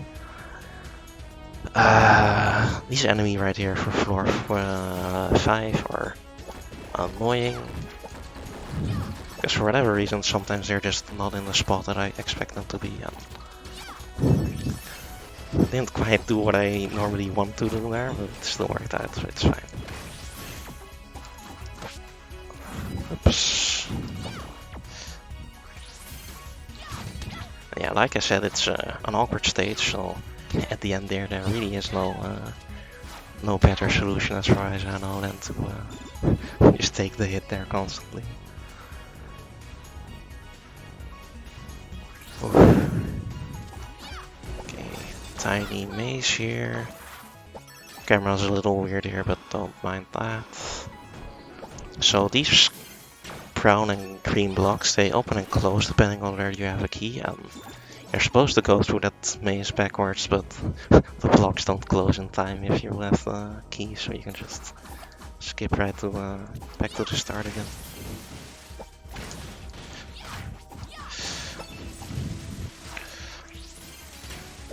Okay, and then these cogs are always just so weird and janky.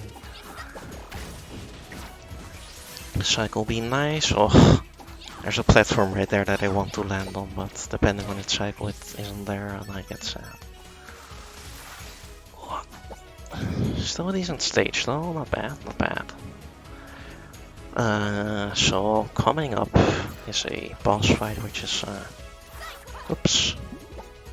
This can be quite annoying. Phase 1 is already a bit of a pain, but usually ends quite soon either way, but Phase 2 is ooh.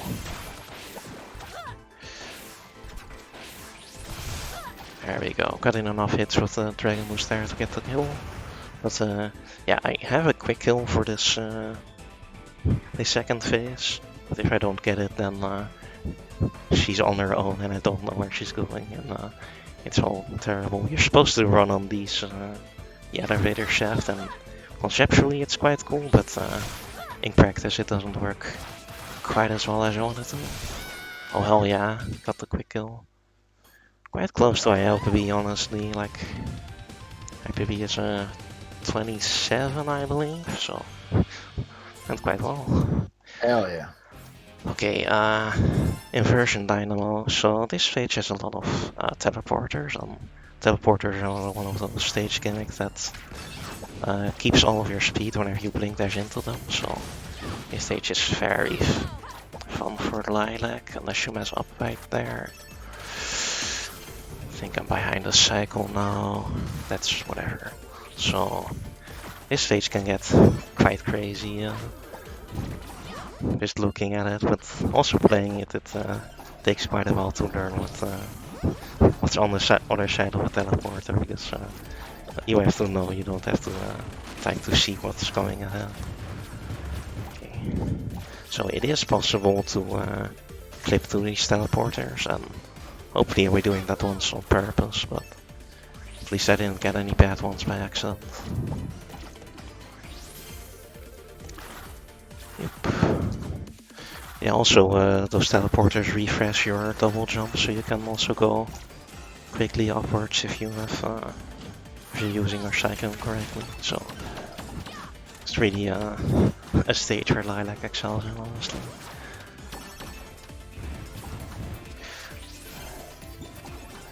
Okay, Those blocks used to be quite annoying, but thankfully I found a good setup for it.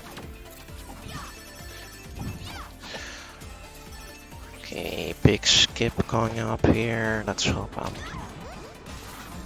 good. I'm not good. Uh-oh. Might still be fine. Just barely. Okay, we're going to reset to checkpoint because picking that up is very annoying, and just getting back to the right spot is annoying also.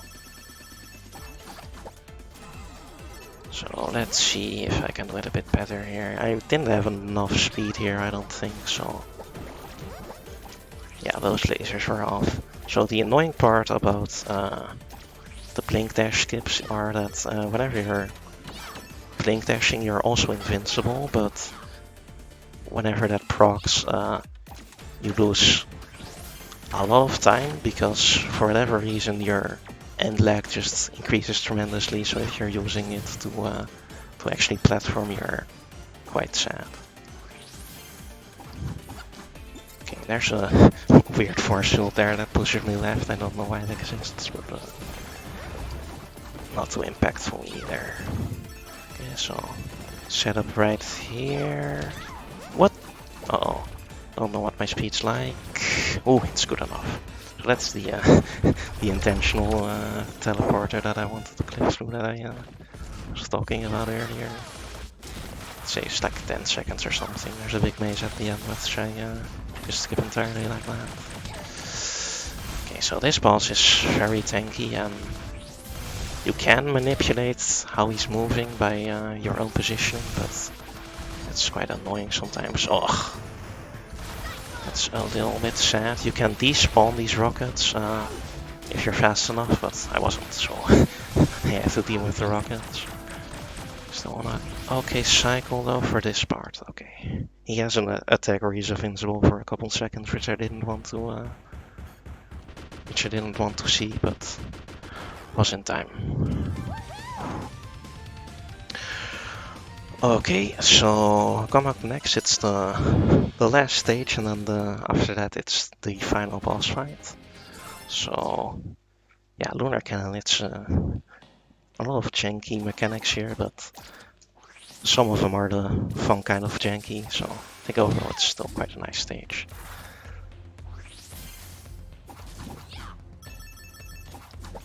Okay, so there's these zero gravity sections here, which work really well in tandem with Lilac's cyclone, so you can really just fly off into space quite quickly. And then there's also this kind of alarm system in this stage where am I at? Okay. Whenever you're hitting the walls, or when it's dark like this, also the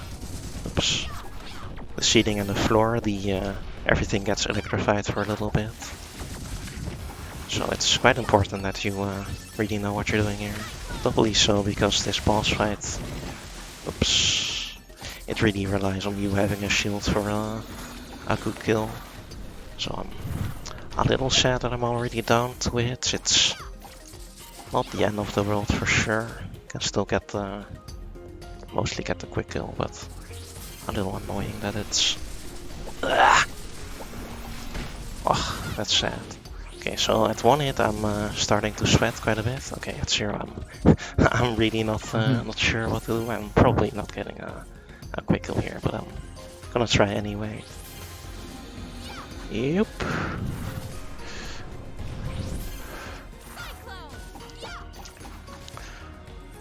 Okay, so aside from losing the shields, the stage itself wasn't too bad, but this boss is gonna be a pain. The boss is inside one of those zero gravity fields, and if you've been paying attention, I like to stay on the ground if at all possible, but if I get hit here, I'm flying up and I lose a lot of uptime.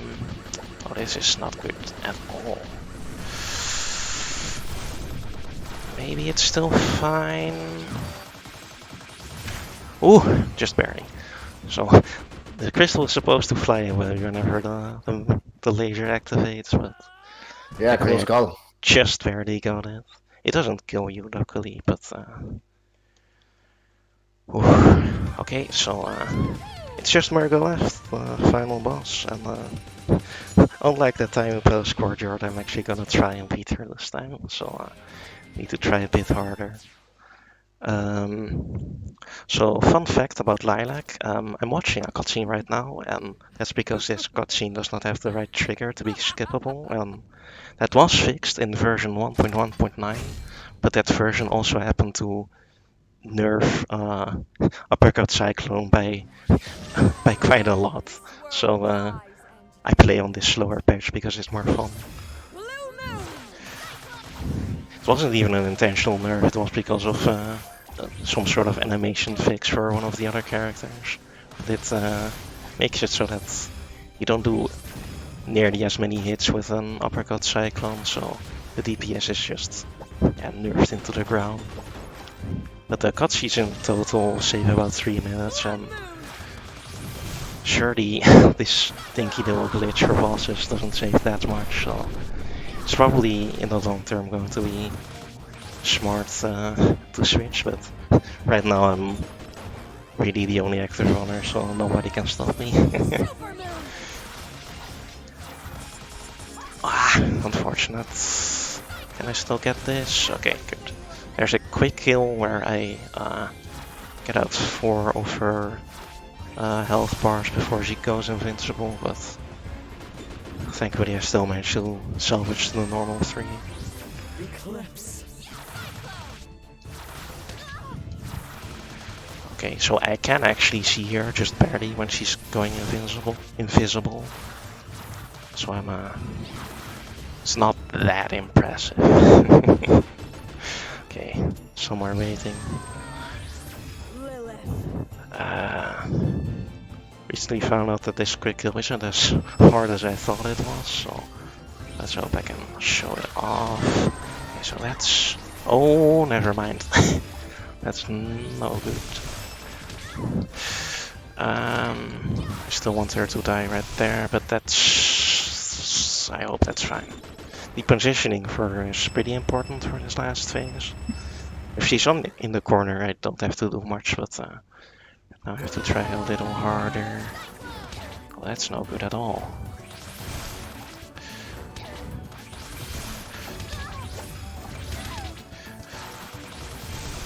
Okay, so she's... okay, just not fine. So, yeah, again, these are fake walls, so I can Dragon Boost into them without breaking it, so I can do a lot of damage like this. Stay glued to her. And there we go, that's Merga. And that's not quite the game yet, because, well, this game we don't actually time with real time, we time it with in-game time. So, not really a good place to stop, but I guess I'll keep the timer going until the, what's it called, the result screen is here. And after that there's a minute and a half cutscene before I get to see my actual final time. Nice run, gamer. Thank you. And there it is. Ooh, fuck me. Every time I do one of these things, it's for this game, it's feels as though I've lost a year of my life. It's so fucking long, mate. Yeah, it's a long run and it looks really intense. Oh, yeah, it's as far as I can tell from real time, it's not too bad at all. It's honestly a lot of train wrecks in the levels, but it's pretty good representation of what my my PV attempts are like right now. Yeah, so, yeah. It was a really good showcase. Thank you. Yeah, for doing it. Thanks. Yeah, honestly, when looking at the level times, there weren't too many that I'm really satisfied with. But it's kind of what like this game has been like for me. Right. Yeah. Like, I mean, this game also looks really hard to just nail all the ILs really proper during the run. yeah, all for of sure. them. Yeah. Looks like a game where like having a lot of backups is primordial. Yeah, exactly, and that's not really what I'm good at, because I started off with doing pretty serious ILing for basically every stage in the game before doing full game runs, so I wasn't actually running this game full for its entirety until February, I believe. So quite a few months after the game came out. So not really used to actually packing up my stuff. Yeah. I got you. All right, let's see the real time. My current PB is at 125.30. So we're pretty close, I think. No, in in-game time. Oh, in game time, yeah. And there you go, quite close. Within 2 minutes, that's not bad at all. Oh. Yeah, it's pretty good. Okay, so before I go, just wanted to put out a few quick thank yous first to Trish and Thog, who are both other Lilac runners. They're not active right now, but they put in a ton of work at the start of this game to really give me solid fundamentals on basically every stage routing, and yeah, very thankful for them. Also thanks to Dazzle and you all for glitch hunting and making interesting training stuff, and just the rest of the community in general. So Revo, Pantsu, Mazu, Yuki as well. And thank you, Void, for having me. Yeah, for sure. Absolutely, gamer. Thanks again for submitting to V0oidathon, the greatest marathon on Twitch. Yeah, sure thing, gamer. And, of all time. Yeah. And now it's time for bed because I'm tired because of this run. It is time for bed. Yep. I'll be setting up the next run, which is going to be Mumihara Kawase. So we'll be right back.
All right.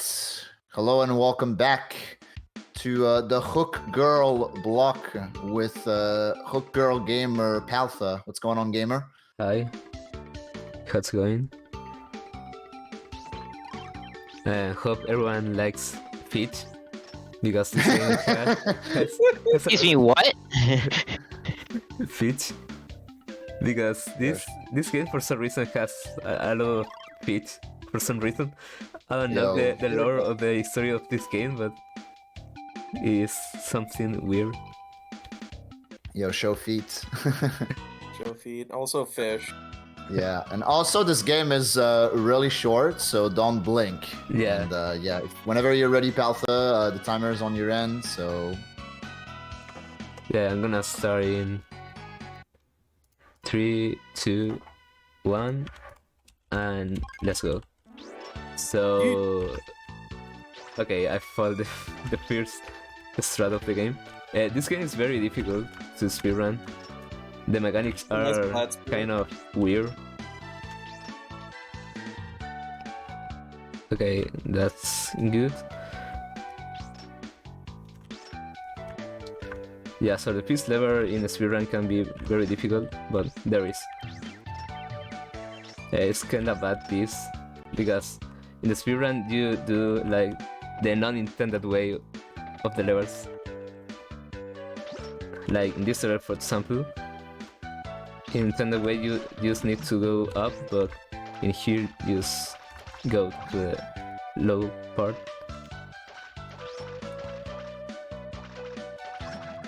Yeah, from what I understand, this game is super easy. Not necessarily like easy to sequence break, but like it is very sequence breakable. Yeah. You just have like a ridiculous amount of like control, I guess, over like the grapple physics in this game are insane for how old it is.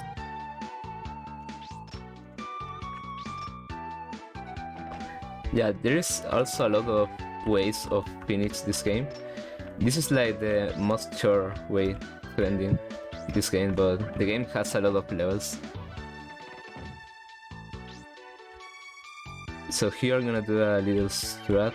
Hope that I get it. Okay, that's nice. And this is the most short level ever. There is. And there is like seahorse for some reason. I don't know why. Flying seahorse.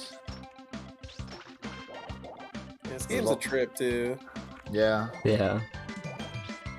What's the like? Is there any lore behind why there are so many sea creatures? I don't know, but Umihara Kawase.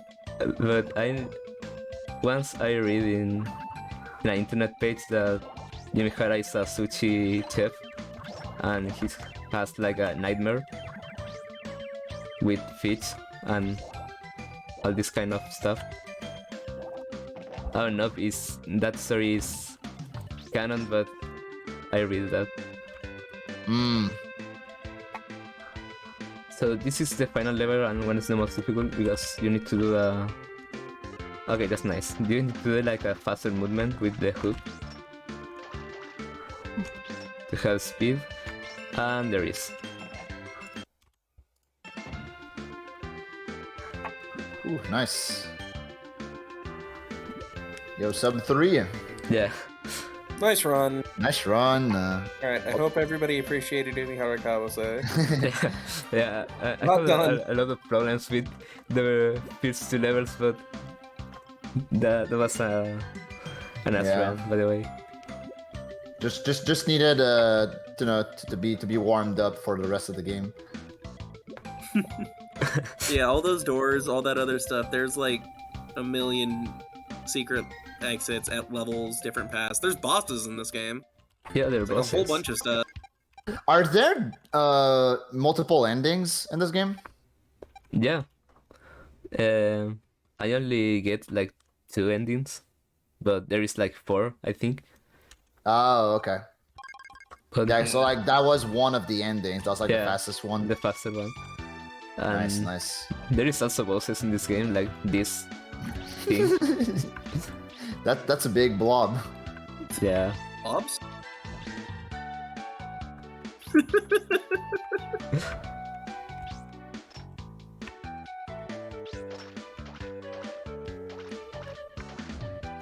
And the surprise is that the boss gives you frogs for some reason.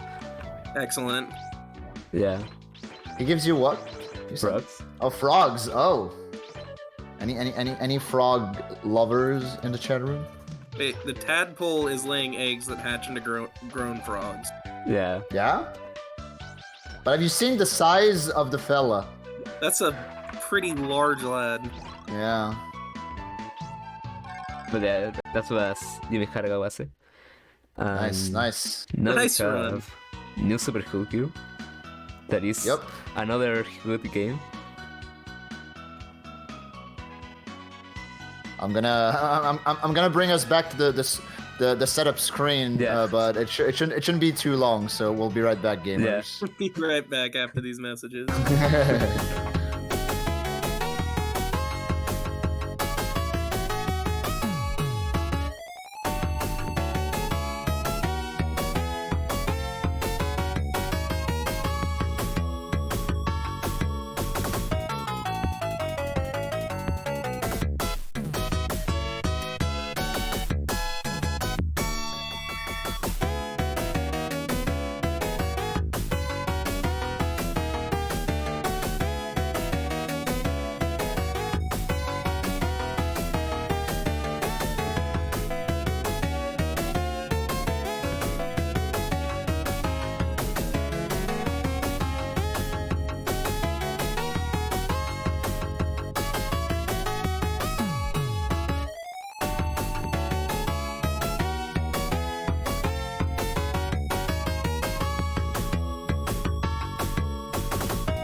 magical thoughts.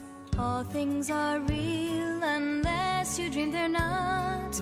In your your dreams. Love is the plot, carried on wings of hope. Each of our souls intertwine when we do. Instantly we see it, the time to grow and be it, when everything is pinned on a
Okay, we back, gamers. So I told you we wouldn't be gone for too long, and we're back with more Hook Girl content. So this is new Super Hook Girl by percentage. By Paltha still. Welcome back to the stream, Paltha. Welcome. Long time no see. Long time no see. Yep.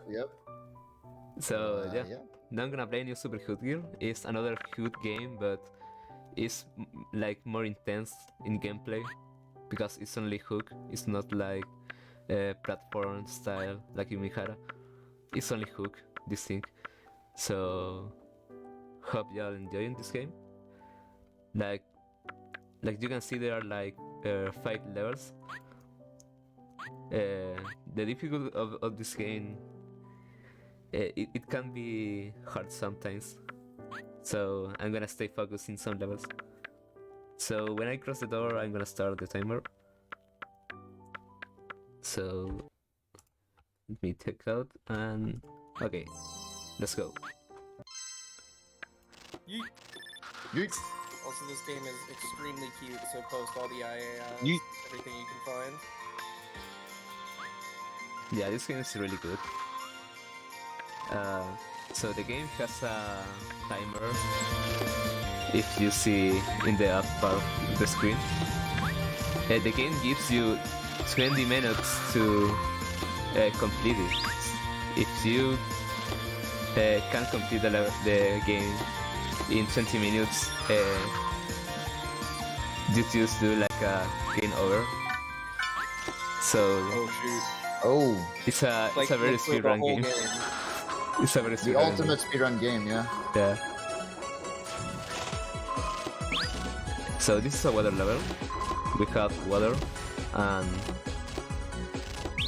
I don't know, water mechanics like this wind.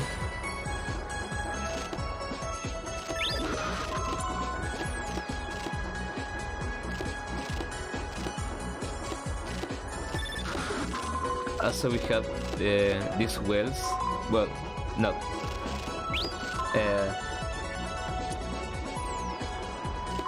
Okay, that's nice. Now we have... Okay, I'm gonna die in a stupid way here. Okay, now we have whales. That is insta-kill. Oh, the whales of attachment. Yeah. Whale of attachment. Okay, that was the second level. And this is probably the hardest level in this run, so I'm gonna stay focused.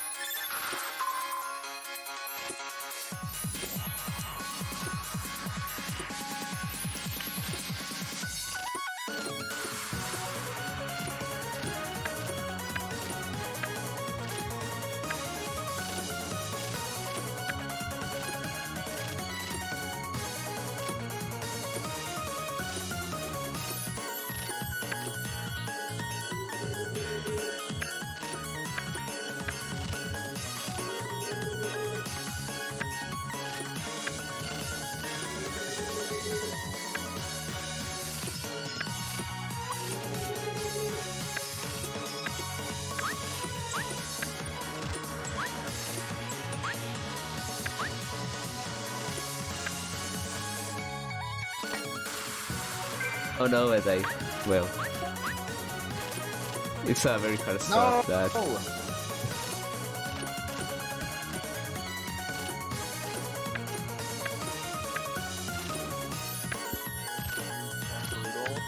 Yeah, that was tough. Landing directly on the electricity, yeah. I guess since you're like playing the level extremely unintended, there's no like checkpoints for you. The wing mechanics is very annoying.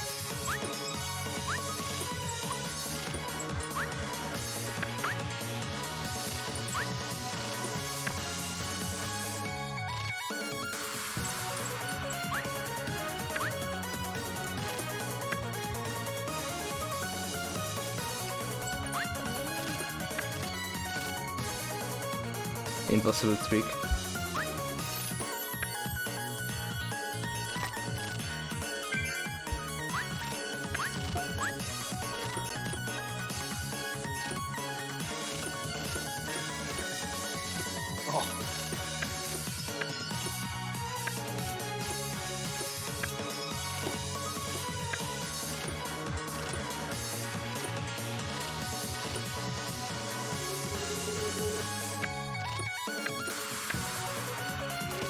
Oh no, I didn't know that's the win.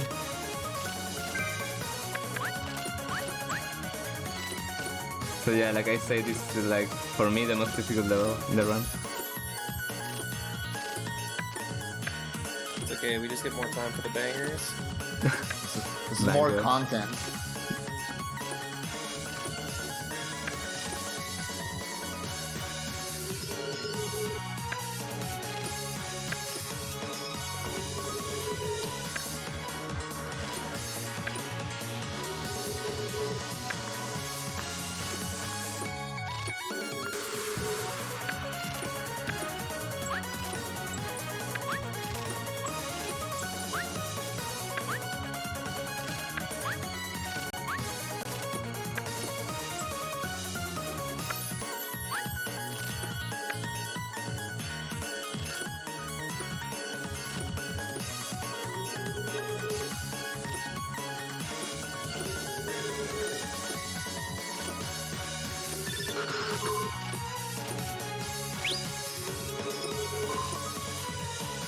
Oh! Ooh. Okay. This level sucks. Safe. God damn. Yeah, that was very safe. So this level is more chill. We have this kind of robots. Orb is comfy.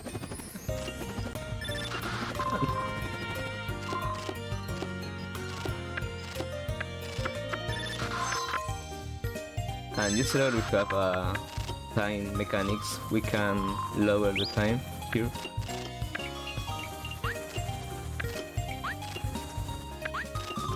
To avoid these blades. Like here.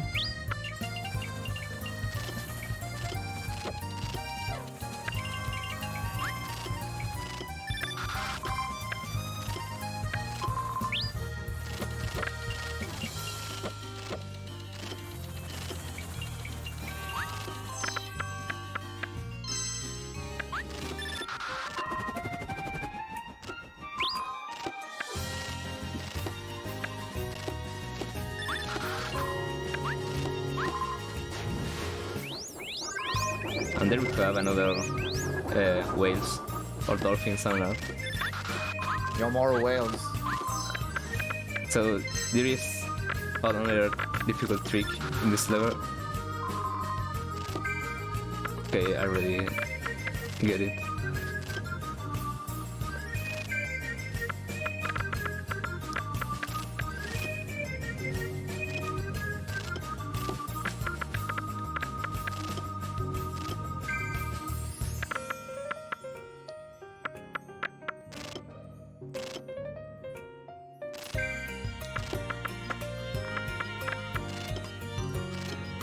Oh, I see what you're trying to do, yeah. Yeah. So we skip a very big part of the level. Nice. It's very precise. And now we have Minecart Madness, but with no jump rope. Good. In a mess.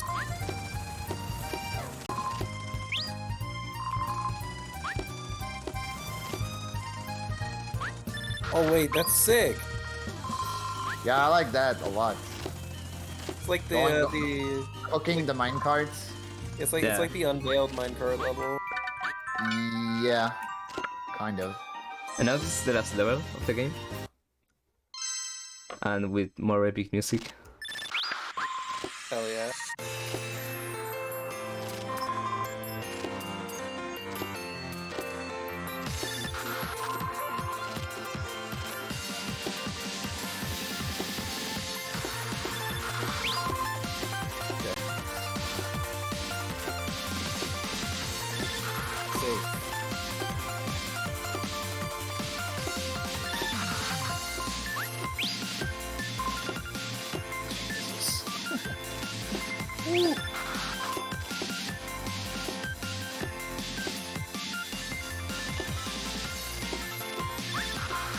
And now we need to light this star dolphin.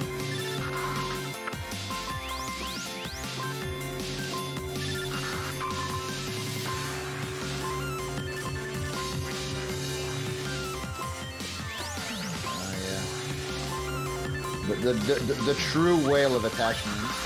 Yeah.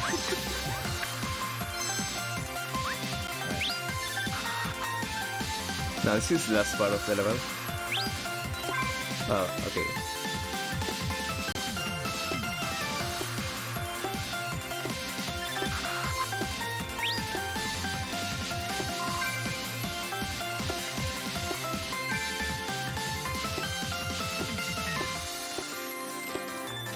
Now, please, this one is generous checkpoint wise.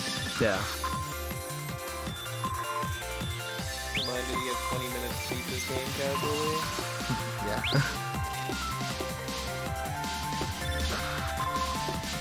I hear you.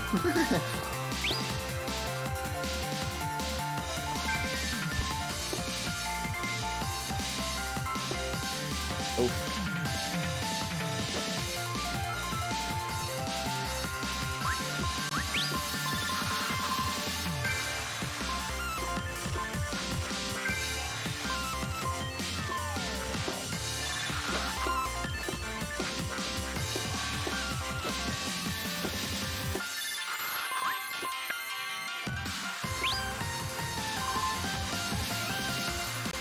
And there is. The Nice run. Nice run. Yo, we got RPC. Let's go. Yeah. What's in the box? I don't know. Let's check out. Yeah, I don't know Japanese, so I don't know what's in the box actually, but... Void, can we get a live reading of the dialogue of this game? Sumimasen, Oni-chan, ganbate kudasai. Sumimasen desu. Moshimoshi, Void desu. Oh, thanks for the hook girl block, Balsa. Yeah. I feel bad for New Super Hood Girl because I have a lot of bad stuff in the third level, but... Oh, yeah. But I mean, that level looked like the hardest one by far. Even the later levels were more generous with the checkpoints than that level, so that was rough. But I guess you were going for a pretty big skip, weren't you? Yeah. It was also great, so... I hope everyone likes this game. This game is free, actually, so you can play it. It's completely free. Yeah, I didn't know that, actually. Yeah. Until K-Plogs said in the chat a little while ago that this game is free to acquire and free to play. I didn't know that this game was free to play. Yeah, it's free to play, so everyone can play this game. Yep, time to convert all of the gamers to the Hook Girl fandom. Yeah. And there, I think the creators of this game are made like a sequel, but I don't know when it's coming out. But yeah, there's gonna be a sequel of this game. Okay. Yo, it's the BJW. It's the BJW mode. Yeah, BJW Bloodlust. I think I saw Hope posted earlier. Yeah. Yep. Yeah. But yeah, thank you so much, Balta. I appreciate that. Nah, thank you so much to everyone. Yeah. And stay. And now we're gonna be setting up the next run, which is gonna be it's not gonna be cute anime hook girls anymore. It's gonna be Resident Evil 4. So I promise you, there's an anime hook girl in Resident Evil 4. We'll see about that. That's not a lie. I promise.